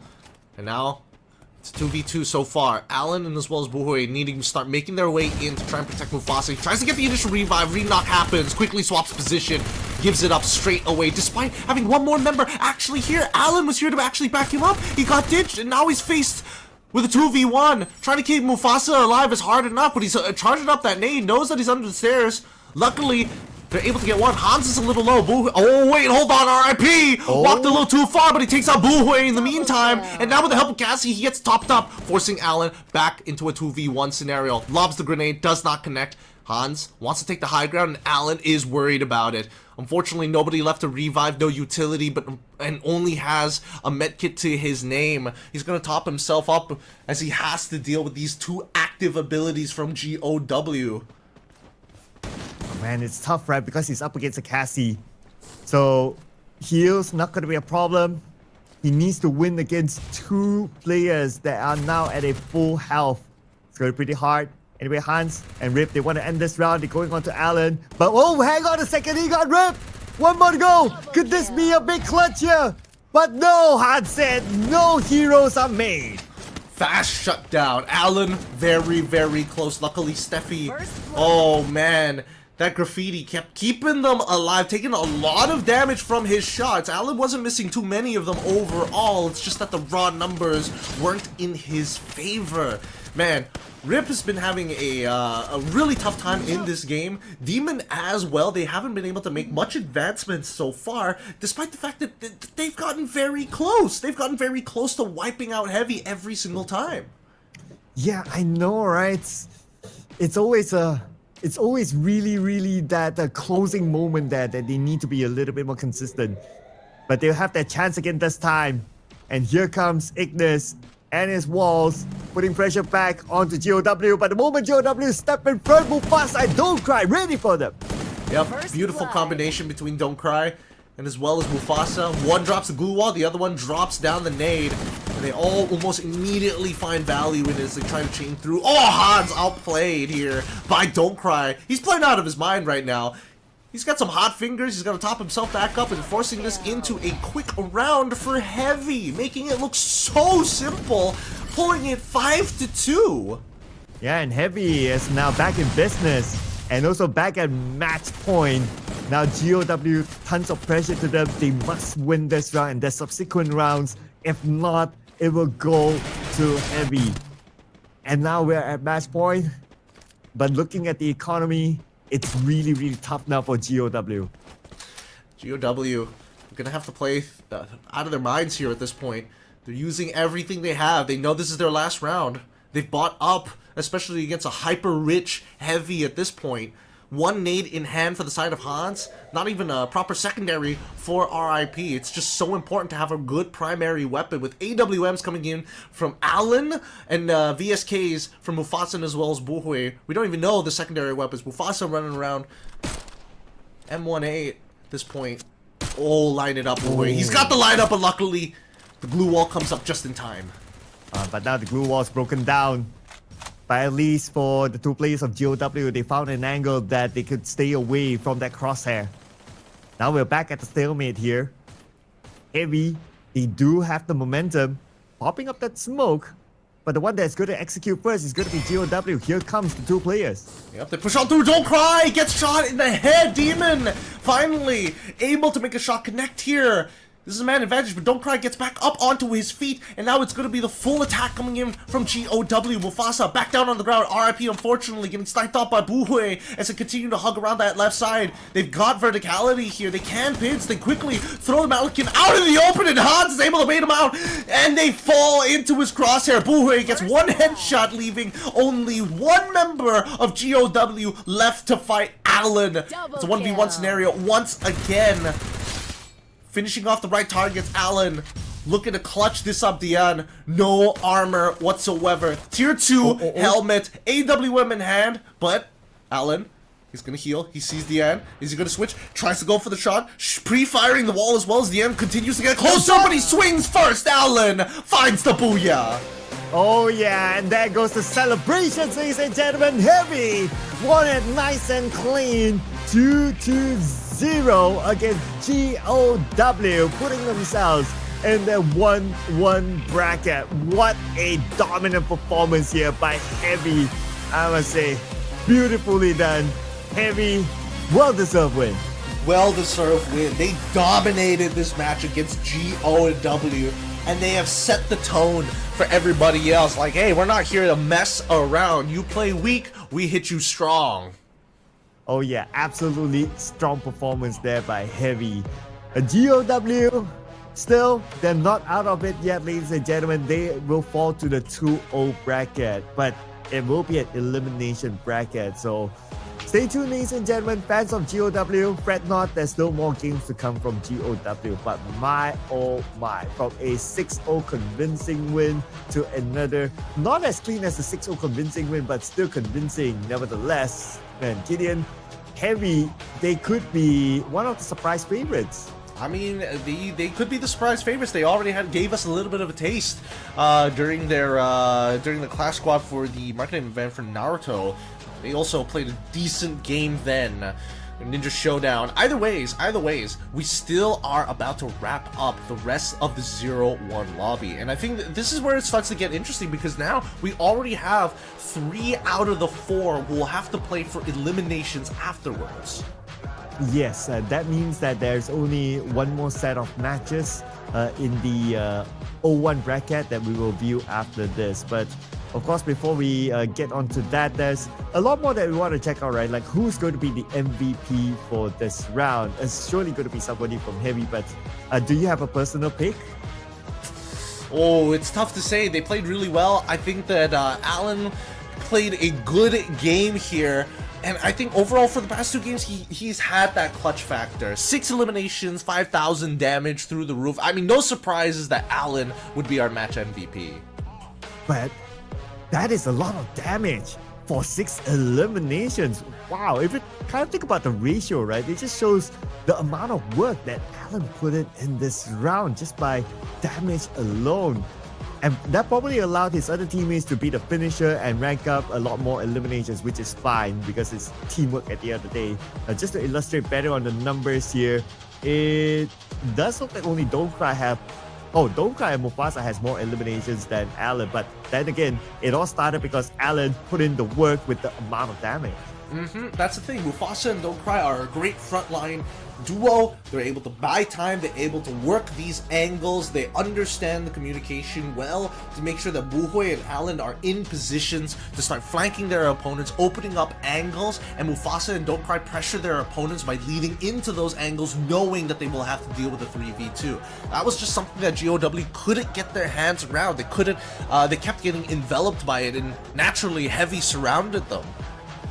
And if we were to look at GOW, frankly speaking, it's a bit of an improvement as compared to the first game where they lost 6-0. But of course, that's illustrated by the fact that they won at least 2 rounds this time. So a bit more balance among all the teams or all the players, that is, when it comes to bringing in the eliminations for the team to make their way to at least winning those 2 rounds. But still, the final outcome is that Heavy wins this 2-0 with a 6-2 inside of Kalahari, and they will move forward in the 1-1 bracket. Yep, a clean 2-0 by Heavy side. I mean, they're gonna. We gotta keep an eye on them throughout the rest of the Clash squad. I would like to see how many more 2-0s they're able to come up with, or whether GOW just wasn't able to put enough of a fight here. But we'll just have to wait and see, right? Because overall, this is why we get a little bit of different information when we're talking about teams within the same region, who they think is strong, who they think are underdogs, and this is why the moment you Clash squad with them, GOW is like, man, Heavy is kind of nasty with it.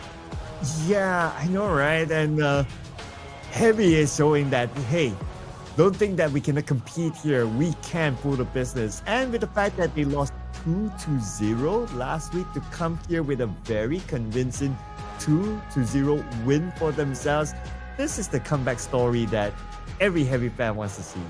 I mean, they're shaking their hands. They're loving it right now. They're rubbing it, making sure that they're still warm for the games that are up and about. But I don't know. It feels like they ate something different today. It feels like there's a different version of Heavy that we're seeing at the very least. So I am curious to see what they have to say during their interview. That's going to be popping up in just a little bit. So guys, please stick around. Have a listen to what they have to say. Maybe they've got the secret sauce that you're looking for in your own games. Let's jump right to them. Kind of fast, right, you guys? We have finished our game between Gao Esports and Heavy. Hello everyone, I'm Yusul and welcome to the Vietnamese broadcast. And right next to me is Heavy Alan. So shall we jump into our interview? Xin chào tất cả các bạn khán giả, mình là MC Yusul và bên cạnh mình đây chính là tuyển thủ Alan đến từ đội tuyển Heavy. Một trận đấu khá là chóng vánh và nhanh đúng không? Vậy thì chúng ta hãy cùng bắt đầu với câu hỏi đầu tiên thôi nha. Alright, Gao Esports is a team that highly rated in the Clash Squad mode, but it seems to be like you guys passed through them pretty easy. So, how do you feel about this after the match, Alan? Gao Esports là đội tuyển được đánh giá khá là cao ở trong chế độ tự chiến, nhưng mà với trận đấu vừa rồi thì Alan có thể cho Yusu biết được cảm giác của Alan không ạ? Cảm giác của Alan bây giờ thì hơi dễ. Hơi dễ hả? Vậy là mình đã có một trận đấu thắng rất là thuyết phục trước Gao Esports và đối với Alan đó là hơi dễ. Dạ vâng. Còn cảm xúc nào nữa không? Dạ, tại vì Cảm xúc thì cũng bình thường tại vì dù gì cũng là Việt Nam với nhau. Như sự hiểu. So for Gao Esports, Alan seemed he feel kind of easy actually, and it is because like Vietnamese versus Vietnamese, so that's why he feel normal. So there's nothing to talk about. Into our second questions. So since you move into 1-1 stage, so the teams that you will be meeting is Virtus Pro, Bigatron by Vitality, Twisted Minds, EVOS, and P Esports. Who are you afraid the most and you don't want to meet and why? Được rồi, đến với câu hỏi thứ hai là trong những đội tuyển sau đây, Yusu đọc tên nha. Chắc hồi nãy Alan cũng nghe rồi, Yusu đọc lại nha. Virtus Pro, Bigatron, by Vitality, Twisted Mind, EVOS và P Esports. Đây là một trong những túi mù mà Alan sẽ phải bóc. Thì Alan e ngại gặp phải ai nhất và tại sao vậy ạ? Chắc theo Alan là EVOS ạ. Tại sao mình lại gặp EVOS ta?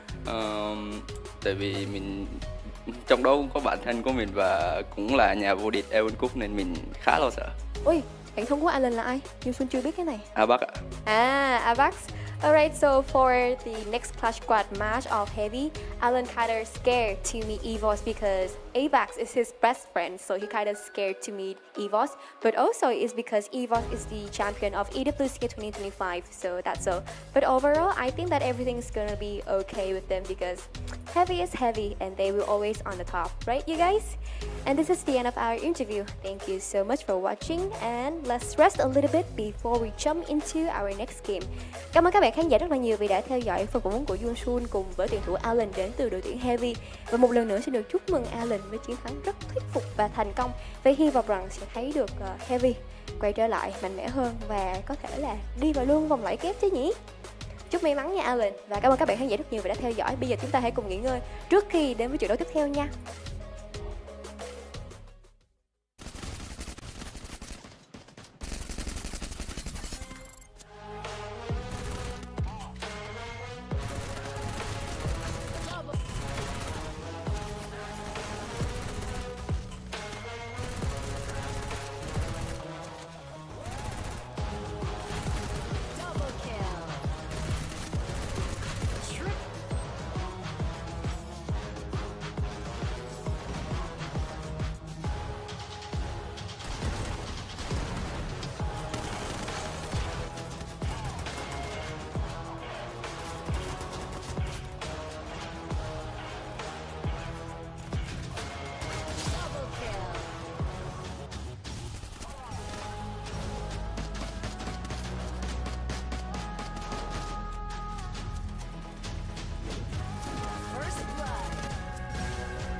Get ready for intense close quarters combat. This is the Free Fire World Series SEA 2025 Fall Clash Squad Mode. A total prize pool of $100,000 is on the line. The champion takes home $30,000, with $15,000 for second, $10,000 each for third and fourth, and $3,000 for the final MVP. Map pool, best of 3, Bermuda, Kalahari, Nextera. Best of 5, at Purgatory and Solera to the fight. Ban pick system. A random draw decides which team bans and picks first. Ban phase. One team bans one active skill, then the other team does the same. Pick phase.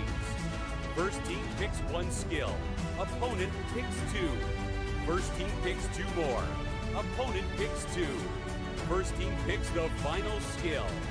Note that each player must use a different active skill. Ban pick order alternates across games, randomized if needed. Tournament timeline. Swiss stage, 28th August to 12th September. Double elimination, 18th to 19th September. Grand final, 4th October 2025. But how do teams get here? To qualify for Clash Squad mode, teams must place top 16 by the end of week 2 in Battle Royale knockout stage. Here's how it works. Each team plays against others with the same win-loss record. In round 1, all teams start at 0-0. They're randomly paired. Winners move to 1-0, losers drop to 0-1. From there, teams continue facing opponents with the same record, 1-0 versus 1-0.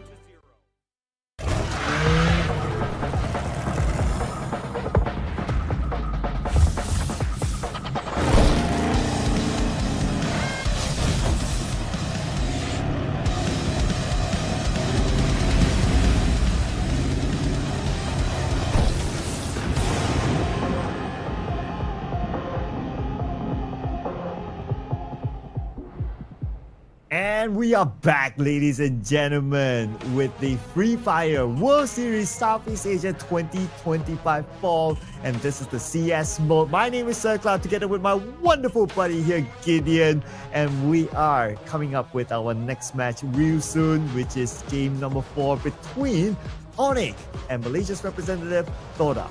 This is going to be an interesting one. We want to see whether Todak is able to bring it to Onyx and whether Onyx is going to be bang for buck, because they haven't been doing, both of these teams have not been doing well during their Battle Royale stages, and maybe they have something else to prove during the Clash Squad. Oh yeah, and being the sole representative from the Malaysian region, right? So there's a level of pressure, I must say, or a level of expectation from the fans of the Malaysian region to hope that Toda is able to do well here in this game mode. But of course, their opponents are no pushover, right? We are talking about Onyx here. But if we were to talk about like record, last week, Onyx failed to win a single match. But then again, for Toda, they won at least one. So maybe the stats do kind of favor Toda in this case.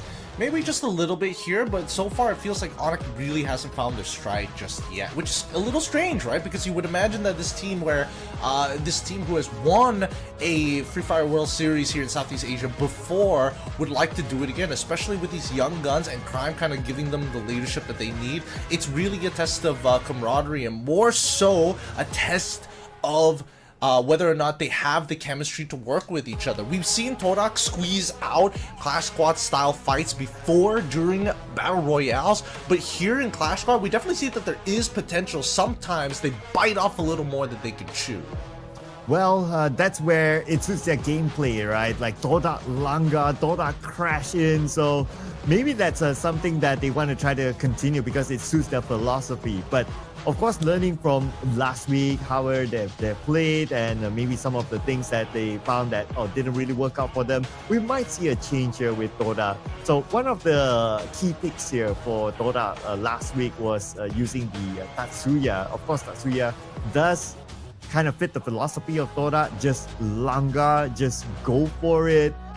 I wouldn't be surprised if they just picked Tatsuya again this time.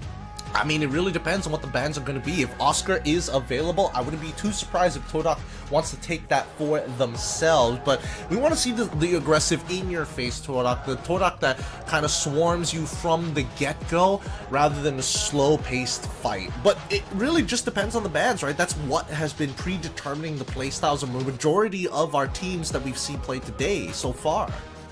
Yeah, and things might just change, right? I mean, we've seen that with the game between Heavy and GOW as well. Like the play style and how they played last week and the type of composition that they put up is fairly different. So it might be different here as well. And you got to keep things fresh as well, right? Because you've done that last week. I mean, us as casters at the desk, if we are able to tell that, oh, that's their favorite pick, that's a comfort pick, that's the play style. Of course, all these teams would have done their homework and they know how to analyze and try to overcome those sort of situations. Now, the situation here with the map order is that we can start off with Bermuda, followed by Kalahari, and the decider match to be in Nextera. This will be interesting to see, right? Once again, we're going to be going back to Bermuda, so we expect to see a lot of CQC happening as we go straight into the draft. Onyx looks like they get first pick, first ban, and they're going to get rid of the A124 here against Todak.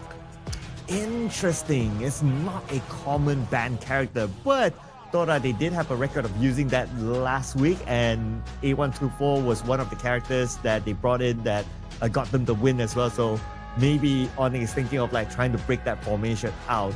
And interesting enough, Todak, they banned out the Oscar, which is a similar ban as they did last week. So they might be thinking of coming up with a similar composition. And if that's going to be the case, the Todak Longa composition, it might be a Tatsuya and Santino because it's still open as of now. Yeah, so that's why we see that Onyx immediately get rid of Cassie, right? They don't want to enable the Tatsuya. They don't want...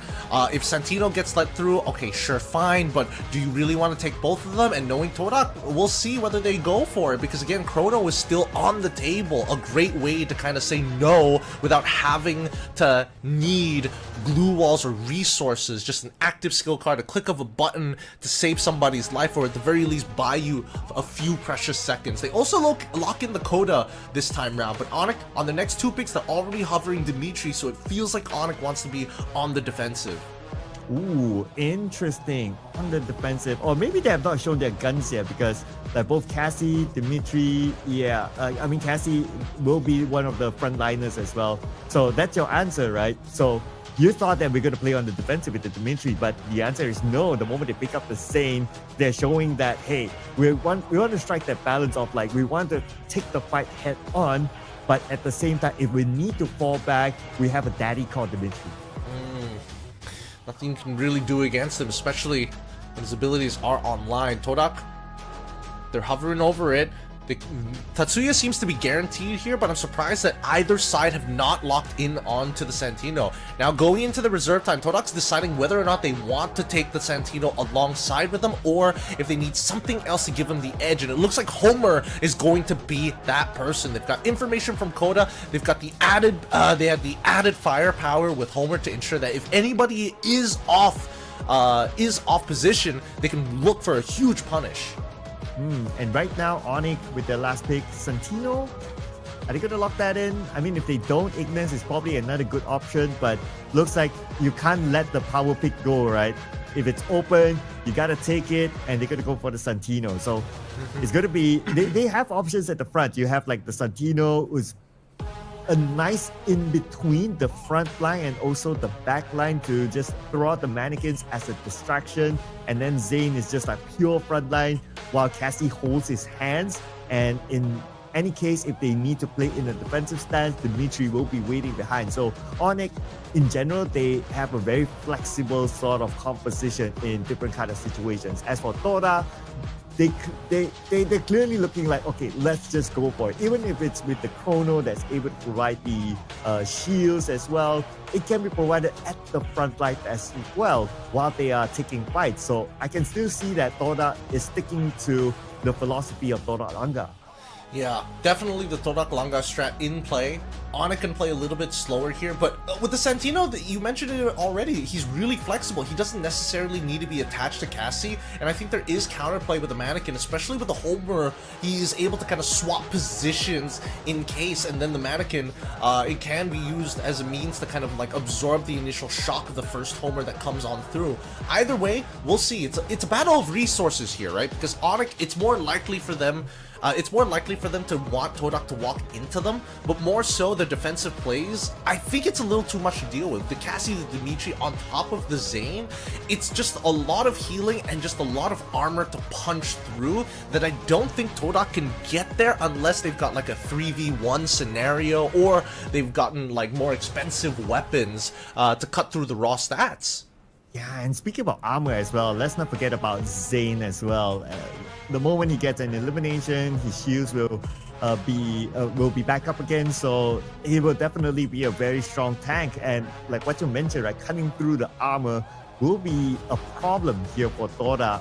So if they want to like gain success with this sort of composition against the composition that Onyx has, they have to make sure that Onyx do not recover or have no space to recover. Hence, Tora Langa truly has to bulldoze Onyx in order for them to find that win. Speaking on the bulldoze, I think the only thing that Onyx need to be careful of is trying to go for anti-flank or make sure that their sniper doesn't get taken out early on, right? A man disadvantage could put them at real bad odds, especially if we're talking about like the later rounds, round 3 onwards. For the first 2 rounds, though, I will say that the advantage is a little more reliant on Onyx to be winning out these early fights, because they just have way more base stats to work with overall the amount of healing and armor that they receive. So really, Santino is going to be the big playmaker. We'll see whether or not he can waste some of the Homer drones. If he doesn't, then, well, I think homering anybody else isn't that viable, if not worth it, because of the way they have utility to kind of pair it up with Cassie alongside of Dimitri's raw heal. Oh man, I like the fact that you point out that the Santino has to be the playmaker here, especially with his mannequins. If he's able to put out mannequins at the right position, at the right timing, in a middle of a fight even, then that might force Tora to kind of waste utilities or even waste bullets that they need to reload at some point as well with that sort of play. So it's something that they have set themselves up on. I mean, that's why there's a reason why the Santino is a power figure. It's so flexible. There's so many ways to play it. You want to play offensively, you want to play it defensively, you want to play it as a distractor or just to like wind down the utilities of your opponent. You can do so. And to my surprise, that it took both sides that long to consider the Santino. Yeah, it took very, very long for them. They had other priorities that they want to finish off in the first place. And it looks like with fist bumps coming through, claps coming through, looks like both squads are about to get ready up to head on into the match. Final cheers before we get into this game, because everything is on the line. Every single win brings you closer to the next stage. Every single loss puts you closer to your last elimination match, something of which Todak doesn't want to be a part of. Speaking of which, fun fact, Inoki used to be playing under Onyx during EWC, which is, again, I don't know how much he learned from this team, whether or not he's starting to pick up on tendencies or maybe something to give them a bit of an edge heading into this map. Some insider information, some may call it. Oh yeah, that is a good point there. He was on loan for EWC with Onyx. So to a certain extent, if you want to like put out like the thought of like, so Tora knows Onyx, but Onyx might not know Tora. That's pretty intriguing if you ask me. It is pretty intriguing, and I don't know whether it's going to give us a unique take or at least some kind of unique gameplay here coming in, of which Rock really takes advantage of those weaknesses, if not, if any, from the side of Onyx. Because again, Onyx has been a team who is known to be play a little ratty, I'm not gonna lie, play on the outer ring and then sneak themselves into god spots while having minimal resources. They're used to playing the early games with non-optimal guns, non-meta weapons. Hey, and that's good for if you're forced to be in an eco round, or maybe even the first round, the pistol round, where you don't have much resources. So if you're able to adapt to that sort of situation, that is the best case scenario, because you win the eco round and or you win even the first pistol round, and you can start to snowball even if you're forced to go into an eco round. But if you're flexible enough to like know how to deal with the lack of resources, that is a huge advantage to any team. A big advantage indeed. Oh boy, I can't wait to get into this map, right? I've been excited for this game for quite some time. Hopefully we get to the map sooner rather than later here, because I would like to see Onyx put up a fight against Torak, right? Make this close, make this a close match. Oh yeah, totally agree. We did talk about like, which match do we find to be the most exciting that we can't wait to see, right? And this is one of those games that we did mention about. We want to see this game. And for me personally, it's of course exciting to see, not only because of the names of these two teams, they are huge names, they have amazing players, but also to see how the sole representative of the Malaysian region, Todak, will fare out, since they will have every support from every Free Fire fan in Malaysia since they're the only team in this game mode. Put under a magnifying glass. Let's see if it cracks under the rays of the sun here. Coming back to the composition, based on some of the picks that we've seen from Todak, I'm rather surprised that they didn't want to go for the clue. Instead, they wanted to go for the Coda instead as their natural recon. Player, because the last time they banned out the Coda and then still got the Homer, the one game that they did utilize the Homer. Yeah, you're right as well. But I guess maybe it's something that they had thought of from the last round, right? Because when they picked the clue, the 2 rounds that they had the clue out of 3, they didn't win. So they probably reassessed to say that, hey, you know what? It doesn't really fit into what we want to do to try to get the win. And we tried it out like last week, and this time not really. Did I just see them doing like a routine? Almost like a dance. Okay, there you go. They're just buying some time. They're just playing little mini games against each other for the meantime. Process of elimination now turning into a 1v1 up on stage before we even get into the game. Oh, they still have time? They get the call early. Gotta sort with business first. I think they were trying to play like rock, paper, scissors, but it involves 4 people. Have you ever played rock, paper, scissors with 4? It depends on what version of me you're asking. Okay. As a man who's about to reach his 30s, no. As a man who used to be below 20s, absolutely. I think there's like a proper name for it as well in BM, but I can't remember. It's not coming to me. I guess I'm way past that, right? My era of rock, paper, and scissors, it just works when there's like 1v1. And that's about it. Like, and they didn't even know that evolutions to like you can play with 4 players. So yeah, I mean, again, maybe the team chemistry they're showing to us on cam, like we got the bonding. We're there. Don't worry about team chemistry. We're all good. Just giving something to the fans to like calm down for the game. Way to calm down. I'm hoping that they're actually heating up. That's why they're playing the mini games in the first place, right? Gotta keep your mind sharp. Gotta make sure that you're staying in tip-top shape no matter the situation, no matter the competitor, even if it is your teammates. Yep, and with that, ladies and gentlemen, we got a bit of a signal from Mission Control that we are going to begin really, really soon. I can't wait to see how this game will pan out, right? Stats, as of now, do favor Tora just because they had that one win last week, but that was only that one series. We need more data. So this series is going to kind of give us a trend on like what might happen to come. And of course, whatever happens to a losing team, there will still be games to go because they will only fall to a 0-2 bracket. Without further ado, ladies and gentlemen, let's head on to it. This is Onyx versus Tora. Thank God, no technical pause. We're not 4 for 4 today. So far, 3 out of 4, but we still have an entire best of 3 to go ahead of us. Onyx, with their first pick, they're going to be starting on the northern side versus Todak coming in from the southern side. The Homer already revealing the position of a Crime MKS. Zen, as well as Noki and as well as Traps, are fighting for the center building, but they're playing on the outside of it.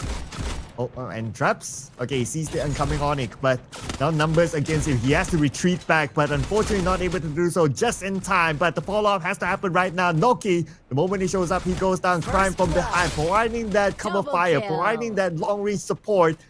Now leaving only Faiz for Todak, 1v4 in a pistol round. He needs a miracle. I don't know how Onyx, I don't know how Todak were thinking that they could power through that. We just have to one-tap them. That was their simple answer to the strategy. But unfortunately, once they just start utility dumping, the damage reduction on top of the healing isn't going to make it close at all. And unfortunately, Todak fighting 2v3 for that center building, not a good idea, especially since Putra only dropping down the Dimitri late into the fight, just to kind of bait out the second member, knowing that Todak like to play in 2s. Yeah, and I like how Onyx, when they know that, okay, Todak is just right behind this wall, instead of waiting for Tora to come towards us because we're inside the building and we will be like funneled in, we take the fight to Tora. And instead of Tora Langa, this is Onyx Langa. They know they can bully them out on first interaction, right? On first contact, if they have enough people grouped up together to set the snowball to happen, then it's tough. Early Homer already being deployed by Todok's side to slow down any kind of initiation or control over the center, but it looks like Onyx have already found the compartment that they're going to be sitting in, and Adam walks out, tries to go for the equipment, is able to find it just in time, but Putra, he's already a little low. The rest of his team needs to regroup as Todok looking to surround him from all angles with akimbo revolvers. He's gonna try to take out the mannequin, realizes it's a mannequin, looks to reposition just in case he swaps position with it, doesn't want to give him that option, as Todok taking a defensive stance, trying to make sure that Onyx don't have resources to work with. Alright, but Onyx is pushing Tora to the corner. Anyway, they will meet in the middle right now, and let's see who will get that first blood. As Traps, he knows that somebody is just right in front of him. It's going to be Adam. But he doesn't have that angle still. Looks like a bit of a stalemate between the two sides. But Onyx, if they want to execute their plan against Zen, they could. But with Noki on top of the rooftop, they can still do that because Noki can't interfere if they rush in onto Zen. That's exactly what they're waiting for, right? They're waiting for the trigger finger. They're waiting for a misuse of utility. As long as it's below 50% usability, then it is worthwhile for Todok. But now the ring is going to start to move, and nobody's been knocked down just yet. Traps is taking some damage, but he's able to kind of heal back up in just a little bit, forcing out the chrono. You can see that Onyx wants to stick as 3. They've already found 2 in Traps as well. Zen 5 is the next to fall as Loki finds 1 into Zairu, but it's not enough. Putra, the one who finds, Putra, this one who finds him at the very end. Minimal damage. Onyx walking away. Full loadouts, full econ. Yep, this is a very patient game by both sides. In fact, looking to see who makes the first move. And though it was Onyx that made the first move, they were able to just wrap things up against Tora. And if we were to look at the positioning of Tora, it kind of felt that they were a little bit too scattered. Like they didn't really have a plan B in case they were rushed down by Onyx and one by one of their players got taken out. So it's probably something that Tora would need to rethink again in this round. Talking about rethink, it's going to be a much more open area. A lot of local buses around. Unfortunately, Noki as well as Zen are left on their own. The angles are blocked off, forcing to drop down the chrono as soon as possible. Noki and Zen go down with the help of Adam, who slugs them out. Faiz tries, it gets blocked off, but Onyx have already done devastating damage to Todok's squadron, taking out 2 and chasing and hunting the rest. And it's only Traps left, and now they know exactly where he is. It's a matter of just rushing him down, going in for the hunt. Adam is just right in front of him. Adam jumps out the window, and Onyx will claim this victory 3-0. Adam, big plays from him after crashing down straight away onto the time turner, quickly following up on CrimeXK's last discourse, requesting for help, back up before getting traded out. Onyx, very solid 3-0 lead against Todok so far, and walking away with major money. But finally, we see that Todok is going to be able to buy up against Onyx, and this is where we're looking for the big turnaround, right? Trogon's already being purchased, 2 VKSs from the side of Faiz. They need to be able to land those shots, and especially contest for these cyber airdrops. Okay, looks like Tora, they're going for the Langa strat right now. Just going forward, looking for the target, but then again, it's going to be Onyx getting that first blood on the Traps. Zen, Noki, Faiz, right now we need to fight back. Adam gets another one. Zen goes down. Faiz down as well. It's only Noki left. Very quick round it is, and Onyx will make it nice and swift to claim their 4th win. They keep doing the same things over and over again. They cannot beat this front line of Onyx, right? Especially now that they've got tier 2, tier 3 armors in play. Unless you're landing immense amount of headshots, I don't see it happening. And Todok need to recognize that a little bit of work and effort needs to be put in to play around the angle so that Faiz can get some good shots in. He's purchased another VKS. This is the 3rd purchase he's already had throughout the game, and it's costing them these rounds. Yeah, and with a bit of a lack of armory, especially with Faiz, but he's a sniper anyway. It might be a bit hard for Tora, but because they have stacked up the armory for the rest of them, they try again. by taking the fight head on onto Onyx. Adam went down, but he was able to be recovered fairly quickly. Traps will be taken out of the game. Now only 3 left for Toda. Make that 2 with fires down. No sniper. Now it's going to be CQC only for Toda. Zen on the ground, on his knees. Nothing that Noki can do about it. And Onyx, again, another swift win. I mean, I think Onyx has outclassed them entirely here. I think, unfortunately, Todak are making some really weird decisions. They're like, okay, we're going to contest for the cyber airdrop, but also we're going to leave Traps all by himself. Even though he found the pick initially, it's just a 2v1 scenario that you can't win. And I think that right now, Todak, they are finding opportunities. They just can't capitalize on it because of the decisions that they make in the game. Yeah, and they keep repeating the same thing, right? Hoping for a different result. But clearly that's not happening for Toda. And now we're already at match point. If Toda, they really have to do something different this time. They have to maybe just draw on it towards them. That could be their best case scenario. Well, speaking of draw, they got AC-80s already purchased, so I think that's exactly what they want to do. But Adam doesn't want that. He wants to get right in their faces. And unfortunately, Zyro is the one who pays the price for it. Fives finds a clean headshot as Noki and as well as Zen start closing in on the weak prey. Zyro, unfortunately, goes down. We were expecting at some point Onyx was going to lose based off of the weaponry and the econ being built up by Todak, but it seems like now with the UAV in play, they have to figure it out. Putra and as well as Adam, they know that Noki is all by himself. They quickly force him around the corner, force him to reposition. Zen ends up dying to Crimex K, who is in their flank with the AWM. Traps takes out Crimex at least with the AC-80, and Noki has to win out these fights. He knows that one's down, trades off against Putra, and Crimex, still alive, is able to headshot Noki in no time. Crimex and as well as Adam now in a 2v1 against Fires, and they clean up the match. Onyx take game 1 fast and easy. Man, this is even faster than the 6-0 win by Heavy in the previous series. Very, very convincing by Onyx.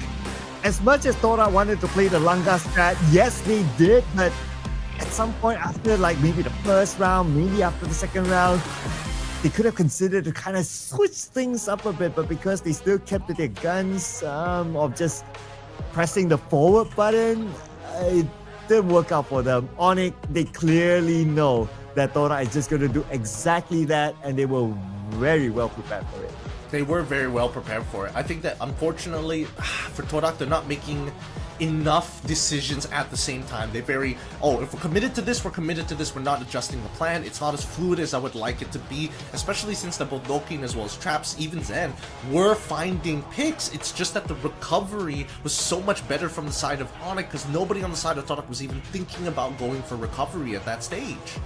Yeah, it was just unfortunate, right? The last round, it kind of looked like, okay, maybe Toda has some hope, they got their first blood and they played a different strat of instead of just us just going in, trying to take position in the middle, they kind of waited, and that's where they got the first blood. It looked like they had that opportunity, but they didn't really make good use of the numbers that they had. But also got to give it to the brilliance of Prime, right, who played the sniping role from behind. So whatever flank that Toda wants to put out against Onyx, Prime is there. And I think Onyx, they play this very often, right? They get really messy with their opponents. They allow Crime to actually either sneak through battle lines during their battle royales, or they put him in a position where, again, great line of sight, great off angles. But I think Adam, he took the initiative in this game. He really made sure that every interaction against him was at a huge cost of either your resources or at least your life. Yeah, and what a finisher he is, right? With 10 eliminations, not the highest of damage, 3,880, but being the finisher is an important role. And I believe that he owed it to his other teammates to put out a lot of work as well. Now, just getting an overview here. Interestingly, even though 10 eliminations and the ratio of 3,000 damage isn't really that high, but still, he's the highest among his other teammates. All the stats favored him. It just goes to show how much work he not only puts in, but how little resistance Todak was able to put up, right? Because in terms of just raw assists, Adam was not only getting 10 eliminations, but 10 assists alongside with 13 from Zyro. Crimex already getting 12, and Putra getting 14. their whole composition was very designed to stay as a squadron, to stick as close as possible whenever necessary, and to slowly work around the angles their opponents presents, because again, it's not a constant barrage, it's a every once in a while. Yep, and that brings them win in game number 1, 6-0. Very convincing win in the Bermuda map against Tora. Now this is worrying, right? We are going to move to Kalahari in game number 2. But with what we have seen in game number 1, I don't know about this, man. Like, Tora really have to press the reset button. I think that Onyx need to put him down in the dirt quick. Just put him out while they can, right? While Torak is weak, they'll take free wins to move on to the next stage, because again, they still have matches to play afterwards. Just because they're 1-1 doesn't mean that they're going to be safe in that bracket. It still means that they have to put in work. Right now, I think Torak are the ones who have to reevaluate the way they make decisions in a game. As much as they want everybody to be on the same page, they also have to be very proactive in reacting to situations occurring throughout the battlefield. Yeah, totally agree, right? Because if we were to look at the 6-0 game, every round, except for that one round where they kind of hold, right? Pretty much every round was a very quick round by Onyx. So it almost felt that, okay, Onyx, they had the momentum, they just rush on the Tora, just make quick work out of every round possible, not even allowing Tora to like kind of reassess what to do in the next round. So that's why maybe we see that Tora, they kept doing the same thing over and over again, expecting different results. But that's also like the psychological game or psychological warfare that Onyx has against Tora. Maybe psychological, but I think Torak have been put in some pretty tight spots of their own in their long career as an organization of play within the Free Fire esports space. I think it's something for them to think about, but you know, at least this is like warm-ups before the Battle Royale, right? It's about not only putting yourself in a position of a very realistic scenario where you're fighting 4v4 against your opponents, but at the very least, it kind of forces Torak to evolve. It forces them to be like, hey, we got to be able to win these gunfights. If we're not doing it in Clash Squad, it will affect our performance during our Battle Royale. Yeah, I believe it will as well, right? Because like this is a test of not only about like strategy, positioning, but also gunfire as well. And in any case, when it comes to the Battle Royale mode, the gunpower will be important as well, because that's where you bring in the points too. So they have to like be able to like prove something here, because when we go on to the Battle Royale mode, that's where a lot more might happen, and when it involves different teams. Now we're done with Bermuda, and Onyx won that one. Coming to Kalahari, it's going to be a different map, obviously, but I don't know, man. A major shift has to happen here for Tora, so hopefully the coaches are able to cook up something. Yeah, I think it all boils down to the draft, so let's start it, right? First 30 seconds, Torak gets first pick, and they're banning out the Cassie straight away. They want to make sure that their damage sticks, and if their damage sticks, then it's going to be a lot easier to take out the members and optimize the initial picks that they found during their first round against Onyx Olympus. Let's see what the follow-up ban is going to be, right? Because again, we did see the Oscar get banned out, but we also specifically saw the A124 get banned out big time. Again, it probably is due to the homework that Onyx Olympus has put in, but instead, this time around, they're getting rid of the Oscar. And Tora took out the Cassie, which I understand, right? Because the Cassie will enable Onyx to just run straight forward, so you don't want to really deal with that. And as compared to the round before, the power pick Santino didn't really need to take too long for it to make its appearance, and it's going to be helped by Tora. So Tora can still go for that. They can still go for the chrono that's still open. Something for Onyx to consider to take the chrono for themselves. If not, there's a chance that Tora will pick that one up. I think it's really good. I think the chrono is like particularly good in every scenario. There's nothing bad I can really say about him. Gets you out of particularly tough spots. I think obviously there are going to be a couple of counters to it, especially when considering that Oscar is still in play, also Tatsuya as well. But even so, if you have enough people in that bubble, I don't even think these early entry fraggers want to even get involved. Dimitri as well as A124 gonna get locked in for the side of Onyx Olympus. How interesting. interesting because these two picks are normally not the early picks. You will want to think about it later. But that allows like some of the other power picks to be available for Tora. So Zane is going to be one of them. So if they got Zane, they get Santino. Santino is a good middle character. Zane is a very good frontliner. All they need right now is number one, a character that's able to give them information, like a clue, for example, or give them sustain. So they can consider like even the chrono for themselves at this point. Maybe a chrono and clue combo would be great.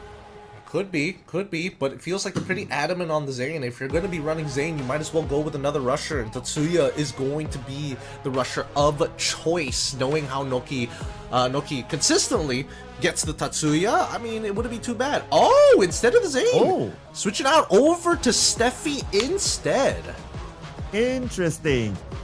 I thought that Zane would be a good pick, but okay. I mean, they're the players, they're the teams, they would know better on how to execute stuff based on what they're comfortable with. So we'll see what happens later on. The Tatsuya pick without the Cassie, with the fact that they ban out the Cassie themselves and then they pick the Tatsuya, so they're not going for a normal composition. But they're really comfortable with the Tatsuya, with the fact that they picked Tatsuya 3 times last week in their full series. Yep, I'm not too surprised about that, and I don't think they're going to change anytime soon. But I think that Steffi is a better addition this time round, only because it definitely benefits like potential not only picks, but opening attacks coming in from Torak to actually stick through. The Dimitri is still going to be a bit of a problem, and I'm not going to lie, especially if they get a little too clustered together, the A124 is going to do some work, but Onyx knows that all they have to do is work the map, let Torak make that first mistake, so they lock in the Iris, and especially with the Ignis on their side, Torak, these hits have to hurt. You're not going to have armor to work with, you will get bullet resistance, but with an Ignis on top of it all, some medkits will have to be expanded to get any ground on Onyx. And if we were to base on like the playstyle of Onyx in the previous round, right, they played it very aggressively. Having an Ignis on their side is great. Like even if Tora wants to fall back with those glue walls, Ignis can easily melt them down and it will expose them. And even if, let's say, Ignis is on cooldown, Iris is there. So you can put up all the glue walls that you want, but if Iris can mark you down, then it's going to be a big problem for Torak. Either way, Onyx and as well as Torak, unfortunately for Torak, they don't really have a way to interact with glue walls. So Onyx can hunker down first, to be perfectly honest. They can take the space in the center and allow Torak to get as many angles as they want. They may not have a chrono to kind of hunker down, but at least they can pave a way with Ignis first before deciding on the all-in later.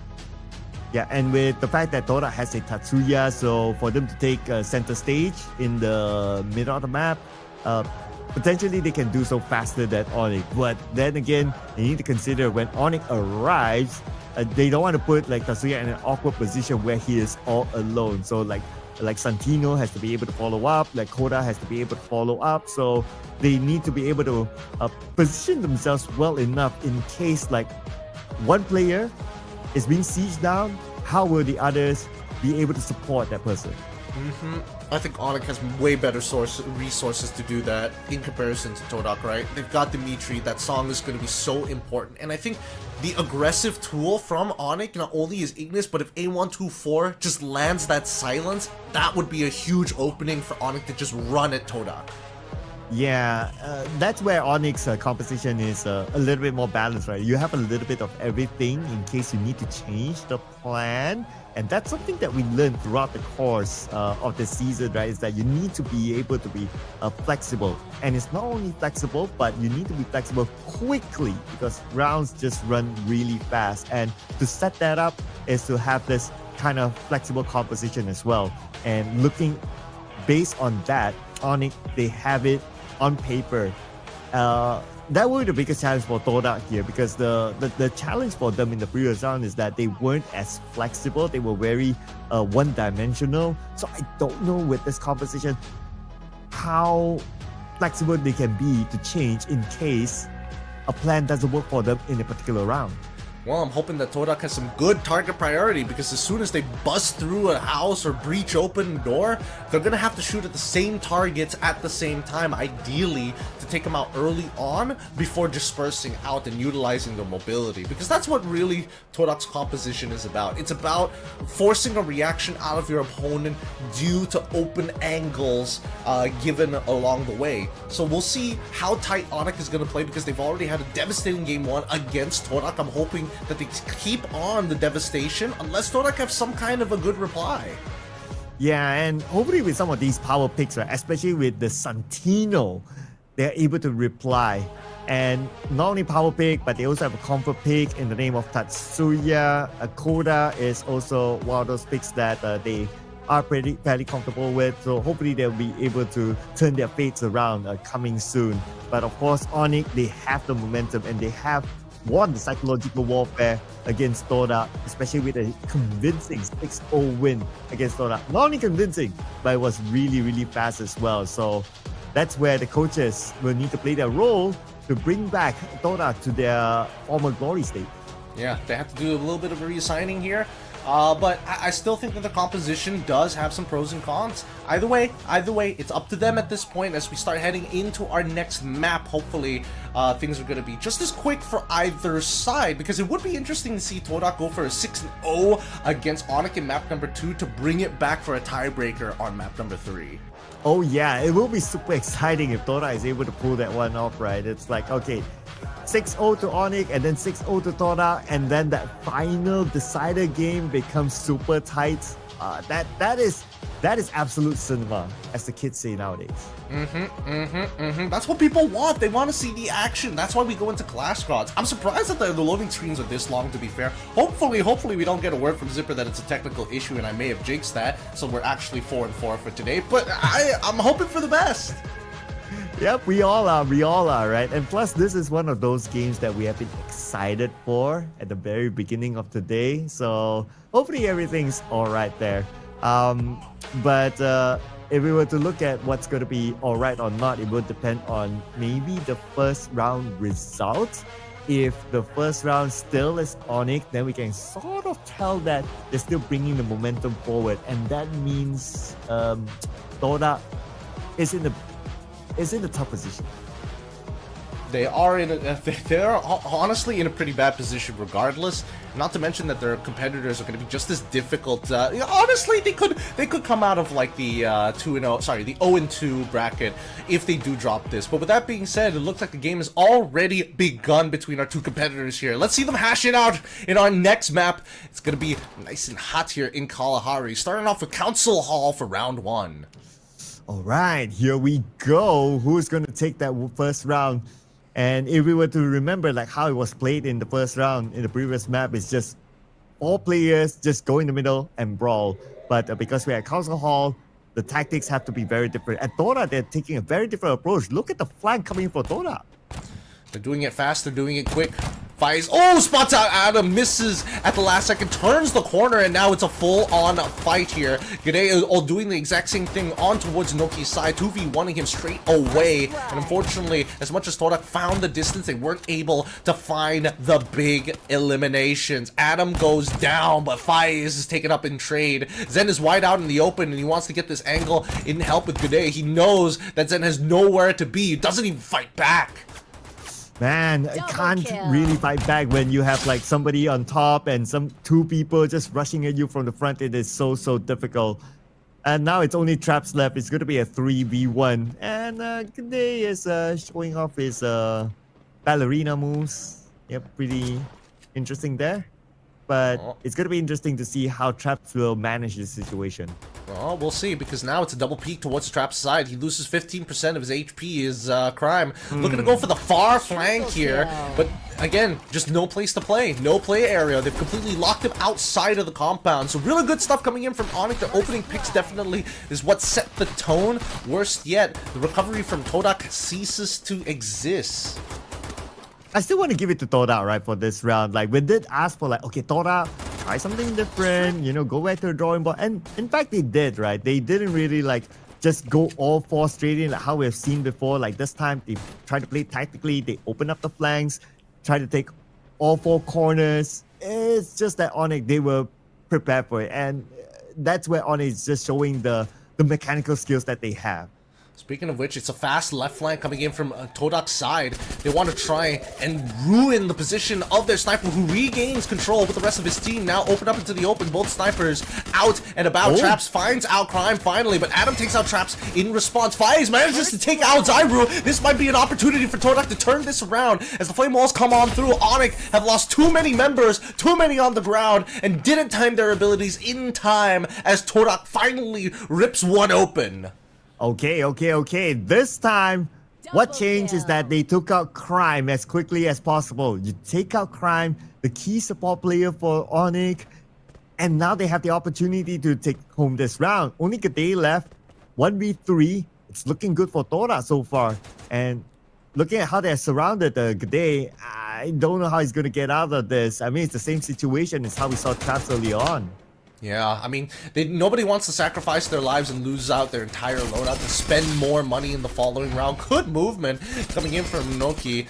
Nice airstrafe there. But a great opening round here for the side of Traps. I mean, yes, he went down and inevitably he did die, but still, he was able to find Crime MKS. And not to mention that Faiz won his own 1v1, which kind of set the tone for everybody else, because if Crime MKS was going to get attacked, it's only expected that the sniper from the opposing side was also going to get attacked. So here's the formula for Tora, right? Try to sniff out where Crime is, try to take him out first. That's the ideal situation for Tora. But of course, it's easier said than done. And now Crime, again, sets himself up way behind. For Tora to catch him, it's not that easy. Already through one of the Mirages. At this point, Adam and as well as Zyra. Ooh, they're going to throw another one. It's going to connect on towards Zen's side, but they quickly drop down to their own abilities. And unfortunately, this cyber airdrop is now turning extremely bloody. 3v2. Something that Zyra wasn't expecting so many members of Todak to actually defend this point of the map, as Todak claims the cyber airdrop for themselves. And now that they're working the sides, Faiz was able to find more shots on the rest. A clean victory for Todak. Okay, so that's the view of how they found Crime. So they went up to the highest peak in this area, find an angle against Crime, take him out. Again, here's the formula for Tora, right? Look for Crime, take him out as early as possible, and then deal with the rest. And again, it worked out for Tora. Probably something they're going to repeat again next. Speaking about repeating again, let's see whether or not Todak find that initial pick. They're buying up here, but the same can be said about Onyx. But it looks like 5 of them are running the MP5, so they want to be in their faces here by Santa Catarina. Which side are they going to go through? I don't think Gade... Oh, Gade is going to try and peek towards the right, while Adam and Zyru are going to take the main hull of the ship. CrimeXK with the VKS going to be watching the right flank of the ship itself. Noki taking his time. Both sides going to creep around. And now both sides just waiting for each other to make the first move. And thanks to this giant boat, there's enough protection for now. But we hear the gunshots. It almost feels like Tora, they don't want to execute their plan until they spot where Crime is at. I think that's the major plan here. They know where Traps is, but they don't know where everybody else. They're going to keep going further right on the outer side to try and make this happen. First initial shots connecting onto Zen, but not enough to put him in harm's way. Noki turns the corner, and Adam is able to dash and get on through just in time before he gets glue-walled off, forcing the rest of the Todak members to actually re-engage facing the ship's hull. And now Zen on that second floor comes down to the third, and Noki is already collapsed. They found 2 in Crime MKS and as well as Gade, but the bottom floor now conquered, and this time Adam, it's 2v2. However, he's got no backup. Where is Zyro? Zyro is on a completely separate floor, all looking in the same direction. They want to keep line of sight onto Faiz, but Traps is making sure that Adam can't even peek. He's even going to take his spot initially, as Zyro needs to drop down eventually, but he needs info from Adam, who's about to get pinched by Faiz on his side. Oh, and Faiz is just right beside him, and Adam tries to flush him out with nade, but now here comes Adam, man. Looks like Faiz is ready for it. Now only Zyro left. It's gonna be a 1v1, Zyro and Traps, but Traps very low on health now, and here comes Zyro and Onyx. They found their win again. Another win, a game-breaking round for them as they equalize in terms of the economy. A huge play coming in from Zyro, able to drop down, find the trade, and quickly get behind cover. These buys are going to be important for the side of Onyx, but more so, Todak A little frustrating, their investments of their armor didn't work out the way that it did, but Adam, so far, he is on fire. Level 3 armor, level 2 helmets as well, MP5 and a parafall in hand. He's been doing a lot of good work for Onyx, especially in the front lines. Oh yeah, absolutely right. It's really shown through his gameplay and the results. But Onyx, they need to find the next win to gain back the lead. And Tora, they're back onto their Langa state, sending 3 players at the front, while Onyx only has 2 players while they open up the flank by the side. So Tora, they cannot just Langa just because of the backup that Onyx has from the side.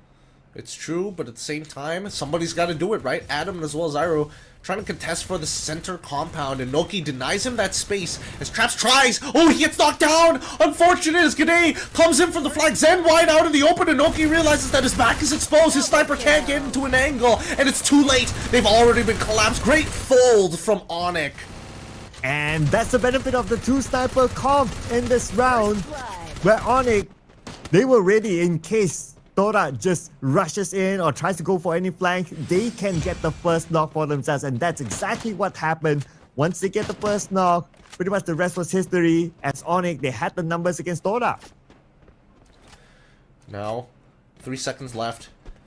Currently, huge momentum on the side of Onyx, 3-2, and just no money to work with for the side of Todak, right? No money to get some vicious weapons. Instead, all they got is some body armors and some helmets. And even so, we'll see how this plays out, because Todak now getting the high ground very early on against Onyx. We saw how Heavy played the map, having Alan down on the ground while the rest are hiding along the spine. But CrimeXK actually taking one of the rib bones to get some extra vantage to that high point. I don't know if Noki or Traps can see him just yet, but with an AWM, he needs to find some kind of profit, because a lot of damage is being applied to the members of a Todak. You can see the life bars consistently changing as suppressing fire keeps them at bay. And now Crime is the only one on this highest peak on this area. And he'll be able to suppress Tora, not allowing them to move forward and play their Tora gameplay. So it's going to be a switch of a strategy here for Tora in this round, unless they can get Crime. But it's not going to be easy. Look at the level of protection in front of Crime that he has. There's no good clear view to try to shoot down Crime. That view is only going to work for so long, as the blue has already begun to shrink at this point. Both sides don't want to give the advantage up just yet. As they hold their positions, they're going to have to wait for the blue to force an interaction between the two. 7 more seconds as the nade gets thrown out by Adam. He's going to try and go for the cyber drop. He doesn't want to give it over to Todak's side, and Todak, they don't mind it. They're using it as a bargaining tool already. With Ignis' Flame Mirage being thrown out early on, they notice them on the rib bones, and they've got to play from the top. Zyro, he's keeping his eyes up. Has to make sure that it doesn't make it easy for Todak Zenin. Unfortunately, oh, takes out Adam. Faiz drops down as Traps already finds another one into Zyro as well. Turning this around so fast, a quick para drop from the side of a Todak. Special Forces wins again. What an entrance. Oh, bringing us to 3-3 now with this sort of win. It truly is a different type of gameplay here, and Todak, they're showing that they're able to adapt to situations. This time, it's more for patience gameplay for them. They know that Crime will try to gun them down in case they move forward. So they told themselves like, okay guys, let's hold our position. Let's wait for the zone to shift, and that's where Onyx will be forced to move around. And Todak, they took advantage of that when the movement was happening. Let's see how these movements are going to change now, because again, North of Refinement here is where we are expecting to see a lot of teams take control, but instead, actually, Adam going straight for the ventilations. They want to play towards that northern side rather than the southern side, and at this point, with Zen, Traps, and as well as Noki pretty deep in enemy lines, quickly dash around to get to G'day, Zyro, and as well as Adam looking to hold that front line and quickly secure themselves a cyber point as Traps and as well as Zen on their own. G'day is already down, and now they can start working the center. Adam gets being taken out by Noki. As we see that Traps and the rest of them, they're going to finish this round off fast. Zyro, no chance. Adam, next to fall. CrimeXK still being a little bit of a rat looking for LOS, but unfortunately all the Todak members committed hard on this fight towards the center. So Crimax is all by himself with no means to revive his teammates. Traps, unfortunately, on his knees, but this round should end relatively quick unless Crimax K is able to turn it around against 4. He gets naded, and that's that. Noki guns him down. Yeah, that would have been an ambitious thought, right, if Crime is able to come up with a big turnaround there when the members of Todak had him surrounded, and in the end, it is Todak now regaining again their lead. But this time, it's back to Todak Langa, right? Like, I noticed that they just went straight on, like they sent one player to the other side to try to take out whoever who's still waiting on the higher ground, and they left Crime as the last meal at the very end. It almost felt like they weren't really worried about the sniping potential of Crime. They just went straight on, and it worked. Yep, and Zyro, as well as G'day, getting hit with the first initial shots. Oh, fires headshot Zyro! And that is the opening pick that we're looking for. Todak quickly speed up the pace.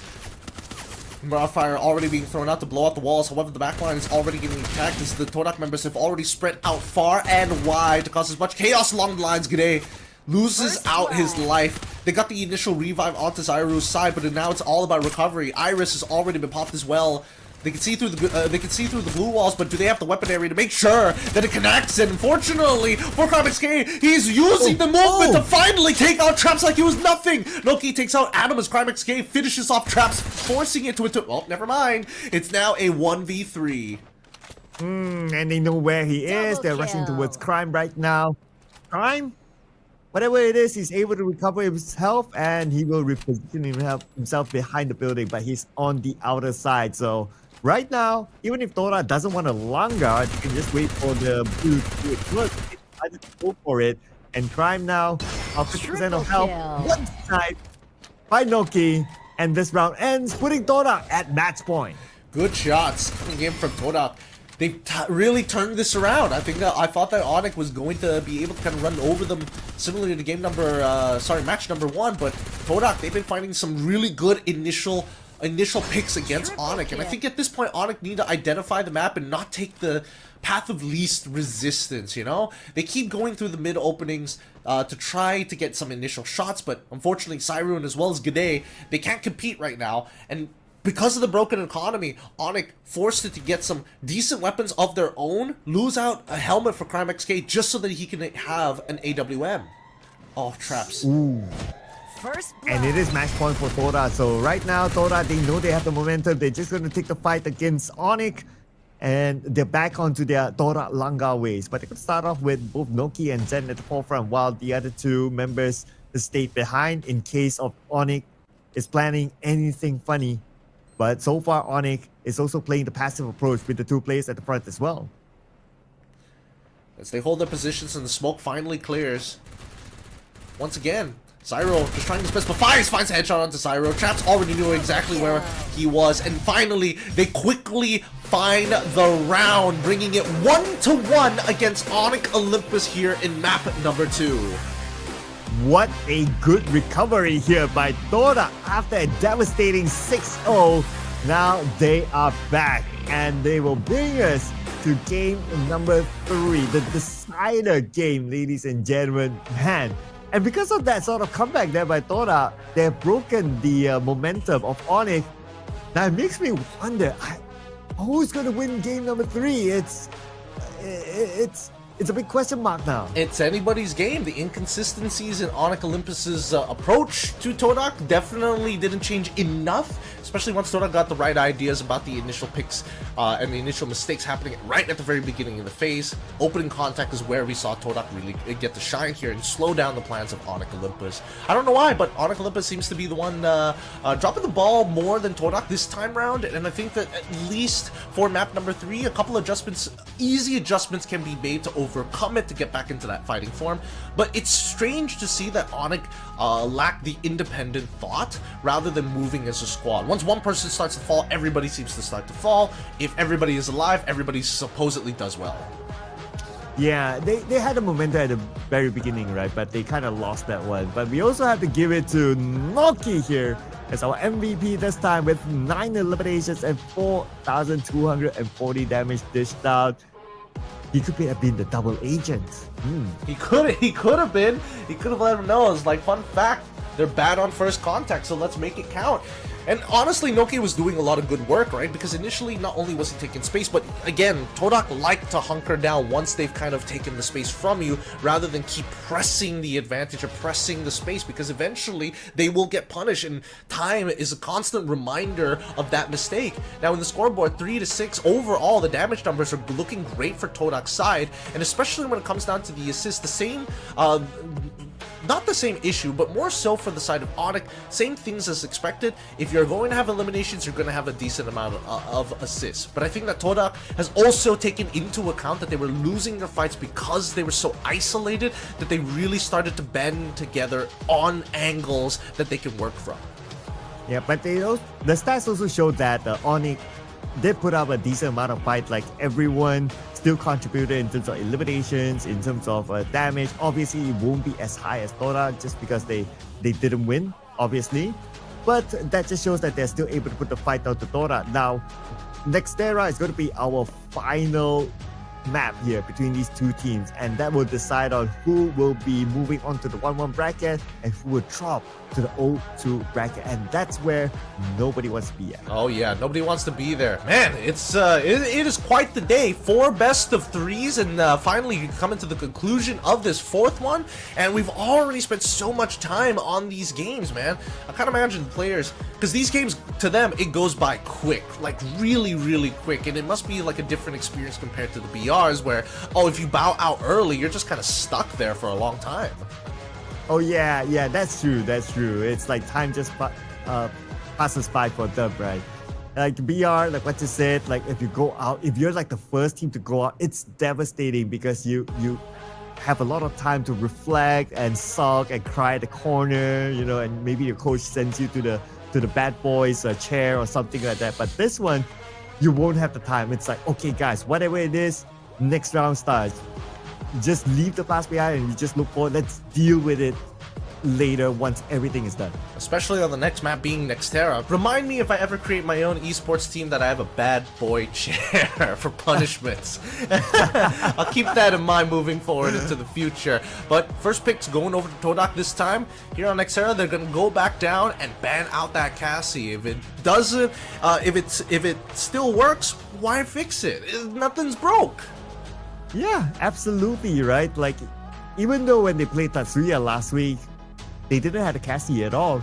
So they're not a fan of like the usual Tatsuya Cassie sort of combo. So I wouldn't be surprised if even without a Cassie, they will go for the Tatsuya again just because it's a pick that they are very comfortable with. Extremely comfortable. I think at the very end there, I saw that the Oscar was being hovered over to Ben. I'm not sure whether we're facing technical issues or not, but I'm fingers crossed that it's not. We're right at the very last game. We could go 3 for 4 rather than 4 for 4. Yep. Fingers crossed here. It looks like the players are still discussing and they're prepping themselves up. But what could change for Onyx in this round? Okay, so round 1 and round 2, very different styles from Onyx. So let's see if it's going to be different here. But when it comes to the ban, it's going to be the same ban here. Oscar and Cassie will not see the light of day. And Santino, a very popular pick, Tora says, thank you for that. Santino, detrimental in sneaking into those back lines and helping with those early initial picks. Onyx not changing their ways. They're going to be going for the Dimitri, but this time Coda as their opening 2, as Todak will get the Tatsuya almost for free at this point. But how do they want to buff it? Do they want to go for the Zane? Do they want to double down on that Homer? Or do they still want that natural support? Or do they even care about the information at this point? But it looks like they're going to go for the Clue alongside with the Tatsuya. So information plus another rusher. Right, so you have information, you have a rusher, you have somebody to just be a little bit more flexible. All they need is that if they can have something to deal with the glue walls, right? Like getting an Ignis for Tora, I think will be pretty nice. Ignis for Torak doesn't seem like a bad idea when you got Dimitri on your side. I think that the Steffi's also good. Do you want the Steffi now that you... I mean, there's still the Chrono available, so I think the Chrono would make the most amount of sense here since you want the walls up so that Koda can utilize it against Torak. Because they know that Torak wants to, like, move forward, take space, and then kind of hunker down. So in those moments is where they can utilize Koda to get the free information to make that first move count. Yeah, and looks like they might go for the A124, a character that they had the idea of picking before this, but they decided not to. So this time they're going to bring on the A124, a character that they have played before last week in both of their rounds. So they are definitely comfortable with that one. It's just that the results didn't really favor them, but of course that was last week's result. Now for Tora, last pick here, Zane. Okay, super aggressive. We're back to Tora Langa. It's Tora Langar's side, but they're playing into the A124, right? If they're too close together, A124 can shut down everybody. At least the front three members that Torak have been sending to control the center of the map, and that's something that they cannot deal with, right? If they lose out on Tatsuya and Santino using their active ability cards and stuff, that's like whatever, big deal. But it's mainly the Zane. If she gets hit by it, I think it's going to be an all-in brawl for Onyx. They'll just use their utils early and start making their way across the map. So maybe that's why they picked up the clue in the first place, so that they will have a clue on where Onyx is at. So all they need to do is just to make that quick one rush and then just shoot from there. Just focus onto shooting and just win rounds as quickly as possible. Yeah, they want to win rounds as fast as possible. More so, they want to win in the same fashion as they did in game number 2. It's about those opening picks, and I think that Onyx right now, in terms of their opening picks, don't seem that great. They might want to give up on the center initially, like delay the initial start, so that once you figure out the two spearheads from Torak's side, you can immediately look for an A124 punish.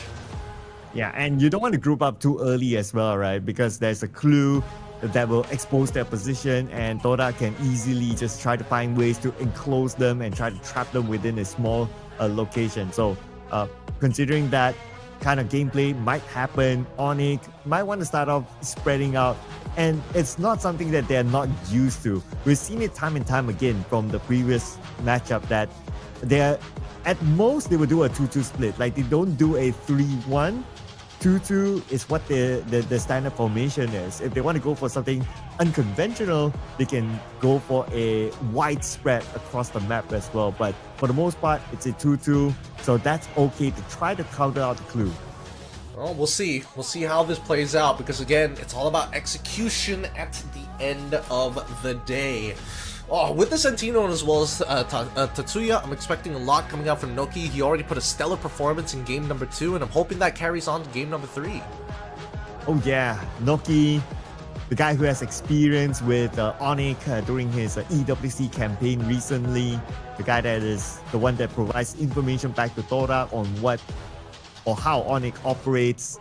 That will be probably one of the key breakers here, things that happens behind the scenes that we don't really get to see unless, well, we drop into their trainings. But for Onyx, when it comes to this composition, it feels like it's a very different composition as compared to the Onyx before. This feels like a bit more of a defensive composition for Onyx to try to draw out Tora and try to bring them to come towards them instead. Yep, I think that would be the most ideal scenario.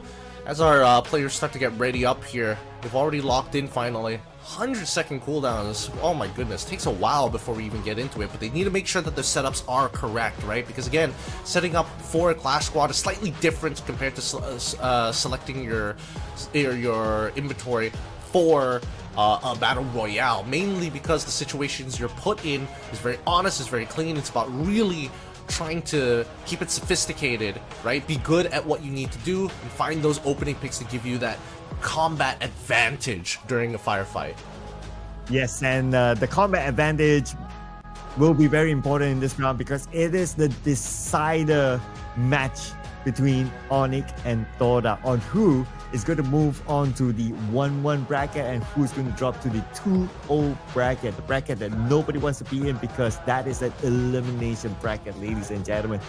Both sides They surely want this win, but who will gain this win is going to be the question that will be answered by our players soon. They have to prove themselves on the battlefield. So far, we've seen that not a lot of, especially between Onic and as well as Todak, other than game number 1, not a lot of weapons get brought over into the next rounds because of the accidental frags given over at the very end when they've secured the round. Now, let's jump right into it. First round here on our third game in this BO3. The current score is 1-1 between Onic as well as Todak. As they jump right into it. Let's see, because right now, all 4 members of Onic is cutting around towards the left side of the map, where only 2 members of Todak are going to be. Fai is able to take out Zyro and bounce out just in time. Traps looking to finish off this elimination here, falls into all 3 of the members because Traps has also brought a friend into Noki, and it's done well. Putra gets them in the back. Faiz is a little low. Adam needs to put some work, but Zen gets hit by Adam as well. Adam fighting all 3 members from his angle, dominating the battlefield. Now Adam is just putting out suppression fire there, while the other members of Onic recover themselves, and now that they have the numbers, it's all about finishing up this round by taking out Faiz, who's currently on the 2nd floor, and Adam is playing Ring Around the Rosie with Faiz, now caught him in the corner, nowhere to go. Result for match number 1 is expected, and Onic claims that one. Onic has been doing very well in the pistol rounds against Todak, but now as we move on into our second round, let's see if that changes a little bit, right? Because we've seen Onic for 2 maps in a row have a good start, but the second map is where we started to feel doubts as Todak was able to kind of figure out what they needed at the end. Now we do see a bit of a buy coming in from Faiz, right? He's decided to go for an AR of his own, a Kimbo revolver coming in from Zen. Traps making sure that he's got plenty of utility in hand, but let's see. It's all about those opening picks, something of which Todak won't be able to find with that kind of weaponry. You're going to play on a high ground this time, with Faiz on the lower ground, and all 4 players of Onic, everyone has their own elevation. Adam spots out Zen. Quick work by him to take that first knockdown. Yeah, unfortunately for Zen, had no resources to work with, just the double akimbos, right? Not even glue walls to work with. Couldn't even pop his health kit knowing that Adam was so nearby, but Adam has been doing so much work. Faiz finds 2. That's exactly what you want to see from the side of Todak, right? Especially with the heavy investment of that rifle. Quickly drops down. Steffi tries to make sure that it happens, and it works out well. Unfortunately for Putra, it's just not enough. The rifle, just too much to handle. Too much firepower from Faiz. And that's also because that Todak has a good spread here. They have somebody on the higher ground, they have somebody on the lower ground, so they have multiple angles against Onic. And they're prepared in case Onic does something funny, like trying to go, like jump down and try to go flank. They are ready for it. But all they needed to do is focus onto the high ground, because all 4 players of Onic have their own elevation spot, and that was pretty easy for Todak to just look at one direction and aim down onto anyone that they can see from Onic. Well, speaking of, looks like Onic are coming in with a bit of a broken buy of their own. Full weapons coming in for the side of Todak, and big armor as well. I want to make sure they do as much damage as possible here, while Onic are kind of on the back foot. Faiz, good pick off onto CrimeXK, and now this should open up everything for Todak to start taking the space aggressively against Onic. They just need their eyes on Adam, who's been the top performer for the side of Onic Olympus. Adam already finds 1 into Zen. A little sad for Zen. He's going to be losing out on his loadout, but it's totally fine. His body armor, he had no body armor anyways. But the rest of the team need to start taking the space, and Noki is going to be the first to try and push in towards Putra. Putra goes down as Adam, the next to try and turn this around. Oh my goodness! Traps able to scythe them to death! And 1 more to go. It's going to be Zyro now, 1v2. And Zyro, very low on health. And Todak, Langa, getting that 1 win. And it all started after they get Crime. So we can see a trend here. Crime is that guy that Todak needs to take out. But at the same time, Onic or Crime himself needs to keep himself in a safe position, not to be one of the early ones to go down. If not, Todak can go with their Langa philosophy, just play a CQC, and they do well with that. The CQC has been not only well, but also Todak getting more dynamic with their angles, making sure that when they're taking space, it opens up new opportunities for attack and line of sights against Onic, which again, All thanks to the help of both Noki and alongside Faiz winning out his shots, right? Traps, he's gonna try again, once more. They've already revealed all 4 members' positions. They know exactly where they are, and now they want to lean in towards the right side. They see Crime in the corner as well, wide out, but Traps not going to take that first shot because he knows he might just give away the position of Faiz, who's currently on the gondola, heading over to his side to try and push Crimex out of that position. Even Zyro, he wants the support, but unfortunately can't. Adam finally going down to the very end as Noki as well as Putra trade shots against each other, but Noki still has the resources to drop down the blue wall to begin with. Putra now with the AUG navigating around. But right in front of him, there goes the glue wall, tries to protect himself. He tries to get away, but behind him is the blue. Nowhere to go, nowhere to hide. And Dora will take him out. And this time it's going to be Zyro and Crime against the 3 members of Dora, but Faiz seems to be in trouble. He is in trouble, but it's a 3v2 scenario, and they've just used the clue active as they start trying to take the space. Faiz already knew he was there, preemptively fired. Good communication with the help of Noki, just in case, but Zyro, by himself on this gondola, must come down, and unfortunately for him, he doesn't have a med kit to keep himself alive. He's just looking for picks. He's looking for anything to keep himself. He should probably drop down at some point of time, because now the blue is going to force him out even more. Yeah, and the Sharks are waiting down there, so it's just a matter of time right now. And I guess Zyro, he knows he can't do much, gives himself away. And there you go, Dora now in the lead. And this could be a big comeback by Dora. I know it's still early, but Dora, they're on track. Torak not only on track, but also with heavy momentum, plenty of money on their side in comparison to their opponents who are just scrambling to get AWMs here and some decent armor. But it's going to be a pretty important buy because now, before we head into the 5th round, it's all or nothing here because if Onyx lose one more time, they're going to be coming into that final match point round with just severe lack of equipment. And here comes Onyx, okay? They're going to go for a 2v2 on the 2nd floor with Zen right in front, make it a 3v2 for now. It's going to be a 3v3, it's going to be a head-on fight here. Lots of blue walls deployed. Zen is pretty low, half health left. And now, it's a bit of a stalemate between the two, but only the glue wall to protect Onyx. Yep, speaking of which, the flanks might be in some trouble because right now they've opened up a gigantic hole towards Adam, Zyrun as well as Putra. They need to push forward, but Zen as well as Loki is holding their ground very strong while Adam has been picked off. Putra might be the next to fall as we see the Crimex K is getting blasted in the back. The angles as Faiz finally close him in. They have sandwiched their members and they have taken the front 3. Now they want Crime, and that's an easy victory for Todak's side as they sandwich the members of Onyx Olympus together. What a rotation by Faiz to go all the way back. Just look at the minimap and his movement. He tries to find where the backline is. He tries to locate Crime. And the moment he did that, Crime was surprised. He was very low.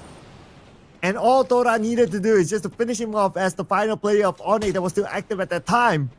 What a beautiful move initiated by Faiz. Yep, and now come over to one of the more important sides. With no helmets from Zyru and his Krampus K, they cannot afford to get headshot at all unless they want to get down on their knees. But at this point, Onyx taking an extremely defensive approach against Todak, hiding in buildings and more so playing on the outer regions. Crime has also got to make sure that his backs are going to be clear at this stage because potential flank from either Faiz or even Noki would occur. Luckily, Adam is in position just in case. Both sides don't want to give them anything. We still have a minute left before we see the first enclosure.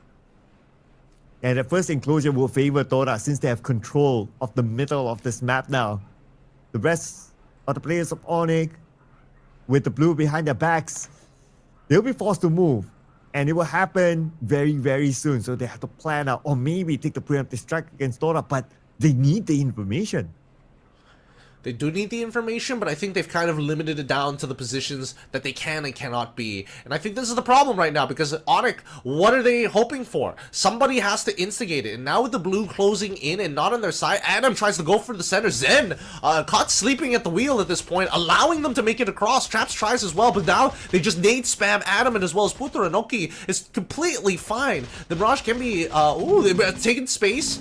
as Faiz has a safe space. He's already on their flanks. Zen as well as Trap start working together on their flank. Crime is already down. Noki finds the initial kill, but unfortunately Zen and as well, oh, Zyru, he goes down, but Noki finds 2 straight away. Instant response, and Zen is still alive to keep them in place like a rat trying to go through a rat trap. Todak makes sure that every bit of ground taken is going to be life stolen. The incremental performance by Todak.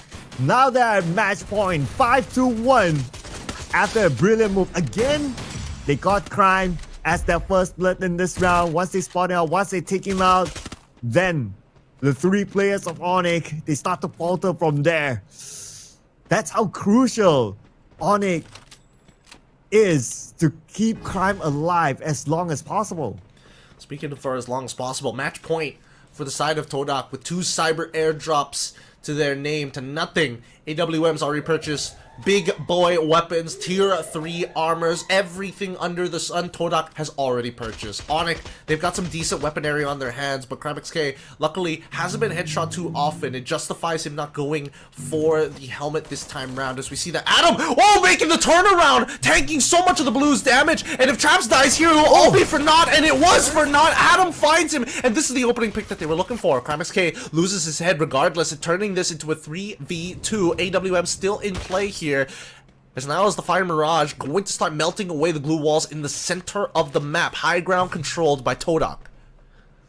And that's where it's critical, right, to take down Crime. And the fact that they took down Crime, they know that the others will be forced to play a CQC. They took out Adam. Now it's 3v2 for Todak. They're at the edge of winning this one. Jump shot by Faiz. Faiz trying to get his target, and he will. 1 more to go. It's going to be Putra left against the 3 players of Todak. And Todak, they could probably end this one, but wait a second. Now it's Putra down to Todak. Only Noki left. Oh, Noki tries, turns it around. Unfortunately, Putra jumps back out into the blue. Noki secures the win, pushing Todak to the 1-1 bracket. And it's a reverse sweep by Todak against Onyx. Going down 6-0. They slowly climb back up. What a comeback by Todak. This is the true Todak Lunga. That's what we wanted to see. Todak having high firepower, high power, and more so the game IQ to kind of turn this around and make individual decisions. Good job coming in from Todak. Sad though, devastating even for Onyx Olympus. They had such a good start. 6-0 in Todak, making that look easy, but then coming into that second and third rounds, oh man, Todak had their number. Yeah, and Todak just found the formula, right, on how to overcome Onyx. Number 1, if they can take down Crime, that will be the perfect scenario, because Crime was just so annoying. Like, he would stop flanks from Todak from the angles that he took. But when they took out Crime, they know that, okay, no one else will stop us from doing our flanks, from just rushing in even in an open space. And that's where Todak got the best of Onyx. And I love the fact that Todak not only realizes that as a key priority moment for them, but they also show that they are flexible enough this round to adapt to different situations. I mean, the situations that they were put in weren't too crazy, but at the very least they capitalize on those small moments, especially when people clearly have line of sight of their opponent, but they don't take that first initial shot. They set it up for somebody else to kind of chain it off one another, which is why we're seeing that Todak, when they find that first pick, things collapse really fast soon after. Yes, and they found at least a formula for this one. And the one that opened up the formula is Faiz as our match MVP this round from Todak with 7 eliminations, 3,724 damage. And his highlight moment for me was when he flanked Crime in one of the rounds. That was amazing to watch. Faiz opened things up, and more so found that win condition for them. He was good in map number 2 when he was finding initial picks and initial first contacts against Onyx, chunking them out for 70-90% of the HPs, knockdowns as well, forcing Onyx to kind of play defensive.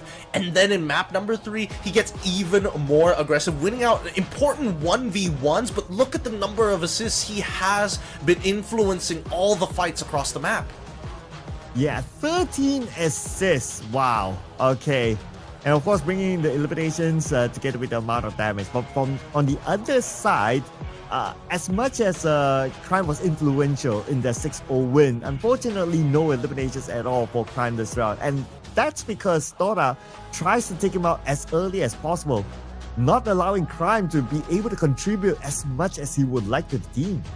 Yeah, I mean, I would have liked to see it play out a little differently from Onyx's side, but it just feels bad, right? Because the same problems that we saw from their BR, where one person goes down, it's really difficult for them to recover regardless, also applies to Clash Squad. I would have imagined that once Crime XK goes down, Adam and maybe even Putra had enough, game IQ to make some individual decisions, because there were moments where they could have collapsed upon 2 targets, but they had 2 separate ideas.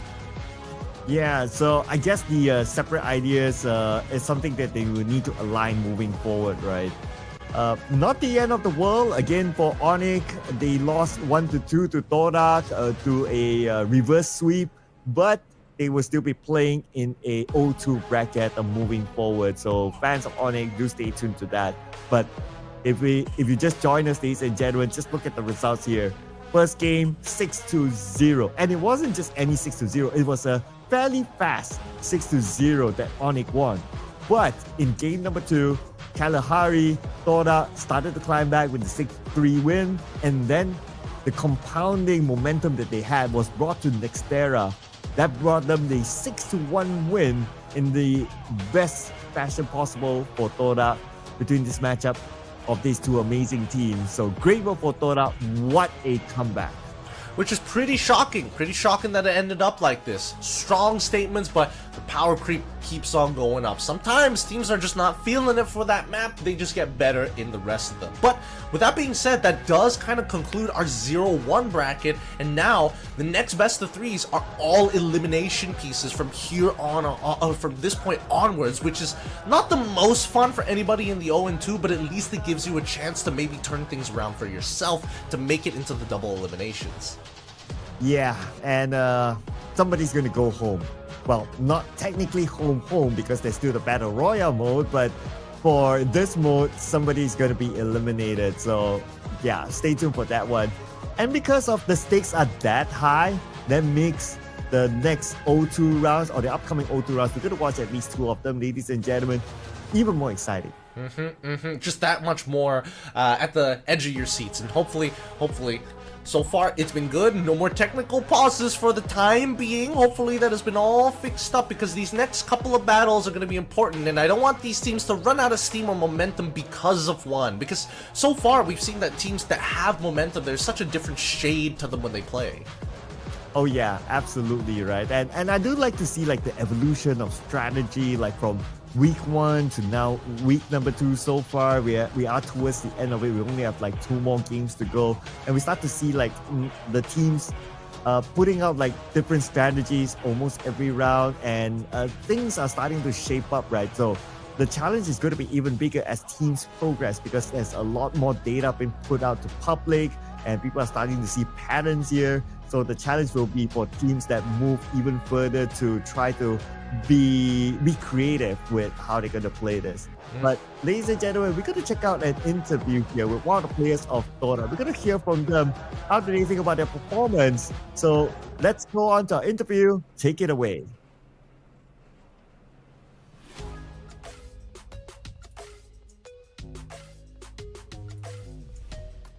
Hello everyone, you're with me, Obvi, and together with Noki from Toda. So congratulations on your winning again on Olympus. So first of all, how are you guys doing on the first match with 6-0 between Onyx? Jadi bagaimana pertama kali congratulations Tanya untuk kemenangan game pada kali ini. Tapi untuk pasukan Todak bagaimana dengan kekalahan yang berlaku pada round pertama tadi? Round pertama tu kita orang test je kan. Kita orang main macam mana, kita orang kaji. Second game tu baru kita orang faham.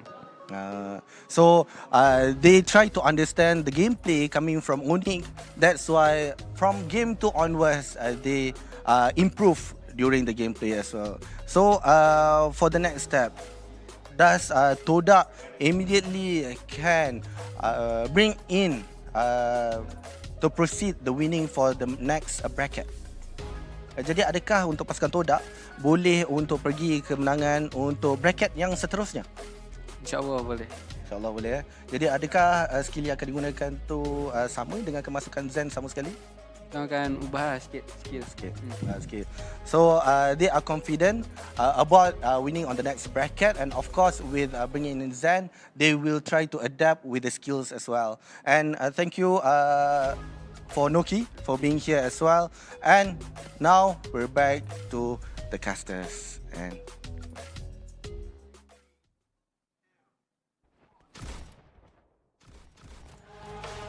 Double kill.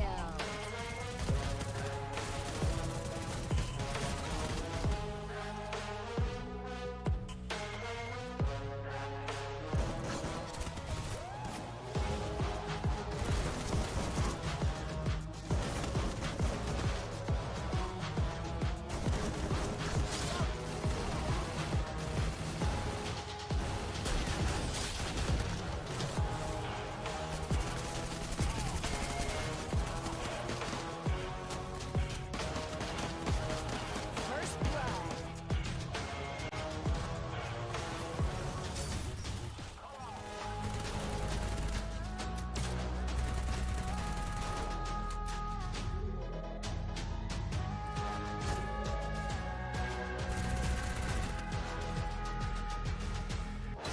Triple kill.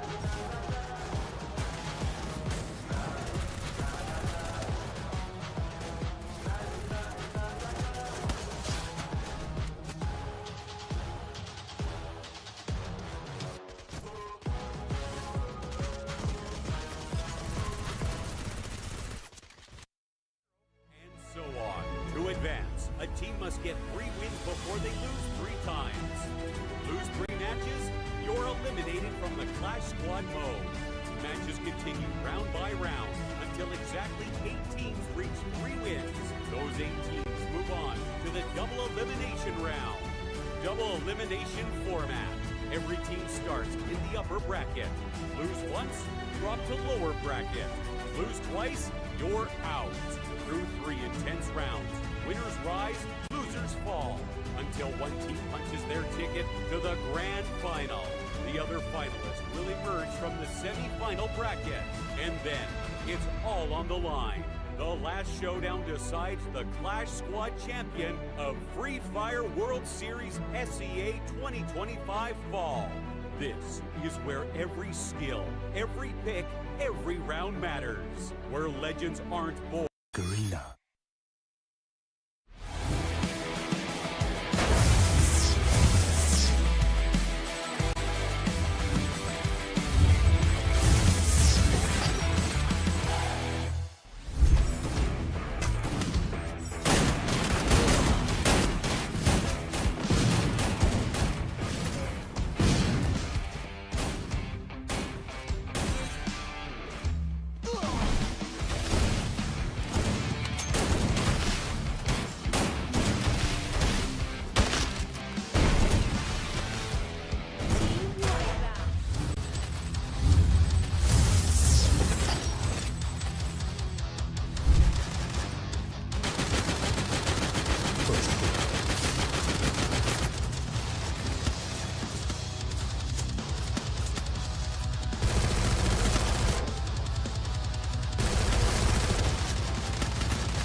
Welcome everybody. Free Fire World Series here once again for Southeast Asia 2025 Fall Season's Clash Squad mode just got hotter. With more stakes on the line than ever before, 2 more best of 3s will determine the fates of our upcoming teams. Hopefully, they trust their energy drinks, because let me tell you about Red Bull Zinc and Vitamin from Thailand, filled and chock full of zinc B3 as well as B6, featuring a mild taste for those of y'all who get a little, ooh, that's just too much Red Bull flavor for me. We've got the product for you. Highly focused and sees every opportunity to achieve every single booyah with style. Red Bull, the brand to go to. Thank you once again to Red Bull.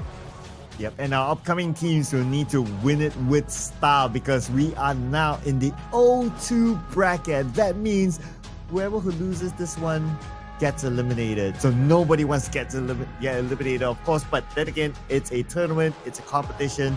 Somebody has to bow out, and we will see the first 2 teams bow out. Who would it be? Well, we need to wait and see. But while we wait for that to happen, to put in the comment section what your predictions might be. Who's gonna come out of this? Because it's a bit of a tough one, right? It's Indonesia versus Indonesia, Vietnam versus Vietnam. It's Team Flash facing off against GOW, both of them having crushing defeats early on, and now that we're getting into the later stages of the day itself for Southeast Asia, for those of you who are GMT +8, it's currently 11:35. For Indonesia, it's 10:35. For everybody else, it's one of the 2 times. I don't know what to tell you, man. Gotta search that stuff up. Time zones are hard.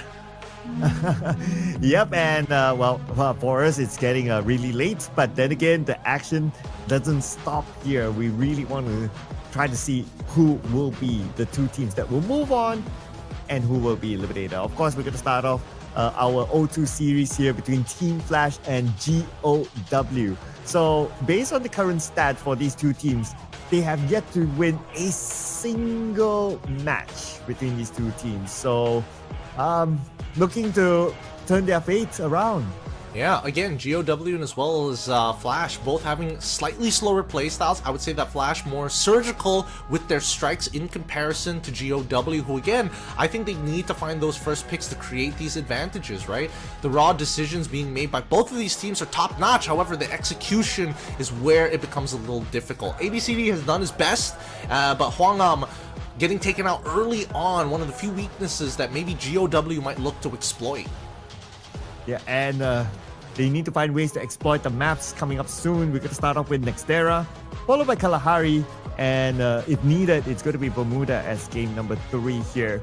So between these 2, it's going to be a tough one, right? Because they don't have a track record of like having a win. So it's going to be kind of hard to tell who might win this one. And when it comes to like play styles, both teams are very different when it comes to play style. Team Flash, they do love their Tatsuya. GOW, yes, they can play the Tatsuya, but they are a little bit more flexible in terms of their composition.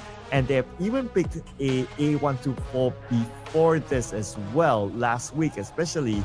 Although it wasn't a winning pick for them, but it just shows that they are flexible to use pretty much any character on available. Yeah, based on what we've seen, I think that God of Wolf might lean into banning out the Santino, the Oscars, maybe arguably the Cassie. Kind of depends, because Team Flash has also seen the bans towards Cassie's side, including the Chrono as well, which we saw in the previous match. I want to see how these bans are going to really start to shape things up, because what we did see from Flash at least was an Ignis ban, and that kind of costed them a little bit once the Oscar was the follow-up ban against their opponent's Twisted Minds at the time.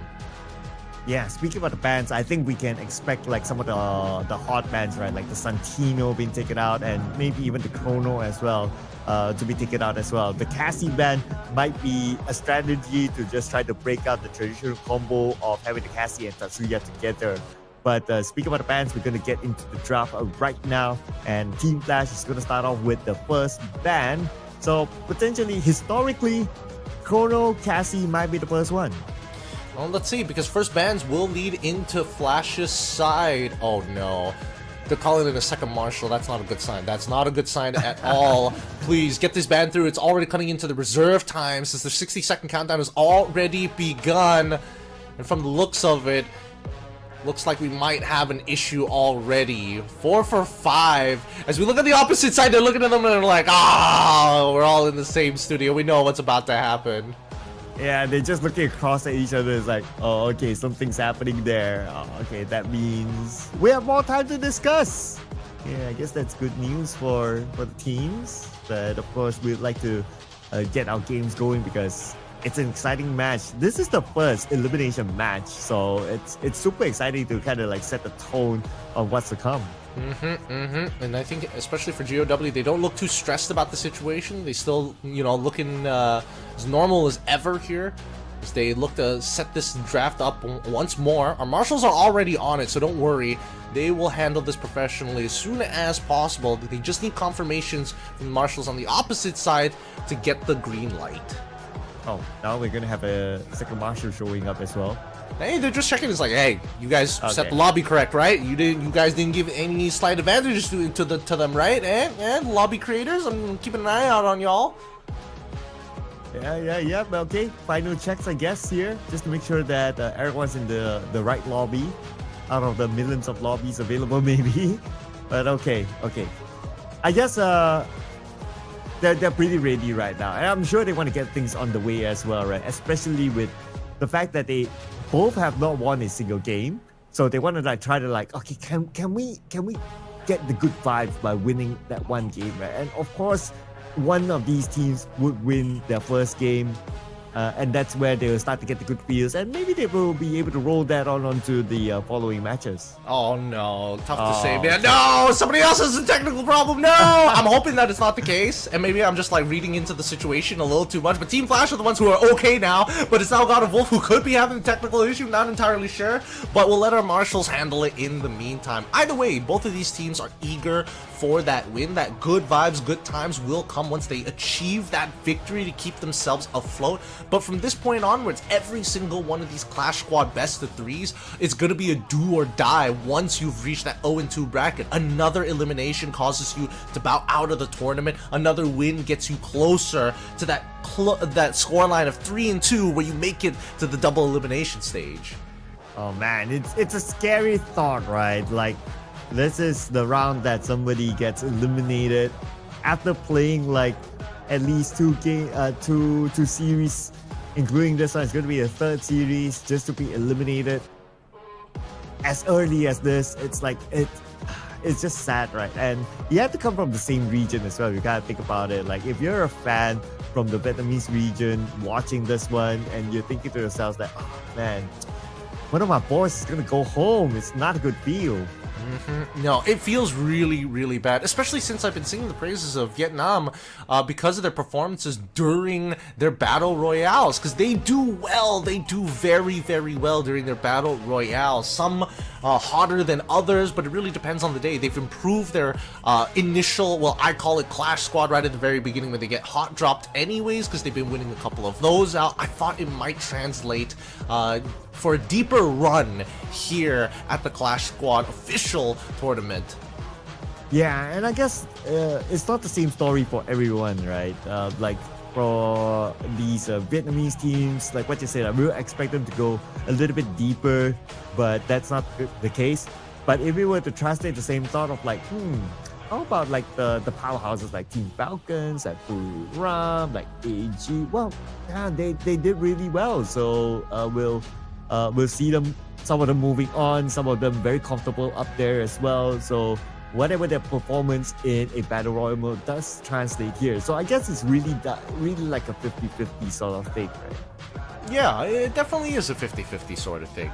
But again, both GOW as well as Team Flash have significantly improved from the last time we saw them. The first 2 weeks of Battle Royale should be a good litmus test amongst those who are trying to think whether or not God of Wolf or even Team Flash stand a chance in the current standings. But now finally fixed the technical issues. Thank you once again to our marshals as we head right back in. Cassie bans, Oscar immediately banned out for the side of GOW. Team Flash with first pick. Ooh, very familiar bands here. And of course, our power pick Santino is open with the fact that Team Flash, they had the first pick, so surely they're going to lock that on for themselves. So they played the Santino before, and the Santino, they've paired that with a Tatsuya before. So that's going to be an interesting potential pair. Or maybe they can bring in the Clue as well, just to give them a bit more visibility across the map on where the position of the opponents are at. But no surprise, still the Tatsuya here as the main rusher. Yep, Tatsuya, Santino alongside the Koda, very similar comp to what we've been seeing for the past day, throughout the day actually. GOW now having to respond. They know that Koda is going to get them free information. The Ignis is going to make it a little difficult for them to take space, and now they're going to go for the A124 to try and deny abilities alongside Iris, which is kind of perfect to round out their composition. Not only do they have ways to interact not with glue walls, shoot through them, but also the fact that if anybody gets caught by the A124, it's a pretty easy green light for GOW. Zane, a perfect pick for Flash. In case somebody gets caught out, at least Zane can keep them alive for just a little bit longer. Wow, okay, I really love this run, right? So both sides, they have their own wall breaker sort of type of character, right? So you have the Ignis on the GOW as well, who's able to melt down the glue walls. So that's gonna be giving them the option of playing aggressively, or even if they want to play defensively. If you set up like glue walls just to try to close the gap against a GOW, they can melt it down, and that will force them to take a fight potentially in an open area, depending on what sort of terrain are we talking about. But in theory, that's something that might happen. I'm curious to see who's going to get what characters here. I feel like it's pretty straightforward that ABCD is looking to play Tatsuya, maybe even Santino. We'll see, because there has been a bit of a switch between him and the Zom in terms of who plays the support or secondary fragger and who plays the main rusher in these types of games. For the side of GOW, on the other hand, I'm really worried about this A124. It's either it'll do immaculate things for GOW or collapse very, very fast. We'll see, because Diane is the one who has to play it. Akoy being the main sniper on that Iris makes sense. The Zom playing Zame, ABCD taking Tatsuya, so it's going to be Hwangam on Koda as the main sniper and the one who is looking for the information. Okay, the only thing that I worry about GOW's composition is this composition too defensive? Like, it's like a draw outside of composition, like Team Flash come to us sort of composition. We've seen that sort of idea before being used. I believe it was between RRQ and BTR, and when RRQ used it, it didn't really work out for them. So I don't know if it will be the same outcome for GOW, or they have a different way of executing it. Well, it really depends on how proactive Flash is going to be, because keep in mind, Flash, they're the ones with the mobility options, right? And it's GOW who can't really take damage in comparison to Flash. Obviously, trades are important, but at the end of the day, Zane is the only one who can kind of buff the entirety of the team going in for these fights, in comparison to GOW, who kind of has to whittle you down and tax you for every little space that you have. And when you find the opportunity to go for the all-in, the Chrono and A124 are the ones who should put a full stop. Ooh, okay, but we can expect Team Flash to really just try to run down GOW, right, with the composition that they have, with the Tatsuya, with Zane especially, and then you have the Koda as well, and in between you have Santino. This is a very aggressive sort of composition, and it wouldn't make sense if they change their playstyle to play it passively with this sort of composition. It's not a composition that will allow you to just kick back and wait for your opponents to come to you. You have to take the fight to your opponents, which is GOW. I mean, their whole strategy isn't just to all-in, it's about taking space and then forcing them in a position where you can go for the all-in. That's what Flash has to set up with these types of compositions with high mobility, because in terms of the raw trades, without Cassie available, without Dimitri ready to go, or even a Steffi to give him an extra bit of a buff on that push, you really are dependent on Zane and as well as Santino to kind of set the pace and as well as tone. Once Zane has already used their active skill, everybody has to commit to it. If not, it's just wasted value. And just to add on to the value between these two teams, like, they're from the same region, so obviously that they would have met each other many times, whether it's in practices, whether it's scrims, or maybe even when they queue their regular rank game, they would have met with each other. So I'm sure they know how to try to deal with each other, but it's of course a fair game because they're both from the same region, so it could still go to anyway. But if I were to pick a composition that I favor, right, learning from the other teams and their own compositions, a pattern that we see, I will probably put my finger onto Team Flash. How about you, Gideon? Team Flash, I think, yeah, that would make a little bit more sense, but we didn't get to see a lot of GOW. That's the problem. They lost their maps in very convincing fashions, and I think this is the time, and now is the time to actually show off everything they have in the arsenal, especially since they're pushed into this corner. But I think it's time we start making our way into the game itself. GOW going to be controlling the left-hand side, while Team Flash going to be on the right. There are zip lines that they can work with to try and get an early lead in terms of just space. And we can see that both Demon and as well as RIP on it as they try to push ABCD out of position. Their right flank has already been snuck through as Flash slowly try and look for areas to punish the center. And look at this, right? Team Flash, they send 2 players to flank. So they're getting creative with their positioning, but ABCD unfortunately will be punished, but at least they respond back by taking out Dian as well as Demon. Rip is out as well, leaving only Akoy left, and Akoy is nowhere to go. It is a pistol round, so it's very exposed. Even if he wants to fight back, it's going to be very difficult because of the weapons that he has, and Team Flash will take game 1. Unfortunately, GOW was not able to stop Hwang Am, and that's the problem, right? Hwang Am really good at supporting his team. Holds really key angles as well. One of the main reasons why we saw Team Flash actually finding success in their previous matches, stealing away rounds. But once he's gone, GOW have a kind of open reign on everybody else. Yeah, and now it's not going to be that open for GOW since they lost the first round. So economical advantage is going to be for Team Flash. And I really love the positioning of Team Flash. Again, look at the spread that they have. They're in a 2-2 formation, and they want to try to find this flank against GOW. Again, a strategy that worked out for them in game 1. Yeah, Team Flash not really investing too much in this second round, expecting GOW to actually go for the buy upwards. And yes, they brought 2 ARs alongside a Mini Uzi and Akimbo, as well as Akimbo revolvers. Dian finds Hwang Am, and now the collapse has started, right? Team Flash, let's see how they recover from this, because ABCD is really all by himself. The rest of his teammates are at his back, and he sees all 3 members of GOW making that anti-clockwise rotation to try and take control over the center, if not bait out positions, because Akoy, he gets shot by death. They know that he's on this gondola. They know he's moving forward here. Their heads are sticking out ever so slightly, and now, as they move, Akoy manages to find the kill. At this point, Flash, they should be out of the series. Akoy, he's so low, he can't really participate. Does he want to use his medkit? And he does. RIP wins out on his own with the help of Dian at his back, and GOW take the victory, pulling it to a 1-for-1 in terms of game score. What a response by GOW. Team Flash, they tried to play the same strategy of like, okay, we send 2 out to flank and 2 on the other side. But GOW, they adapted quickly, they read the situation, and with the game sets, they're able to overcome Team Flash.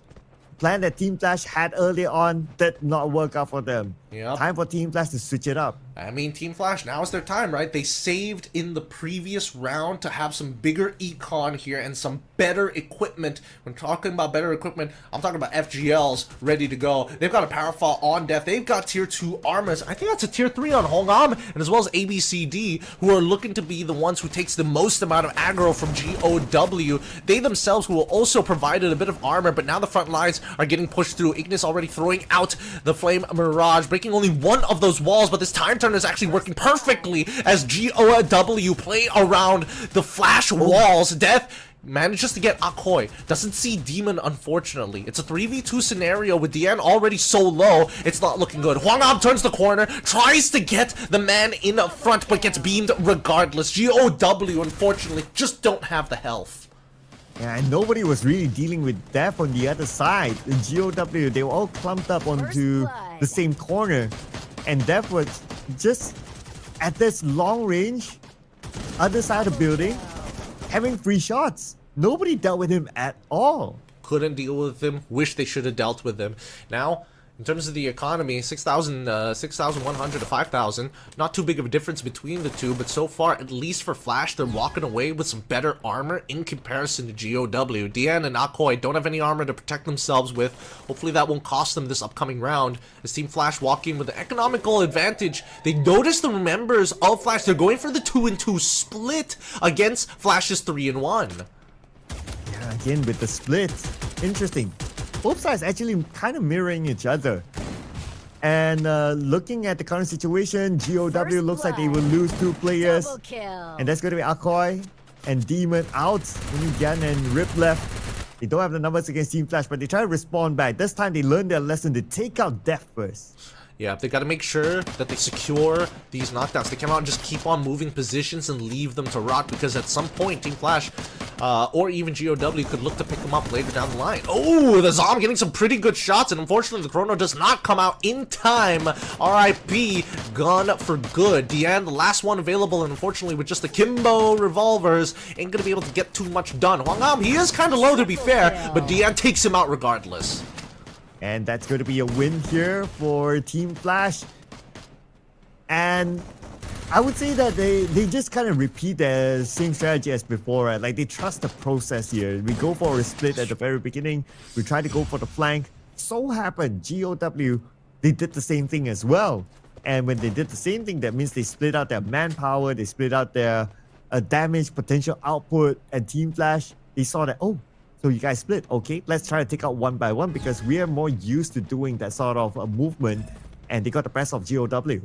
They won out on the 50-50, and unfortunately for GOW, they knew that Flash, 3 of them, were going into that same direction. Ooh, Time Thunder already used early on. Rip trying to box himself in to buys a little bit of time, tries to go for a couple of shots of his own, but unfortunately, this Fire Mirage isn't getting as much value as they wanted to. Dian does find the initial trade, turning this into a 2v2, but unfortunately, GOW are closer to their brothers to pick them back up, forcing this into a 4v2 scenario. Med packs can be utilized by RP and Akoy as they get back to full health. This round should fall into the hands of Team Flash. And this is so close here. But nevertheless, only 2 players left for Team Flash, and GOW knows exactly where they are. We can see that RIP is just rushing in. They got Death. Only 1 more left. Should be easy work here for GOW since they have the numbers. Akoy went down, but they are not able to take out Akoy. And that's going to be GOW pulling 1 round back. And a good pincer maneuver coming in from GOW side, winning these important angles. The corners of the map gives you full access to your opponents, especially since only their backs are the ones who are unexposed, their faces wide open. GOW, this is what we were looking for, right? To try and bring it back now, 2-3 here. No broken economy from Team Flash just yet. Plenty in the reserve to dig into their funding. Unfortunately for Death, not that much, a bit unlucky for him. No helmets, tier 2s and tier 3 armors already being purchased. Slow and steady wins the race, says Team Flash. Ooh, but they're not taking this slow and steady. We can see the active movement here by both sides, as GOW on this side, they have the numbers against Team Flash. They just need the information. And that's where Demon will lead the charge. Wait, they're over-rotating here. Do they not realize that their snipers are about to collide? If GOW just turns the corner right now to pinch onto that one member of Flash who is in their back corner, they might have a better opportunity. Death, ABCD, and as well as Zom are the ones that are visible here, but Hwangam ends up losing the fight to Akoy, who headshots him, which is first blood already achieved, allowing GOW full entry to walk on through. And on the other side, GOW, they do have a long-range support in case Team Flash does anything funny. But Demon, the moment he steps in, he goes down, but at least a trade back against ABCD. The Zom, now 50% of health. He needs a little bit of space for himself to heal up, but he will not be given the space by RIP, sending him back down. It's only Death, the final player of Team Flash, and now GOW will be onto him. GOW surely will win this round. What an over-rotate coming in for the side of Flash. They sent their sniper to go counter-snipe so close to the enemy, and I think at that point there was no way to actually have any kind of line of sight here unless we see Team Flash actually show resistance against the three members coming in from GOW on that right-hand side. I think at this point it's a good adjustment for the side of GOW. I think that Team Flash may have overthought the scenario. They gotta calm down for a second here and really just play on the information presented to them at the time. I don't think it's deeper than that. Yeah, I guess they really need to put a handbrakes at some point, right? So hopefully they'll be able to like relearn back the strategies this time. And because it's a different terrain, looks like they're gonna play this a little bit more safer. But for Team Flash, they're ready to flank. They've already tried. They already made sure that the A1 does connect it to the right targets, and as well as the Zalmo able to quickly punch in to give the armor, and the armor is actually coming big time for the squad. Flash is able to take out the GOW members. Perfectly timed utility from Flash's side, taking 3 members down, 0 back, and Akoy with a clean round from Flash. Whew. Okay. It took a bit of time for them to execute it, but the moment they executed the plan, Team Flash had the best of GOW. Just look at this, right? Just sending 2 players on top, 2 players at the bottom, and then they converge back on the other side. It was well executed by Team Flash. GOW, they stood no chance the moment they lost their first player. Alright, Team Flash, let's see how they pull it back. They've been replying back and forth against each other this entire series. And now with a big weaponry and heavy investment into this round, we're expecting that Flash is looking for match point here in comparison to GOW. Dian as well as RIP both holding on to nades. And at this point, it might be the difference maker here, knowing that the heavy investment from Team Flash is going to be applied against them. And Death, okay, throwing at the Mirage, wants to look for a reposition before changing spot, but it looks like he is aware that the GOW members are all underneath him at this point. Hwangam halfway across the map, seeing the entire situation going down, as Dian as well as Demon must have some form of contact before anything can occur. But Hongam needs to move at some point as well because he's very close to the blue. And the zone will close in about 40 more seconds. So he has to be prepared in order for him to take the best position possible with the sniper. Now both teams, looks like they're starting to make their move. Same goes for Hwangam, and GOW push to a corner. Yep, and they don't realize that Hwangam already in a phenomenal position, forcing them. GOW is trying to scale up a very difficult set of stairs. Lots of interaction, but Hwangam gets into the middle of all 3 of them. Death finds a headshot into Death as Hwangam takes out Demon. That's 2 for 1 and 3 for 1. Looking for Akoy as they all muscle through. Match point for Team Flash. Ooh, okay. Team Flash.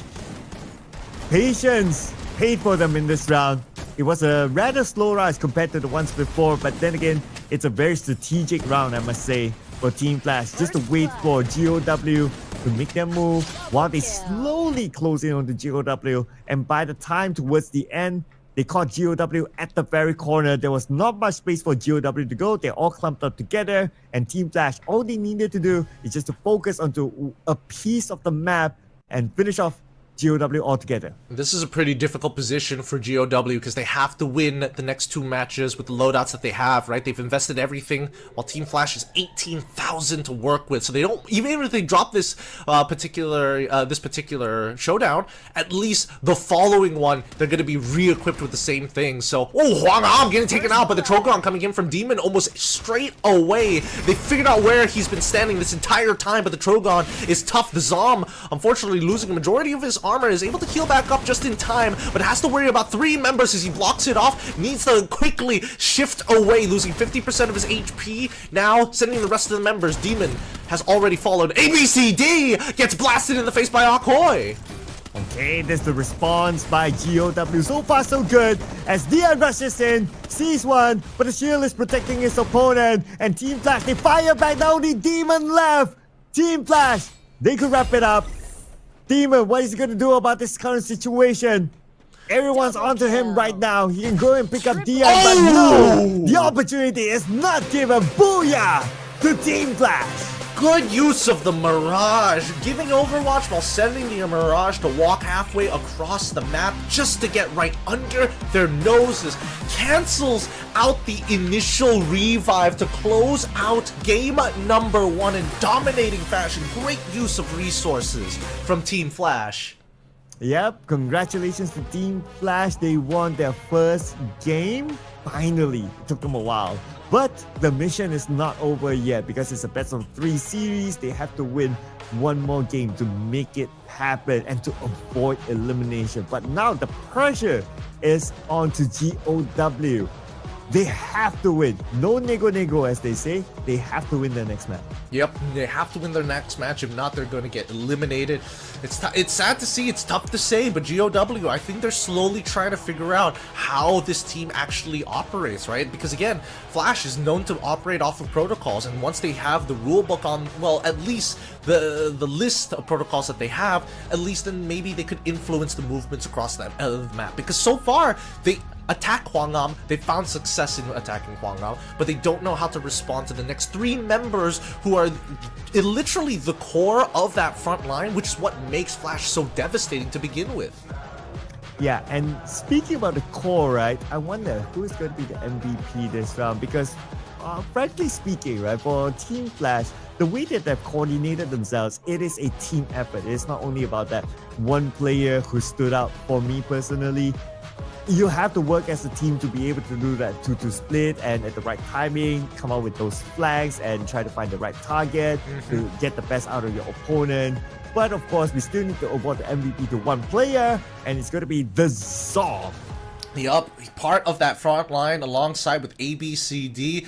Excellent, an excellent fighter in the CQC space. And the Zom definitely just showing off a little bit this time around how he can shut down his opponents given the ample opportunity to do so. And he's doing it alongside ABCD, who again have played together for quite some time, so they have good chemistry amongst the members. But the Zom, especially when you are giving him power weapons, when you are investing in him, he makes it worthwhile. And just look at the numbers here, right? So everybody from from Team Flash, they actually put in the work as what we mentioned, just to execute the plan that they have. When it comes to eliminations, they are pretty close, except for ABCD because he played a different role in this round. So naturally, the numbers would differ. But for others, it's either like you excel in eliminations or you excel in assists. And that brings the whole the composition together for Team Flash, allowing them to win against GOW. On the side of GOW, the stats are not that bad as well. And that's what make a close fight here between the two teams until the momentum shifted all the way to Team Flash, bringing them the 6-3 win. And that happened in Nextera. But we'll see if Team Flash can do it again in Kalahari next. We need to see an adjustment from GOW in particular, right? Their initial plan against Flash, yes, it had some sense, but I think that Flash have adjusted very well to it. GOW at this point, if they can take anything away from Flash, is the fact that they play together as a squadron. Even though arguably Flash's composition was meant to be a lot more aggressive, meant to open up different angles to attack a team, GOW happened to be the one split up a majority of the time. Yeah, so they were pried open by Team Flash, right? Based on the way that they move and the way that they basically set things up. Now, it also depends on what sort of composition if they were to repeat that in the next map inside of Nextera. So obviously, we're going to go back to the draft real soon. So learning from the previous round, I'm sure the coach of GOW, he'll be like, okay, now I see the pattern that you try to play. They're trying to break them out. But how are they going to break out if you only have one ban? That's going to be a problem. That's the thing. Hopefully, I mean, if they add more characters, they could probably add more bans for Clash Squad, but that's the hard part, right? Everything that is bannable already has its not only counter picks, but you will be lacking something as you fulfill your composition. As we move on towards Kalahari's side, I think that Nextera was a good way for at least Flash to build confidence. I want to see whether or not GOW is going to double down. Keep in mind that the economy being used by Flash is round 1, round 2, we save as much as we can. If we happen to win round number 1, we're not going to buy up for round number 2. We'll save it for round number 3 and then look to invest round number 5. Or maybe the double down can come in terms of a composition, like, okay, we're going to double down full on aggression. Now, if we were to remember the composition that Team Flash had, they had a very aggressive type of composition. It's just like running at your face sort of composition, and it worked out for them. So now that we are heading on to the Kalahari match, and GOW would have learned that, okay, that's the kind of playstyle that they're going to go through. Do we still want to play a passive composition like how they did in game number 1? That's probably something that they might want to reconsider, because if you are playing in a passive situation, you allow opponents to come at you. If you are able to defend, that's cool. But if they come at you and you lose one player, putting you in a 3v4 situation by the time they arrive, then that's not the situation you want to be in. Yeah, unfortunately for both GOW and as well as Flash, we haven't seen that clutch factor come on in. We haven't seen multi-kills coming on to the last remaining person standing just yet. But it looks like it's going to be a chrono ban very quickly for the side of GOW. Let's see how Flash is going to respond to this. And they're going to ban out the Oscar. So Santino is open. GOW gets the next first pick. So they're going to have that for themselves. But for Team Flash, well, they can still go for like the Cassie. It is open. They can also combine the Cassie and Tatsuya together as well in the next pick. So it's a possibility for them with the fact that the Cassie was banned in the previous match. I'm thinking whether or not Flash might want to consider taking Coda early, or oh no, instead they're going to steal away the Zanin as well alongside the Ignis almost straight off the bat. They want to make sure that they can nullify the initial attacks coming in from GOW to begin with. Coda is getting hovered over. That makes a lot of sense for me, especially with the playstyle that we've seen from Flash. Tatsuya, the easy follow-up. And now Team Flash look to finish off their composition. Do they still want Cassie? At this point, having a Steffi isn't too bad of an idea. At least the clue would make a little sense. So the clue gets hovered over, and now we go down to the final pick.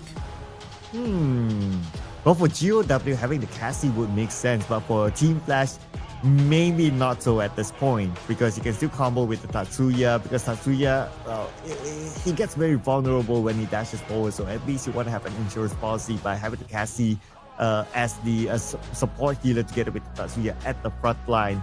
So Team Flash, yes, you bring in the clue, that's okay, because that gives you the information on where exactly to rush into, especially when you have a Zane, and then you have an Iris who really loves having glue walls around. So you have like these two that's able to be at the front line. Who is going to stay back, get the information, while Ignis, if needed, will be the secondary guy to just try to melt down the glue walls and try to flush out the members of GOW. And speaking of flushing down the members of GOW, I think that Flash has to take control over the center of the map to maximize the value they get from the Ignis. Now keep in mind, with Chrono out of the question, if something goes wrong, it will go wrong very quickly. One thing will snowball and the domino effect will happen almost instantaneously, for there is no way to kind of keep themselves up in comparison to GOW. Even if they lose 2 of their members, as long as that Cassie is alive, there is potential hope for an outplay against Flash. Okay, and now with the composition set up here, right? It's a slightly more aggressive sort of composition for GOW. But for Team Flash, they're still sticking to their own philosophy on how they want game number 1 is to be able to bring the fight to the front line, into the face of GOW with the Zane, with the Iris, and with Clue giving the clues on where they will be at. Team Flash, they're still sticking to whatever works. We just do it, don't change whatever that worked well. Yeah, and since we are going to be starting soon, it looks like ABCD is going to be playing onto the Zane, on the Zane, Hwangam on the Clue, and apparently on the Ignis as well. That's fun to see. Akoi going to be playing on this Santino, and he knows he's going to get chased. He knows that maybe Flash is going to try and go for a back flank on him, and just in case the Santino covers so much distance. With Koda and Tatsuya at the helm, with Diane and as well as Demon, at least the IGL with the information will be able to make the call fast. Yeah, I'm thinking about the current composition, right? It's okay, composition is one thing, but how will they execute it is going to be another thing, right? And if we were to look at, like, based on the previous game, Team Flash, they're not like, okay, we just stack like 3 or maybe to an extreme extent, like 4 players just right down the middle. They know how to flank. And I'm thinking around like, does this composition suit that sort of gameplay as well? I would say yes, because you can send like, okay, Zane on one side, you can send like Iris on the other side, and maybe you can pair either the crew with Iris or the Ignis with Zane or vice versa and so on. So it could still work out if they want to play that sort of gameplay against a GOW. So if GOW wants to still overcome that, maybe they might want to have an option to play it passively, and that's where the Santino would be an option for them, by sending the mannequin in front as a distraction, or even sending the mannequin behind so that he can TP back together with his teammates and receive a little bit of heal as well from the Cassie at the same time if needed. So they do have a fallback plan in which that's the composition that I like from GOW. A bit of flexibility if you want to go front or if you want to play behind. Yeah, the flexibility is going to be good. Let's see if they're adaptable enough to take full advantages of the kit, because there were times where they do feel like they're making like very rash decisions in the middle of the fight. And I think that at this point, as long as they stay level-headed with the way that they play, they might have a chance here. But I think it's time. Let's go into our next map here. It's a do or die for GOW as Team Flash already at match point. Just one more win on this map would send them in. Oh man, the pressure's on right now for GOW. Can you imagine that? It's massive right now. Now looking at the way that Team Flash, they're spreading out themselves. Okay, I mean, in this sort of area, you want to try to take the high ground as well, and that's exactly what Def is doing, but they're not really fully committing onto the middle part of this map. Instead, it's going to be GOW. So Team Flash, they have the opportunity to try to flank them, but that's being read out by Akoy, so he would deal with Def on the other side. Oh, this pistol round is going very, very well for the side of GOW. They started on the strong side of the map, and with the advantage of the high ground, they've just slowly been picking off the members of it. Team Flash one by one. The Zombie, oh, actually winning it out against RIP, however, backup has already arrived. Deanne is going to be able to heal himself up while keeping his buddy alive, and it's a quick, easy victory for the side of GOW Esports. Yeah, and that's the start that they're looking for, right? So that they can roll on the economy onto the next round. But we are seeing, even with teams like sometimes not the right economy, being able to make a comeback in round number 2. So anything can happen here for Team Flash, but let's see what sort of buys are they going for. And looks like they're still going for decent buys with Uzis, 2 Uzis at least. So it's still not bad for Team Flash. It's not bad for Team Flash, but it's all of their economy. And GOW Esports at this point, I think they've recognized that they're buying up, so they got to be a little careful here, right? Yes, they have economy to work with. They still have 5,000 in the bank, but neither do they want to lose these weapons for free. Now taking control of the hull of the ship, Hwangam at the top, ABCD on the second floor with Death on the ground floor. The Zom gonna back them up on that ground floor as ABCD picks him. Wow, takes out Demon of all people. The perfect target. That's 2 down for the side of GOW as they finish off the rest of these eliminations. A huge opening. Death and the Zom take trades of their own, but it's too late for Dian as Akoy, the last alive, this mini Uzi from ABCD, is doing God's work. He turns the corner, sees the mannequin, realizes, I may have made a mistake. Oh, Akoy takes it back to try and take him out, but ABCD is too fast, too quick with a mini Uzi. Okay, he was fooled by the mannequin for a second there, right? And the mannequin was used very well. A few TP jumps here and there just to try to just confuse ABCD. But at the end of the day, look at how quick ABCD actually flicked behind to land that final blow with a micro Uzi. So beautifully done, I must say, by ABCD. Very calm and composed manner, but at the same time alert and able to react quickly to win that one. Our next map here, Bayfront, for round number 3. Lots of places to play around here. Unfortunately, there is a bit of a road on that southern side, but other than that, you don't want to get pushed in. You're forced to push back out. Smoke's being thrown right at the center of the map is Death. Very close to Akoy, looking for counter-sniping capabilities here. He's got the angles, his RP and as well as Demon still very healthy. He sees the Zom, and the Zom is just swinging recklessly into the smoke. He has no idea where they are. The smoke is too thick, and now the nade, 15% of their HP gone for the side of Rip, and as well as Demon. And unfortunately, Demon was not holding the crossfire, allowing Death to slip right on through, taking out RIP. The first blood is already through, and ABCD and the Zom, despite the damage they've taken, are still alive, controlling the center of the map. First blood. And with the fact that Demon is down as well, Team Flash, they have absolute control of the middle part. And now because of that, they have comfort. The blue will put pressure onto the other members of GOW, especially Dian that we can see here on screen. He's forced to move forward. If not, he will go down to the floor anyway. But it's going to be Huang Em taking him out and now leaving GOW with only Akoy out in the open. Yep, he's going to send his Mirage out. Somebody's going to follow the Mirage just in case or destroy it just so that he can't get out. But Akoy gets a free isolated fight. Cannot beat that 1v1. The mini Uzi coming in from ABCD. So devastating as he's been carrying it for the past couple of rounds. Yeah, and one of the reasons why they want to destroy the mannequin is, of course, to avoid like the TP to happen on the other side. So that's why they still put focus on that before rushing into Akoy, because they know that once the mannequin is out, you're not going to be able to TP anywhere, buddy. We just need to focus on you that's behind the wall, and that's the true you, and that's out. Yep, and Team Flash, they're up in economy, up in points. We know exactly what they want to do. Heavily invest in this third round. Tier 3 armors, Tier 2 helmets, wherever they can, whatever they can afford, and power weapons as well. We see that Flash taking very aggressively towards the pyramids. Through the ruins, they're going to go up that bridge. Even, Ice Ace being thrown as well to kind of slow down the assault. Every bit of damage makes the difference. We see that Indian is already throwing down the Mirage to melt down the walls, forcing GOW in a pretty awkward spot up in this side of the pyramids. They want to control this sector. However, they also need to lead out because one of their members is out by himself in the open and they can't really do much about it. The Zom, oh my goodness, so far forward, has to worry about his side, gets beamed down by RIP as ABCD looks to find a trade or at least protect the Zom, drops down a smoke and forcing the turnaround, goes for a second peek. Unfortunately, no damage applied on either way, but they find Akoy of all people? Yeah, they found him, and because of that, it became a trade after trade after trade, but the Zom is now back up again. And all they needed to do is just to run down the remaining members of GOW with numbers that they have. What a trade-off here. Started off with GOW on Team Flash, taking out the Zom, but somehow they counterbalance the RIP, they found Akoy as well, and the moment they found Akoy, that's it. They know that they'll be able to recover the Zom. They have the numbers against GOW, and they wrapped up that round with a win.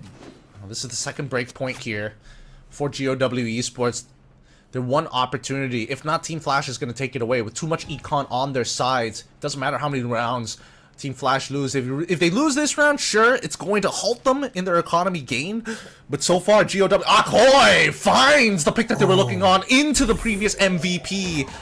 Domed into there, but Akoy gets taken out by Huang Am. He wasn't expecting a 2-2 split coming in for the side of Team Flash. And now they turn this into at least a 3v4. The Zom gets picked up and Akoy out in the open as Huang Am has keeping his eyes on him, making sure that Akoy goes down for certain as the blue starts to close in. It doesn't help that Akoy is down in an open position. No way that they'll be able to save him. Held hostage for a while and finished off finally by Team Flash. And now only 3 players left for GOW. And they're pushed to a corner. Just look at the minimap. They're on the outside. So if GOW doesn't move, doesn't do anything about it, the blue will take them out. We'll see. They've got 33 more seconds to make a decision. GOW waiting for Team Flash to make a mistake. It's a 4v3 scenario and every pick is going to count.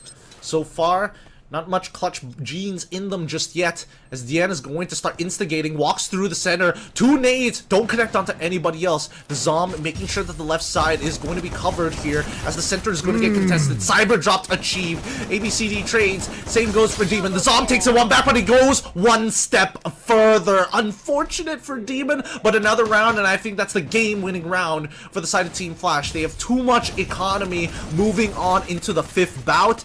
I think this should be game against GOW. And look at this, right? ABCD just made it look as easy as ABCD. He flanked them from behind. It felt like GOW didn't know that he existed behind him. And ABCD just gunned 2 players down back to back from behind. And GOW, they didn't really respond to that. And like what you said, right? Looking at the momentum, looking at how Team Flash is playing, they could potentially win this one. I mean, Team Flash have set themselves up for one hell of a victory here. Tier 3 armors all across the board. Everybody's so rich. GOW investments, but again, it's gonna be tough. Demon, he needs to find this pick here. He's faced off against 2. RIP is just behind him. He wants to make sure, but he can't see through the smoke as they blindly throw through. Deanna even making sure that they close out one side. Demon finally goes down, but he's got the power weapon. They got to bring it back up. ABCD, the next to fall. Luckily, Demon is able to take him up in time. Hwang Am finds Akoy with the help of a nade as Demon takes out ABCD. GOW, they finally might have a way to try and bring this back, but Flash, if they win this, it's a bonus for them. All these rounds past since has been invested since round number 2, and they don't mind it at all because they've got plenty of cash to keep on replaying it until match point. Until now, it's all about how much economical damage you can apply to your opponent. Another smoke by the corner, most importantly covering the stairs as Demon using the Rebel Rush to get behind the Zom. RIP, first to go down, but Hwang Am unfortunately loses his head in the process. Death is looming, and he finds his target. Now, it is still a 4v1 scenario. Everybody else is a little low here. Where's the economical damage that we're expecting to see? Again, they haven't healed back up. RP finally using his medkit, but it's too late. Dian takes him out, closes the distance, pulling it to 4-2. But at some point in Team Flash, they actually got GOW in the same building. Managed to surround them. But GOW, the moment they got their elimination onto ABCD, they somehow found a way to go out, and because of that, that's how they made a U-turn or made a turnaround for this round.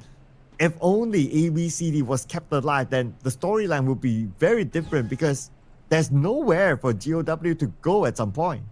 Yep.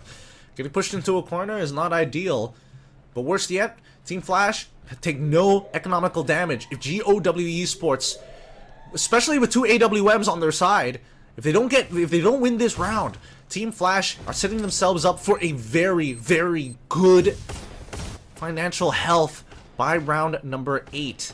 Even so, a lot of the utils being thrown out by both sides. These nades, bit of damage comes through. Another cyber airdrop secured by the side of Team Flash. As they play for it, ABCD needs to worry about the Demon, who is currently hugging the side of the wall. The second floor with the help of Death, and as well as the Zom. Wait, Hwang Am actually could go for a wider angle. They know that RP is there, but it's too late. Akoy takes out Hwang Am, catches him off just before he gets there in time. Hwang Am gets taken out, and Death takes out RIP. Now it's 2v3 scenarios. RIP hits the floor. Deanne, the next to fall. Unfortunate indeed. The trade is good, but the Zom will get picked up and carry his equipment to the next round. As they finish them off, Death is able to loom over them again. 5-2 the current score.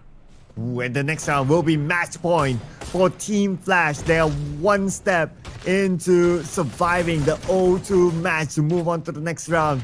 And GOW, they are at the edge of their seats right now. They must win the following round. This is going to be the most crucial round this season of the CS mode for GOW.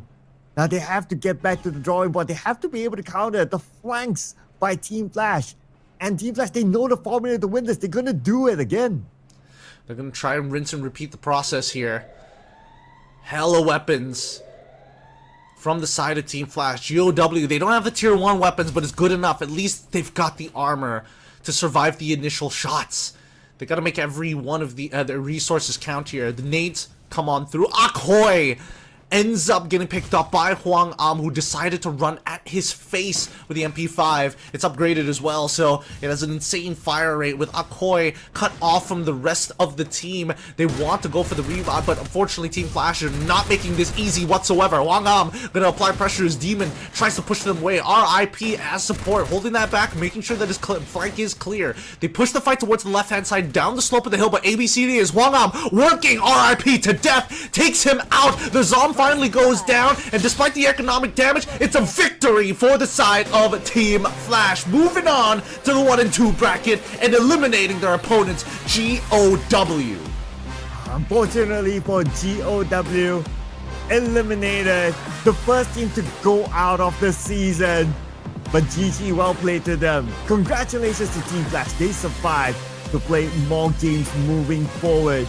We'll be looking to see if Team Flash can actually make that miracle run down from a 0-2 all the way into the playoffs at least. But Team Flash, they found their rhythm, they found their formula, and they found their winning ways against GOW. Winning ways against GOW. I mean, they tried their best. I'll give it to them. The battle between Death sometimes, and as well as Hwangam at moments. Akoy getting involved into the mix. Whew, really about making sure that these anchors cannot latch onto anything to keep them sturdy and strong in their current positions. That's what it was all about. Yep, and they found the way on who they want to target first, who they want to take out first, and so on. And it was unfortunately Akoy that had to see the end of the bullet of Team Flash there. But it is what it is, and they found that the key player that they needed to take out first. Now, speaking about key players here, so again, Team Flash, if you ask me, they work well as an entire team. But of course, officially, we have to crown one MVP from that round. So Gideon, who would you crown as your MVP? Oh, that one's tough. I think that ABCD played a pretty good game. The Zom also was putting on quite the performance as well, but I think that this one really boils down to Death here. I think that he played a pretty crucial role this time around, but that's personally for me. I think the stats will probably say either the Zom or ABCD, because again, they've had some like pretty crazy opening rounds for them. Yeah, I think it would, based on stats, it's going to be ABCD. But here's the confirmation, ladies and gentlemen. Oh, so thank looks God. like Gideon. Wow. Nice sixth sense there. Death is your MVP. Oh yeah. He definitely was making sure that Hwangam was not having a good time, and we've even seen that Death making sure that he even uses decoys, his friends as decoys as well, to make sure that he stays a little tricky on the map. Overall, pretty solid sniper through and through, especially when you give him line of sight. But it's about the space he needs before he starts working, and finally, at least for this match, Flash were able to open up that space for him.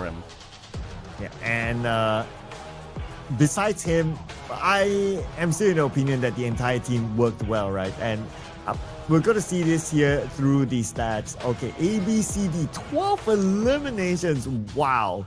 Okay, that's a lot. But based on like the ratio of damage and also eliminations by ABCD, it just shows that he is like the finisher for the team. But that's okay. You need someone to finish at the end of the day, and you need someone to deal the damage. And when it comes to dealing the damage, it's almost pretty equal amongst all the members of Team Flash, except for the Zom. But of course, naturally, if you play a more supportive role, then your damage output might be a little bit lesser. But as long as you're able to get the finishers, like what ABCD did for the team, that's good enough. And at the end of the day, the whole team benefits through this win. Well, I think what we can take away from this is that Flash were having more effective fights, right? That's why they have less damage. They're taking out more members of GOW and making sure that they are completely gone in comparison to GOW. Yes, they apply a lot of damage, but not enough members of Flash are actually getting eliminated, right? They're getting knocked down, but they're not completely gone. So they get picked up, they heal back up, and the numbers advantage always falls to Flash because GOW are just a little terrible on the recovery. Regardless, it's been a good time here, but Flash come up 2-0 in convincing manners against GOW. Yeah, absolutely right. And when you say convincing, Nextera was 6-3, Kalahari was 6-2, and it just shows that based on the numbers at least, the continuing momentum that was brought by Team Flash onto the following round, especially when they did try something new as compared to the rounds that we've seen before. In the first game, it worked out for them against GOW. They kept the same strategy in game number 2 as well, inside of Kalahari, and it worked out for them. So great work there for Team Flash. Congratulations. We'll see more of them in the future. But speaking about seeing more, we are going to see more interviews here.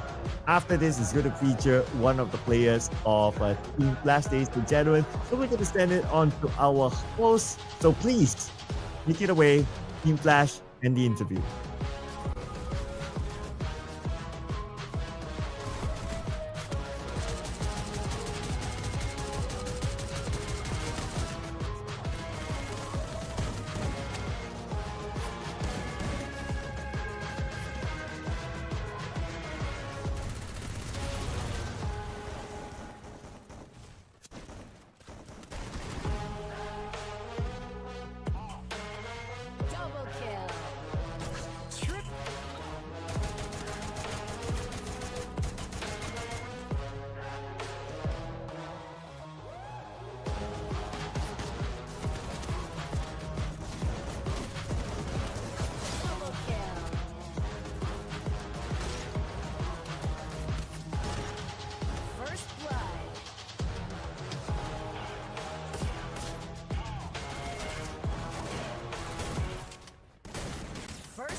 This is the last game for tonight, ladies and gentlemen. You are still watching the Free Fire World Series Southeast Asia 2025 Fall, and this is a Clash Squad mode. We're still here with you as your storytellers. My name is Sergla, together with my buddy here, Gideon. Gideon, we're already at our last series. How do you feel about today? A little sad that we're gonna see another team go, right? I mean, we already see GOW, the first team to get eliminated here, and now it's between two Indonesians. And personally, I don't know how to feel about it, but like, good luck to either one of these competitors. Yeah, I mean, again, from the same region, right? So if you're a fan from the Indonesian region, it must be hard to like pick one team, but you know, it's a competition. At the other day, somebody has to be eliminated. We just saw GOW, the first team to go out, and we're going to see a second team going out. And we're going to see either between Onyx or RRQ. And it's a tough one to pick, right? These two teams are amazing teams.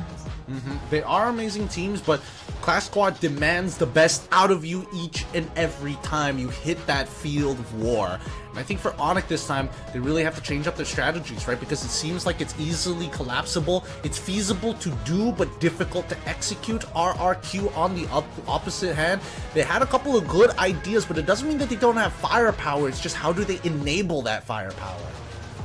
Yeah, and that will also come down to what sort of composition will they pick, right? So if we were to recall, right, like RRQ, they played the first series earlier today against BTR, and their compositions were very passive sort of compositions, very defensive compositions, and they had a hard time dealing with the aggressive type of gameplay by BTR. And for Onyx, well, they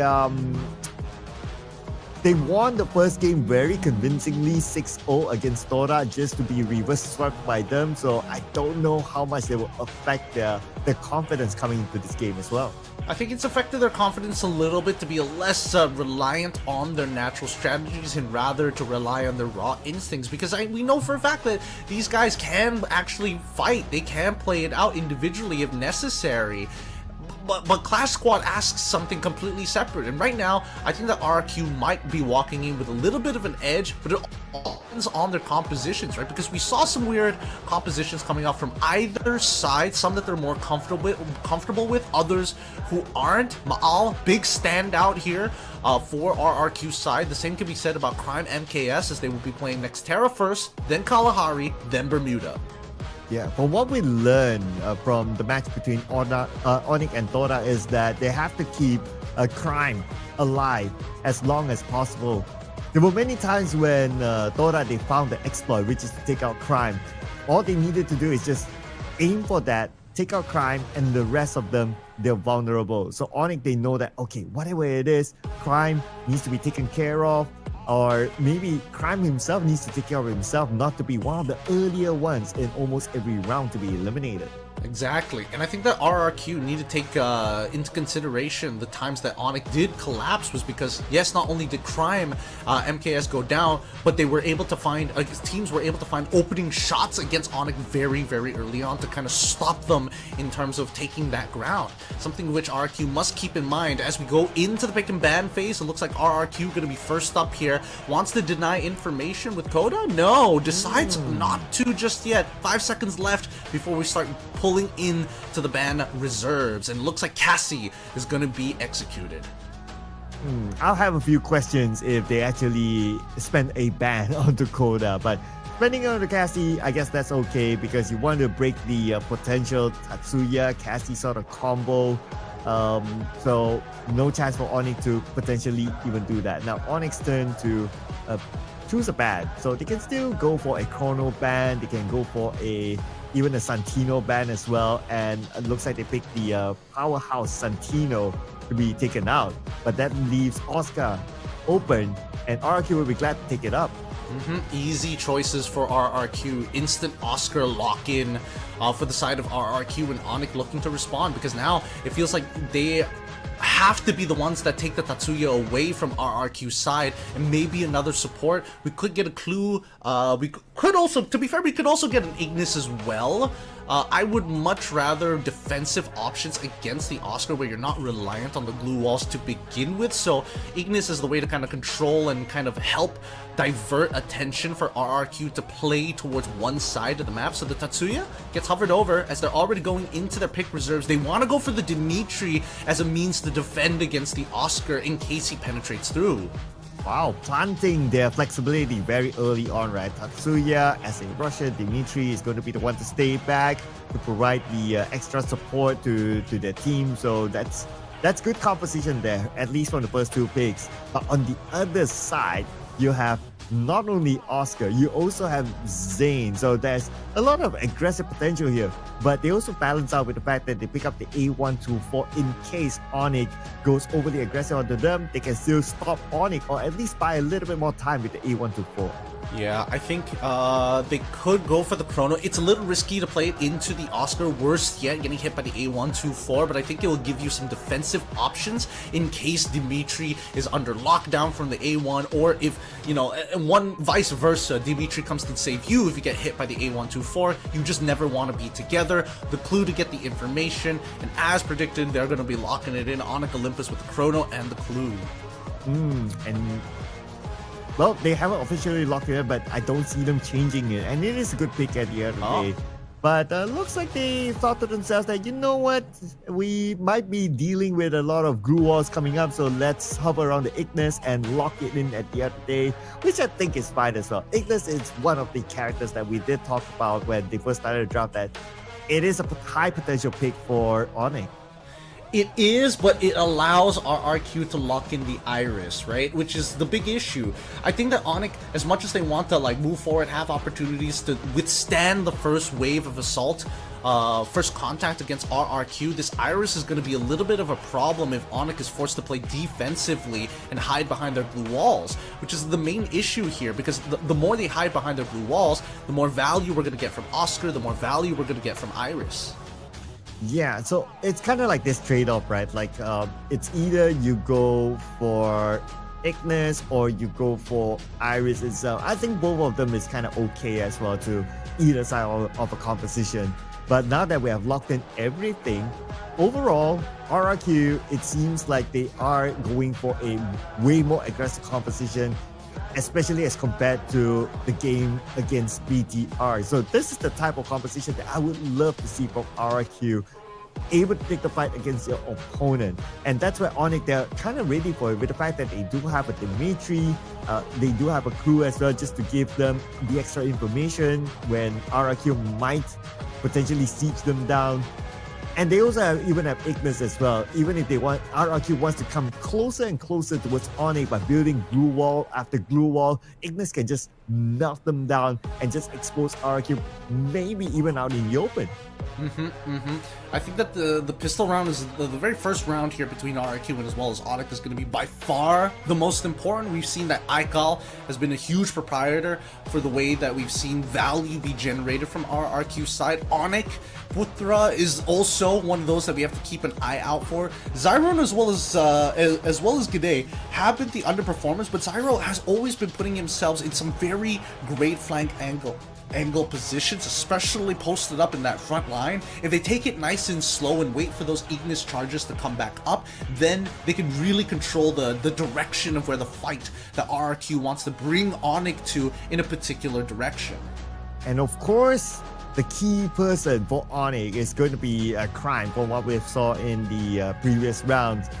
If RRQ is able to pick out Crime, then Onyx will be very left exposed, because there will not be anyone else that could potentially play the role that Crime plays. Not only as your typical sniper, but he's able to really play around the map and try to find like tight angles to stop opponents. So RRQ will need to keep that in mind as well and put that as a priority if possible. But if not, then that's where I'll be looking forward to see what sort of solutions will RRQ have against Onyx if they don't prioritize Crime. Well, it feels like RRQ are the ones who usually are the ones who adjust better to what their opponents bring in comparison to Onyx, where we've seen them really struggle, especially with the man advantage. And let's not forget Maal being an absolute monster when it comes down to the clutch in these fights. And he's proven time and time again that he's a menace even if he's the last one standing. He applies economic damage to you just by existing. Just by existing, right? Yeah. So if we were to look at the two compositions, right, I actually do like RRQ's composition a little bit more this time because it kind of shows the more aggressive character. So we'll see if that happens because we don't get to see an aggressive character by RRQ when they were fighting against BTR before this. But this round, it's going to be a brand new series for RRQ and also Onyx, but it is going to be a lot on the line here. Elimination on the line. RRQ and Onyx, let's go. Speaking of on the line, immediately both sides establishing battle lines closest to where they can rotate safely. Looks like Putra was spotted out by Maal early on as they bust through the wall to try and take center control. Oh wait, the A1 does connect onto two of their members. He hears Zyro quickly throwing the Fire Mirage towards Aikal's side. He hasn't popped it yet, but Zyro is having to fight, quickly having to drop down. It's too late. Zyro takes him out in one fell swoop. RRQ unfortunately do not find the pick as we see the four members of Onyx working together to change the battle lines back to their spawn. However, RRQ, they have control of the middle part of the map and are pushing Onyx towards the corner, but Onyx, they do have the numbers, so they can make a comeback here. It's a matter of trying to get information and try to take out the remaining members of RRQ. And here they go, going up the second floor. They saw someone there, and they're going in for the chase here. It's going to be Putra leading the charge together with his teammate. Goes down to the ground floor. They spot Abe, and he goes down. G'day doesn't want to go down, but luckily a quick turnaround from Putra makes it simple for them as we see that Zyro is walking back out to take out the members of RRQ. Unfortunately for Putra as well as G'day, well, they pick up G'day. Putra is still down on his knees. Can't really do much. Must stay under. Putra gets up, gets immediately knocked down. And Maal, he's trying to clutch this out one more time against four members, but it's not enough. Crimus K takes him out to win the important pistol round here in round number 1. And very well executed by Onyx. Even though they were pushed into a corner at some point, but they were able to overcome their opponents, of course, with the advantage of the numbers that they have against RRQ that really helped them in winning round number 1. So like what you said, by winning round number 1, they have the economical advantage, but RRQ, they still went for a few buys. Yes, they did go for a bit of a buy. They're trying to anti-eco against them. Onyx putting a decent amount of commitment here into their own savings to make sure that they win out in Grav Labs. Once again, it's going to be an anti-clockwise rotation from both of these teams as they want to make sure RRQ want to take control over the cyber airdrop. And here's where Onyx need to make some decisions. Either they interact with them or they try and conquer this top side. And it looks like they're 2-3 split from the side of Onyx. Olympus, it might actually work out. Putra gets chunked out, unfortunately, but it doesn't matter as Zyro finds out Aikal and Dutz falls in one fell swoop. The 3-in-1 is working perfectly. 1 in the back, 2 in the front already, leaving Maal by himself to fend off the horde. Ooh, and Onyx, now they only have Miles to deal with. And Miles on the other side, they do have an idea of where exactly he is. Here comes Zyro. He sees Miles right in front of him. And he goes down. Crime is there on his knees, but that means that they also know where he is. And Zyro still with a high ground advantage. Waiting for the right moment to jump down. Okay, they're going to go 2 onto him. Overwhelming numbers onto Miles. And Onyx takes game 2. It's all about the economic advantage you can create. Unfortunately for RRQ Kazu, despite going for the anti-eco here, Onyx still come up on top. Again, they won out that 50-50 on the clockwise, the anti-clockwise rotation. 3-1, taking out their 2 members in the front, while their backline was still able to find a pick of their own, winning on every single front. It's a great start for Onyx, but let's see if they can keep up this momentum here against RRQ. Momentum is going to be important for Onyx, right? And you don't want to drop the ball and allow RRQ to make that comeback. But of course, RRQ will want to secure this round. It's going to be important. It's going to be crucial for them. And they're going to meet in the middle But Onyx, they have a little bit more space to play with right now, and they're trying to get their first knock. They got one. Oh, but wait a second. No, it's actually Onyx losing 2 players. Make that 3 down. Double kill. And this is the problem, right? When you have Zayn on your side and you have all 3 of your members willing to push forward without hesitation, that single knockdown could change the name of the game. And even for Maal, right? Getting chunked down so low, if it wasn't for Zayn's active, I think he would have gone down regardless. So really well done for RRQ Kazu for turning this around, especially on this side. Despite being at an economic disadvantage, it's still okay. They still have an opportunity. And this is what RRQ truly needs, right? They really need this win. At least 1 round being pulled back. They balance out the economy, so they're okay right now. But when it comes to Onyx, okay, pretty fair in terms of economy, I must say. But if we were to look at like how much armory RRQ, they have at least 4 players with decent armor, while Onyx only has 2. And we're gonna start off this round hard and fast. Onyx will lose 2. Wait, that's actually disgusting. That was actually disgusting. What a nade coming in from RRQ. Oh my goodness. Who was running Alvaro here? Who brought it? Cluster nades perfectly timed to control the center of the map in Crime MKS. There's no way you're zipping past this, man. Abe actually finding both of those with the help of the Valiant Dash coming in from Oscar. Disgusting stuff and a quick finish to the 4th round. Oh, and with the cluster grenades, this round is the fastest round. But look at that shot by the side by Mom. My goodness. It was while like that player was like just traveling through that zip line and he got shot down. He totally didn't know what hit him and he was totally defenseless on that zip line. Now, RQ Kazu, they've won their bonus at this point. They don't mind dropping around because then they can get even nastier weapons afterwards. You can see that even Abe, a good 50% of his, at least 40% of his armor has been chunked. It is tier 3 as they try to control that top side of 3v2 scenario. Once again happening for Aikal. Unfortunately, this 2-2 split. Unlucky. The 50-50 won out by Onyx. Putra takes out Aikal and Abe gets him back up from Dudes, but Dudes blocks him off. Abe has to hold the front. He's already found 2. Maal has 2 headshots. Abe sneaks across and takes him out. The Great Wall is fallen. And Crime, he quickly picks up the cyber airdrop. He knows this round is done for. 3v1. The turnaround! Maal! Disgusting shots! Oh, the adaptation, and look at this Maal from afar. Nobody from Onyx managed him at all. He had free reign from that side, dealing the damage from that distance, and not even Crime dealt with him. Angle priority here. Crime unfortunately got chunked and got forced away by Maal, allowing Maal to have access to the entire backline of Onyx posted up on the northern side of the central, most important part of the map here at Museum. But now, it's not over just yet, right? RQ Kazu significantly ahead of the game at this point against Onyx economic-wise, and you can tell that even helmets are being sacrificed to make sure they have good primary weapons. Abe nearly losing his life early on, and now we're getting Maal punishing the members. Putra already gone through the flames. He is in landing these shots.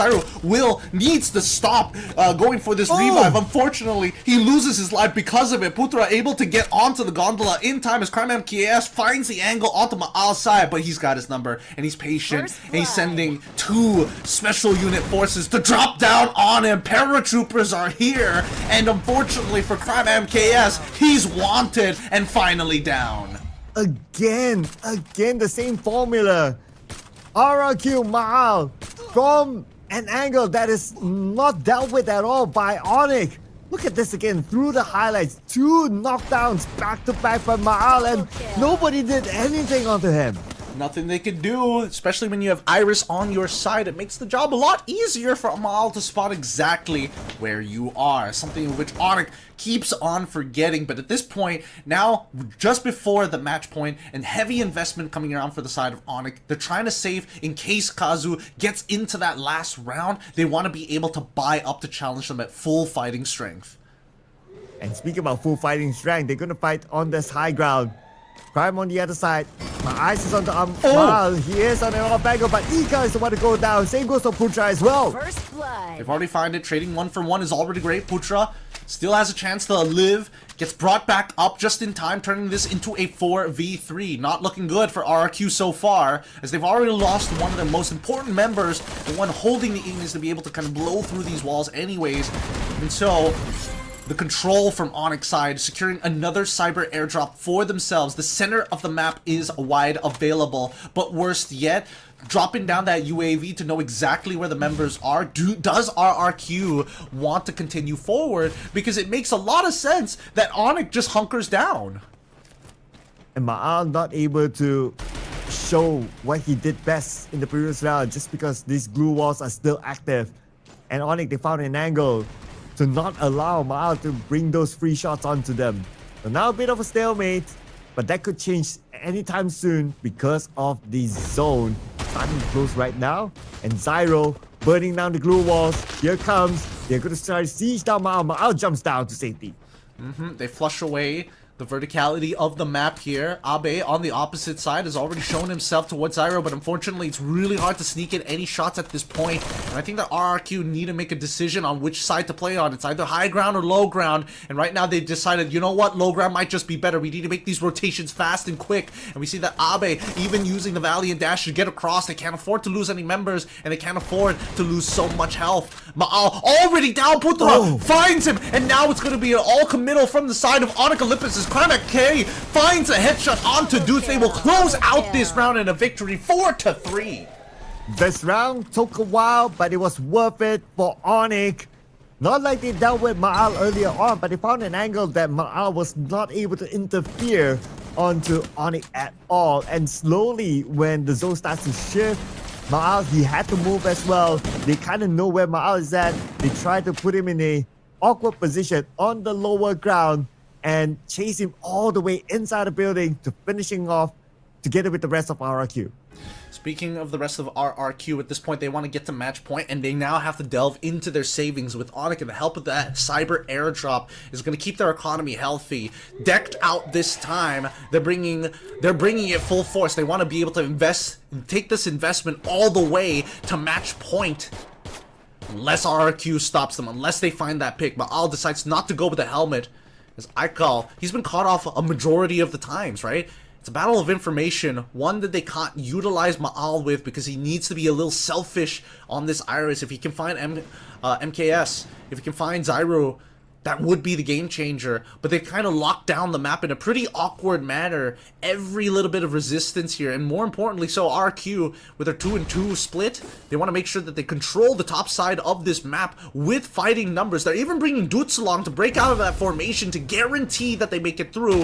The flames are going to come. They're going to start chunking out Aikal, the quick turn from Zyro, and with the help of the time turner, forces Zyro off of it. He locks them out. Can he get a heal in time? No, the Valiant Dash starts coming through, and now G'day could use his Dimitri to save his life, but he already knows that one is on his knees. Quickly getting control of the force field. Aikal ends up dying again. And Ma'al's pretty low as well, so for him to show himself, it's a little bit of a risk. But Zyro, Putra out. Come back, maybe. Dudes just dropped on him, laying on the ham. Slapping them with it as well. How could they? Dude, it's a disgusting, illegal angle from the roof, taking out 2 members already. RRQ Kazu now at match point. Man, what a tight round. Match point right now for RRQ.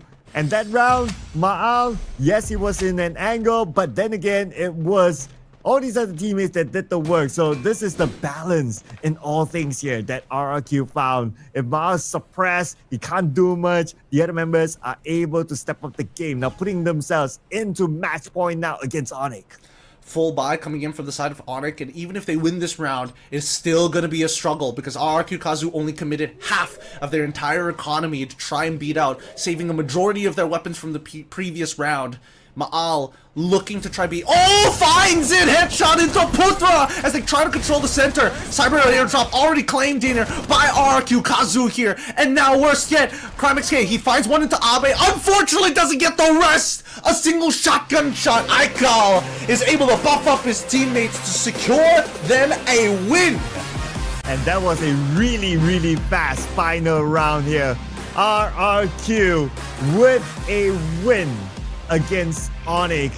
My oh my. The composition was flexible. We did talk about it. They had the option of like, okay, based on the composition, they can play front, they can play back. It's okay for them, but it seems like what worked for RRQ is that if they play a little bit more aggressive, they're able to take the fight into their opponents, then they'll be able to win games. Unlike their match with BTR where they had to play very, very passive, BTR had the best of them, but this time when they had the aggressive composition, they could win it against another opponent, and this time they had to be on it. Yeah, if Maal finds that pick, it becomes very simple for them. If Doots is able to like just sky drop on people to take out two, I think it becomes very easy for them to win these games. Because honestly, in that last round, Onyx had the advantage. They had not only the man advantage, but they also had the utilities ready to go. They didn't get to use it, unfortunately, after pushing off RRQ from their current position, enabling them for Doots to drop down and take out two members. I think they already knew. It's like, okay, this section of maps, it's over. We got to move on from this. Yep, and of course for Onyx, they have to move on as well because they need to leave the past behind them. Next round is going to be super crucial for them. They must win. But the one that brought RRQ the win is our MVP this time, Maal. 10 eliminations, 4,078 damage. And besides the numbers, his positioning with the sniper was very crucial in RRQ's win. Maal gets into position so fast, and I think the members of Onyx were just not ready for how quickly he set himself up. 14 assists, 10 eliminations. Every single one of these elims from the side of Abe Dutsa as well as Aika had some form of Maal influence in them. Maal influence, I like that. It's called the Maal-fluence. Yeah, I mean 10 eliminations, the most damage, the most assists, like he's just everywhere. He did everything here for them to secure the 6-3 win inside of Nextera against Onyx. But it is not over yet. It is a best of 3 series. Kalahari is going to be our next map, but for Onyx, they have to revisit again. What do you think needs to change for Onyx this time? Well, I think they need to not make that one mistake on Xera on the most pivotal round, because it was 5-3. If they won that round, they almost guaranteed to win the following round after. It might be a little bit hefty, but again, they need to get this early lead on that pistols like we saw, but that mid-game round where they looked to kind of like save and half buy, that's where it got a little weird. I think it's either full committal or no committal at all, and Onyx needs to make that choice sooner. Yeah, at least we can see the Onyx players still in good spirits. Like they don't look like they feel down, so that's going to be an important start coming into the next match here. Game number 2 inside of Kalahari. Onyx has to win this one to bring us all into game number 3. If not, they will be out and becomes the second team to be eliminated. Well, we're gonna have to wait and see. The last time that they played, they had a whopping victory against Todak. So it feels like maybe it's now the onus of Onyx Olympus to adjust to RRQ. Because so far, it feels like they want to play their own game, and RRQ just won't let them. And let's see if RRQ will let them or not through the ban. It's been a while since we see a Santino ban, though, not gonna lie, and finally it's out, being a very strong character, and Onyx doesn't want to deal with it. Now on to RRQ. I mean, there's still a good amount of characters that they can battle, including the Oscar that is very in meta right now. But that leaves one composition out there in the open. It's going to be the Cassie Tatsuya composition. It's either one or the other. If not, they're looking for something else. And I think that right now, Onyx have to make a couple of decisions on their own. At this point, there's only one dedicated rusher that kind of makes sense at this point. There's also Zane, of course, which I think is something that Onyx might want to consider, but they're first going to take out the supports from the question. Get rid of Cassie. We don't mind giving you Tatsuya because you have to pair Tatsuya with something else to make him effective. Yeah, and the ones that they have been considering to pair with Tatsuya, let's see here. Well, it could be the Zane as well. It could be even Skylar. It could be even Raiden that they're hovering on right here. And for RRQ, they have won a round with Raiden in it before, so they have a good record there. Even Zane as well. It's a strong pick. But while thinking of who they want to truly pair with Tatsuya, they will pick up Tatsuya first itself, and it could be just Zane and Tatsuya, the combo. I think that's totally fine. You know, Cassie would be nice, but Zane definitely benefits the entirety of the team, especially if you commit them in very, very hard. But now, with the Cassie, right, they got to figure out how they want to play somewhat defensive, how they want to be able to maintain aggro over the front lines. And I think that's going to be the big problem, because without mobility options, it becomes a little difficult to get in and out of fights unless you make sure that your sniper is overlooking the battlefield, watching that front line very, very closely without having to counter snipe as often. I feel that the Clue is going to make a showing here, because you need information if you want to play aggressive, right? So it could be Onyx, it could be RRQ, but before that, Onyx will lock in Chrono and Dimitri, which I think is fine. But two healers, Cassie as well as Dimitri, it gives them the opportunity to take the fight in front and also fall back if needed to, but that also means that they might play passively at some point when RRQ and their current composition is a little bit more aggressive, with the fact that they will likely to lock in the Iris. Yep, I think Iris is alright as long as it's information. Clue is fine, Iris is fine, Coda is also fine. I think that the A124 is really interesting. Oh, they go for the Homer as well. So again, this composition is very interesting from the side of RRQ. They have a lot of all-in committal type abilities, and I think Onyx, they literally have to stick as 4, ideally in a maybe 2-2-2 formation, keeping either Dimitri or Chrono on opposite sides of the group alongside the Cassian as well as Clue, because if they all get hit by the A124, it's done. Ooh, okay. Interesting composition by Onyx here. The Clue, Dimitri, and Cassie, and then the Chrono. So you don't really have like a character that is like, okay, a speedster that just runs at people. So this is a fairly passive composition by Onyx here. So I don't know if I do like this sort of composition. Well, at the end of the day, the fact that they have a Cassie, they do want to show some form of presence, right? Because Cassie gives free heals. And I think that's exactly what Onyx want to do. They want RRQ to come to them, and specifically to use either the Homer or the A124 abilities. I think the A124 was pretty given. Once that's out of the way, that's when Onyx can start playing the game. That's when they can use Dimitri in somebody's face. That's when they can take space with Chrono after Clue drops down the quick UAV to get a fast scan. Yeah, this is a strong counter engage by Onyx. So, like what you said, right? They need to draw RRQ towards them and try to catch them maybe while they're traveling towards Onyx, or maybe once they arrive and try to counter back.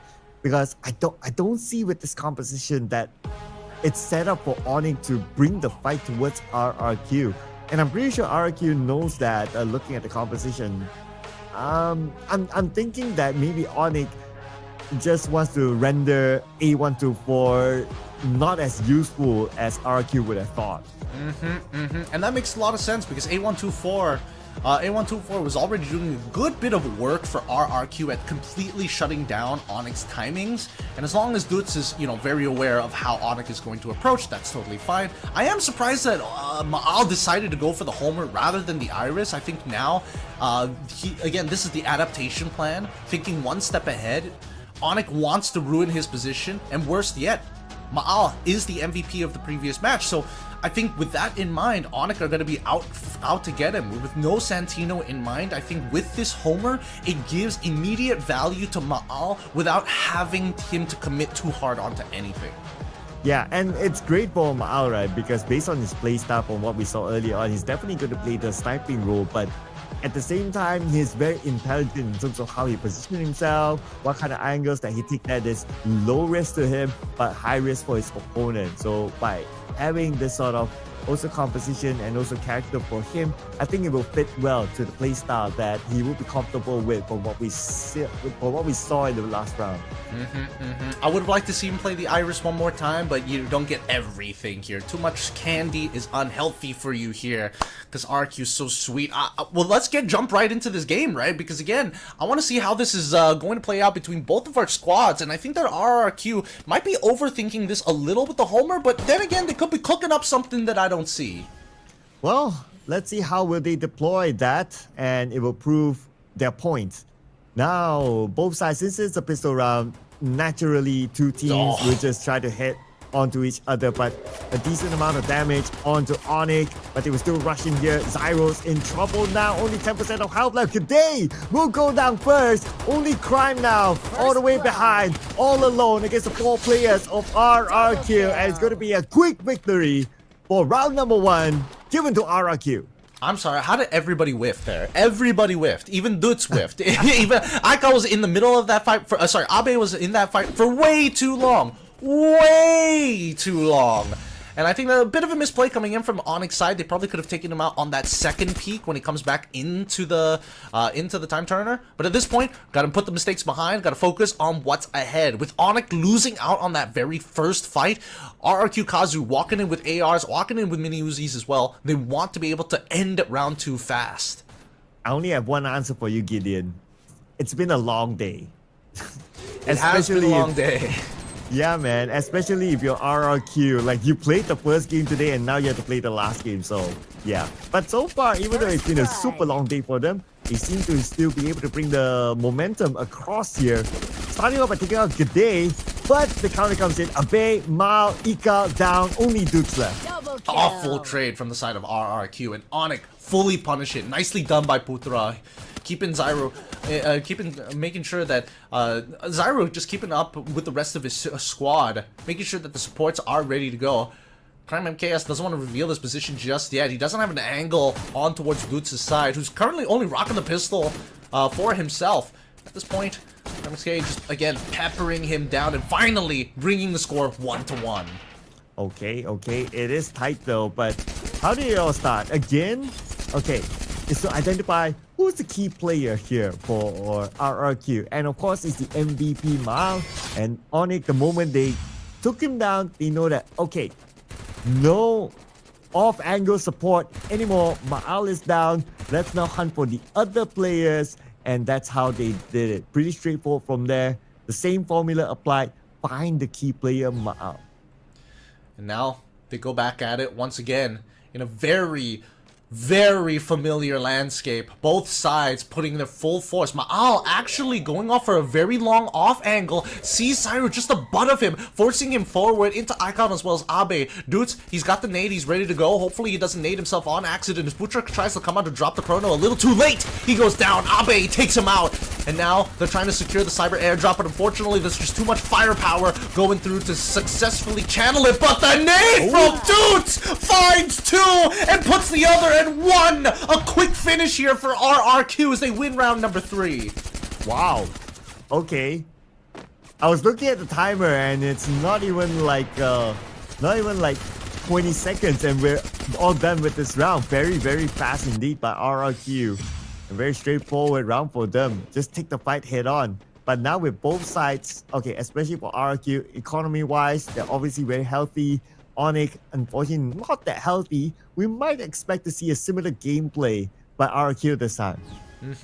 We do see that Icon as well as Dudes are both holding nades of their own, so they're actually spending a little bit of extra economy to make sure that it happens. Now we go back to Santa Catarina. This is where it gets really dangerous here. We've seen Onyx actually blunder on this side, especially with the multiple levels that they have to worry about. Ground floor, second floor, and third floor. And right now Abe, unfortunately, on that ground floor, cannot seem to get in. They have to rethink the plan. If they go through the main ship, they're going to be vulnerable to all sides. That's why you're seeing Dudes and as well as Aikal slowly working their side of the map as they encroach on the back. They get Aikal in. Abe is nearby, and the whole time we're seeing that Maal not moving an inch. Well, now he starts to move. I guess he wanted to play the cautious approach. But who's going to get the first now? Okay, here comes Crime, Abe! Beautiful First angle blood. that he got to take out the main guy, Crime.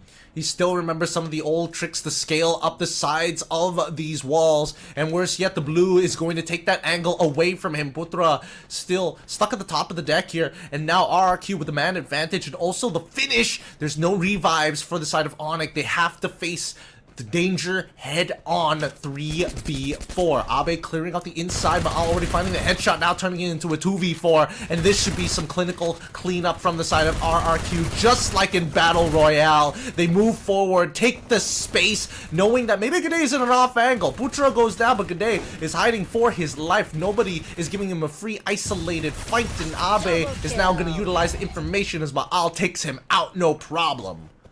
With this sort of terrain, it's really hard to find an off angle, right? But Abe, he found that one.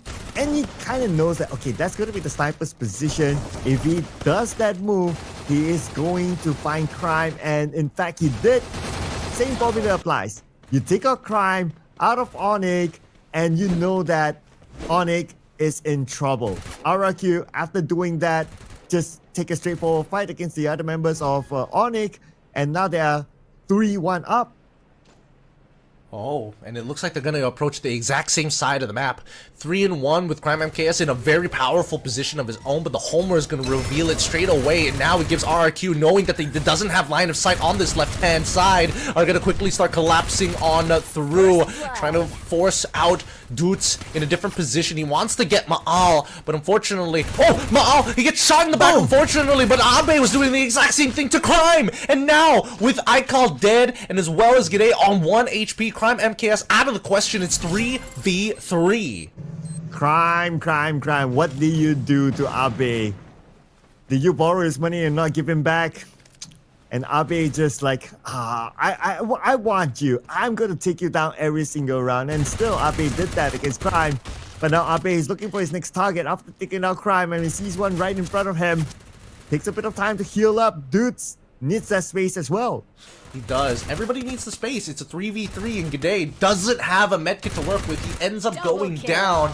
That's all of his resources gone, but luckily he didn't have much left on him. Dropping the Chrono, the time turner is good, but however the backs are open! Abe still wins that out at the end, and RRQ take the rest down Maal with a headshot onto Zyro. Nicely done here for the side of RRQ. Good recovery coming in from the side of Onyx, a very good adaptation. Unfortunately, just didn't have the health or resources to be able to get over the ledge. It's getting closer and closer right now to RRQ to eliminate Onyx. And here is the next round. One more win for RRQ and they will be at match point. It's so close right now. And if they can again take out Crime, then it's going to be another good situation for RRQ. Well, let's see, because Onyx get the strong side of Mammoth. One of the few maps that is a little skewed in favor to whoever is on the northern side on spawn, but let's see, because RRQ, they're sending 3 members while keeping... Wait, hold on. The Homer reveals Cyro's position. They could drop down on him if they want, but they also know that there's 2 members of Onyx Olympus by the spine of the Mammoth itself. Oh my goodness. He's got the MP5. I think his head is like ever so slightly sticking out. Aikal sticks his head out first quickly. Now, and isolating the targets, forcing Putra to drop. He dies to the fall down damage. It's just too much. Abe is going to start clearing glue walls and pick up Aikal. In the meantime, the advantage to nobody. They both recover. Both sides didn't want to press it, and nobody wanted to fall down and give up such a prime position. Yeah, it's going to be a tight round, right? But if we look at the spread of RRQ, they have a better spread, better control of the map as of now. And looks like Gade goes down. RRQ not only positional spread, but they now also have the man advantage. But looks like Onyx is going to say no to that. They take down Maal. Maal is already down. With Gade and as well as Maal out, it forces out this 3v3 as they're fighting along the lines of the spine here. It's not gonna... Oh, Aikal has to commit. He drops down. He needs some help. Where's the rest of his team members? Can they cover this angle? Unfortunately, he finds one with the cover from Abe from the top with the scar, is able to clear them out. Yes, he did have support. Wow. What an angle here by Abe. But now it's going to be a 1v1 between Abe and Crime. You see Crime not looking at Abe. Oh, lucky enough for Crime that the glue wall came just in time. Get rolled, head down, eyes up. Crime MKS, all he's got is a VSK in hand, but the MP5 might be the difference maker, especially at level 3, but it doesn't! When Crime MKS lands the headshot, clutches the round! Finally, we get to see clutch genes from Crime MKS. Ooh, the man himself. If you want to pull off a clutch, if you want to pull off a last-minute win, Crime is the dependable guy. Just look at this again. Crime goes out, turns back in, immediately lands a headshot to ensure that they keep their hopes alive. What a 180. And now Onyx, winning that round was important to them. They bring it back, but at least they've hurt the economy of RRQ Kazu, right? No helmets for 3 of their members this time. However, full weaponry on either side. 3 missing helmets for Onyx as well. That'll make the difference, especially in these close quarter fights, but starting off things with a grenade, forcing Zyro to start immediately heal back up. Luckily, he's got the Cassie. He doesn't have to waste his medkits just yet, but a much slower approach from both RRQ and as well as Onyx. Oh yeah, very different approach. Slower around, but Abe, he might lose his patience. What? He wants to try to push Onyx, but hang on a second. From the back, somebody's flanking, I guess? I mean, they're getting nades in pretty awkward spots, and it looks like I'm only going to assume the only one who usually takes that is Doots. Yeah, I'm pretty sure it's Doots working his way out there, because who else takes like the cluster build? And I'm pretty sure that Ma'al is on the opposite end. Yep, there we go. That's Doots, who actually has the angle, who's lobbing those nades in the first place. The smoke coming in for G'day, I don't know where it landed. I think it landed on like the second floor, like one of those little AC packs there. But even so, Abe has to face off against Putra. Zyro, he's waiting for anybody trying to flank Putra to eventually punish. Forces down the Chronos time turners almost instantaneously, and now they're calling in for the regroup to try and flank Abe's side. Doots is in trouble. Oh, Putra gets gunned down straight away. Wasn't expecting a Groza on the opposite end. Got beamed in a second headshot from Ma'al and Aikal to take out Zyro. A quick, fast round number 7 here for RRQ. And now, RRQ, they are in match point situation. Onyx has to make a big comeback here. But if we were to assess this round, it was one of those slower rounds, a bit of a standoff between the two. But Dudes from the side, from behind, lobbing those nades, that put a lot of pressure to the members of Onyx, forcing them to reposition themselves, and that allowed more space for RRQ to play with. Which is pretty crazy here, because I think that, like, the whole time, Ma'al was getting free shot after free shot after free shot. They're currently at match point, and they don't mind. This is the exact same position they put Onyx in before. Broken economy, forced to all in. Headshots are viable, and it looks like they're making sure that they're bringing some heavy weaponry from Onyx side to guarantee that they at least get one more round. But it all depends on the CQC, as G'day and CrimeXK working together to try and punish one of the members who are looking for the flank. And it looks like Abe is the one looking for the flank. CrimeXK in trouble. Where is G'day? Where is his boy? And he gets cut off unintentionally. He gets distracted. And now Abe finding one, might find a second. They're trying to keep him alive, but no. Abe says, I won't let that happen. It's either you come here or I take you out. And they clean things up, Ma'al. Disgusting back-to-back headshots. What a play by Abe. If he's not the MVP, I'm out of here. Congratulations to RRQ as they will move forward. But thank you so much to Onyx for playing. Unfortunately, they have been eliminated, but RRQ, what a convincing win it was for them. Oh, a very convincing win. Both maps playing out the exact same way. Maybe I thought they were overthinking it, but the Homer works out well against these anti-flankers, man. They just cannot get to him. And it completely stops the entire plan of how Crime MKS has manufactured sneaking members past that back line. Oh yeah, and even there were some situations where they had to hold, like, it was a standoff. But like what you say, right, sneaking past the back line, lobbing those nades, forcing them to reposition themselves. Man, it was so good by RRQ. Like, they adapted to the situation very, very quickly. Like, it was almost every round we see something different from RRQ. And that's what we have, and that's what we got to keep on seeing, right? Constant change, constant ways to kind of innovate upon the Clash Squad format. Because so far, I mean, they're doing well in the BR standings, but here by Clash Squad, I think people were a little surprised that they dropped all the way down to the 0-2 bracket. Oh, and the one that did not drop is going to be Abe as our match MVP with 12 eliminations and 4,360 damage. He was the catalyst in this round, but he also had to give it up to his teammates as well, right? Like Ma'al had the best of performances during the first half, but the second half it was just the Abe show all the way. I think it's genuinely disgusting how much he got away with that, right? Ma'al, absolute monster of a human being when it comes down to Clash Squad. Look at him! He's still putting up 4,000 damage with 8 elims and 6 assists on top of Abe's stellar performance, only 200 ahead of him. Yeah, that just shows that if it wasn't Abe, it would have been Ma'al as the MVP, but by a small margin, I would say Abe, and he did put up a big clutch moment there towards the later rounds, right? So gotta give it to Abe as well. But again, it's a team effort for RRQ that actually brought them the 6-2 win against Onyx. And overall, good day. Didn't really have a good round based on the stats, but congratulations here, RRQ winning the best of 3, but at the cost of Onyx. At the cost of Onyx, right? It's sad to see Onyx go, but the way that RRQ was able to kind of we've seen them grow throughout these Clash Squads, and it's a great thing to see. And unfortunately, that's just the way the Swiss rounds work, right? Everybody's looking towards having a total of 3 best of 3 series wins.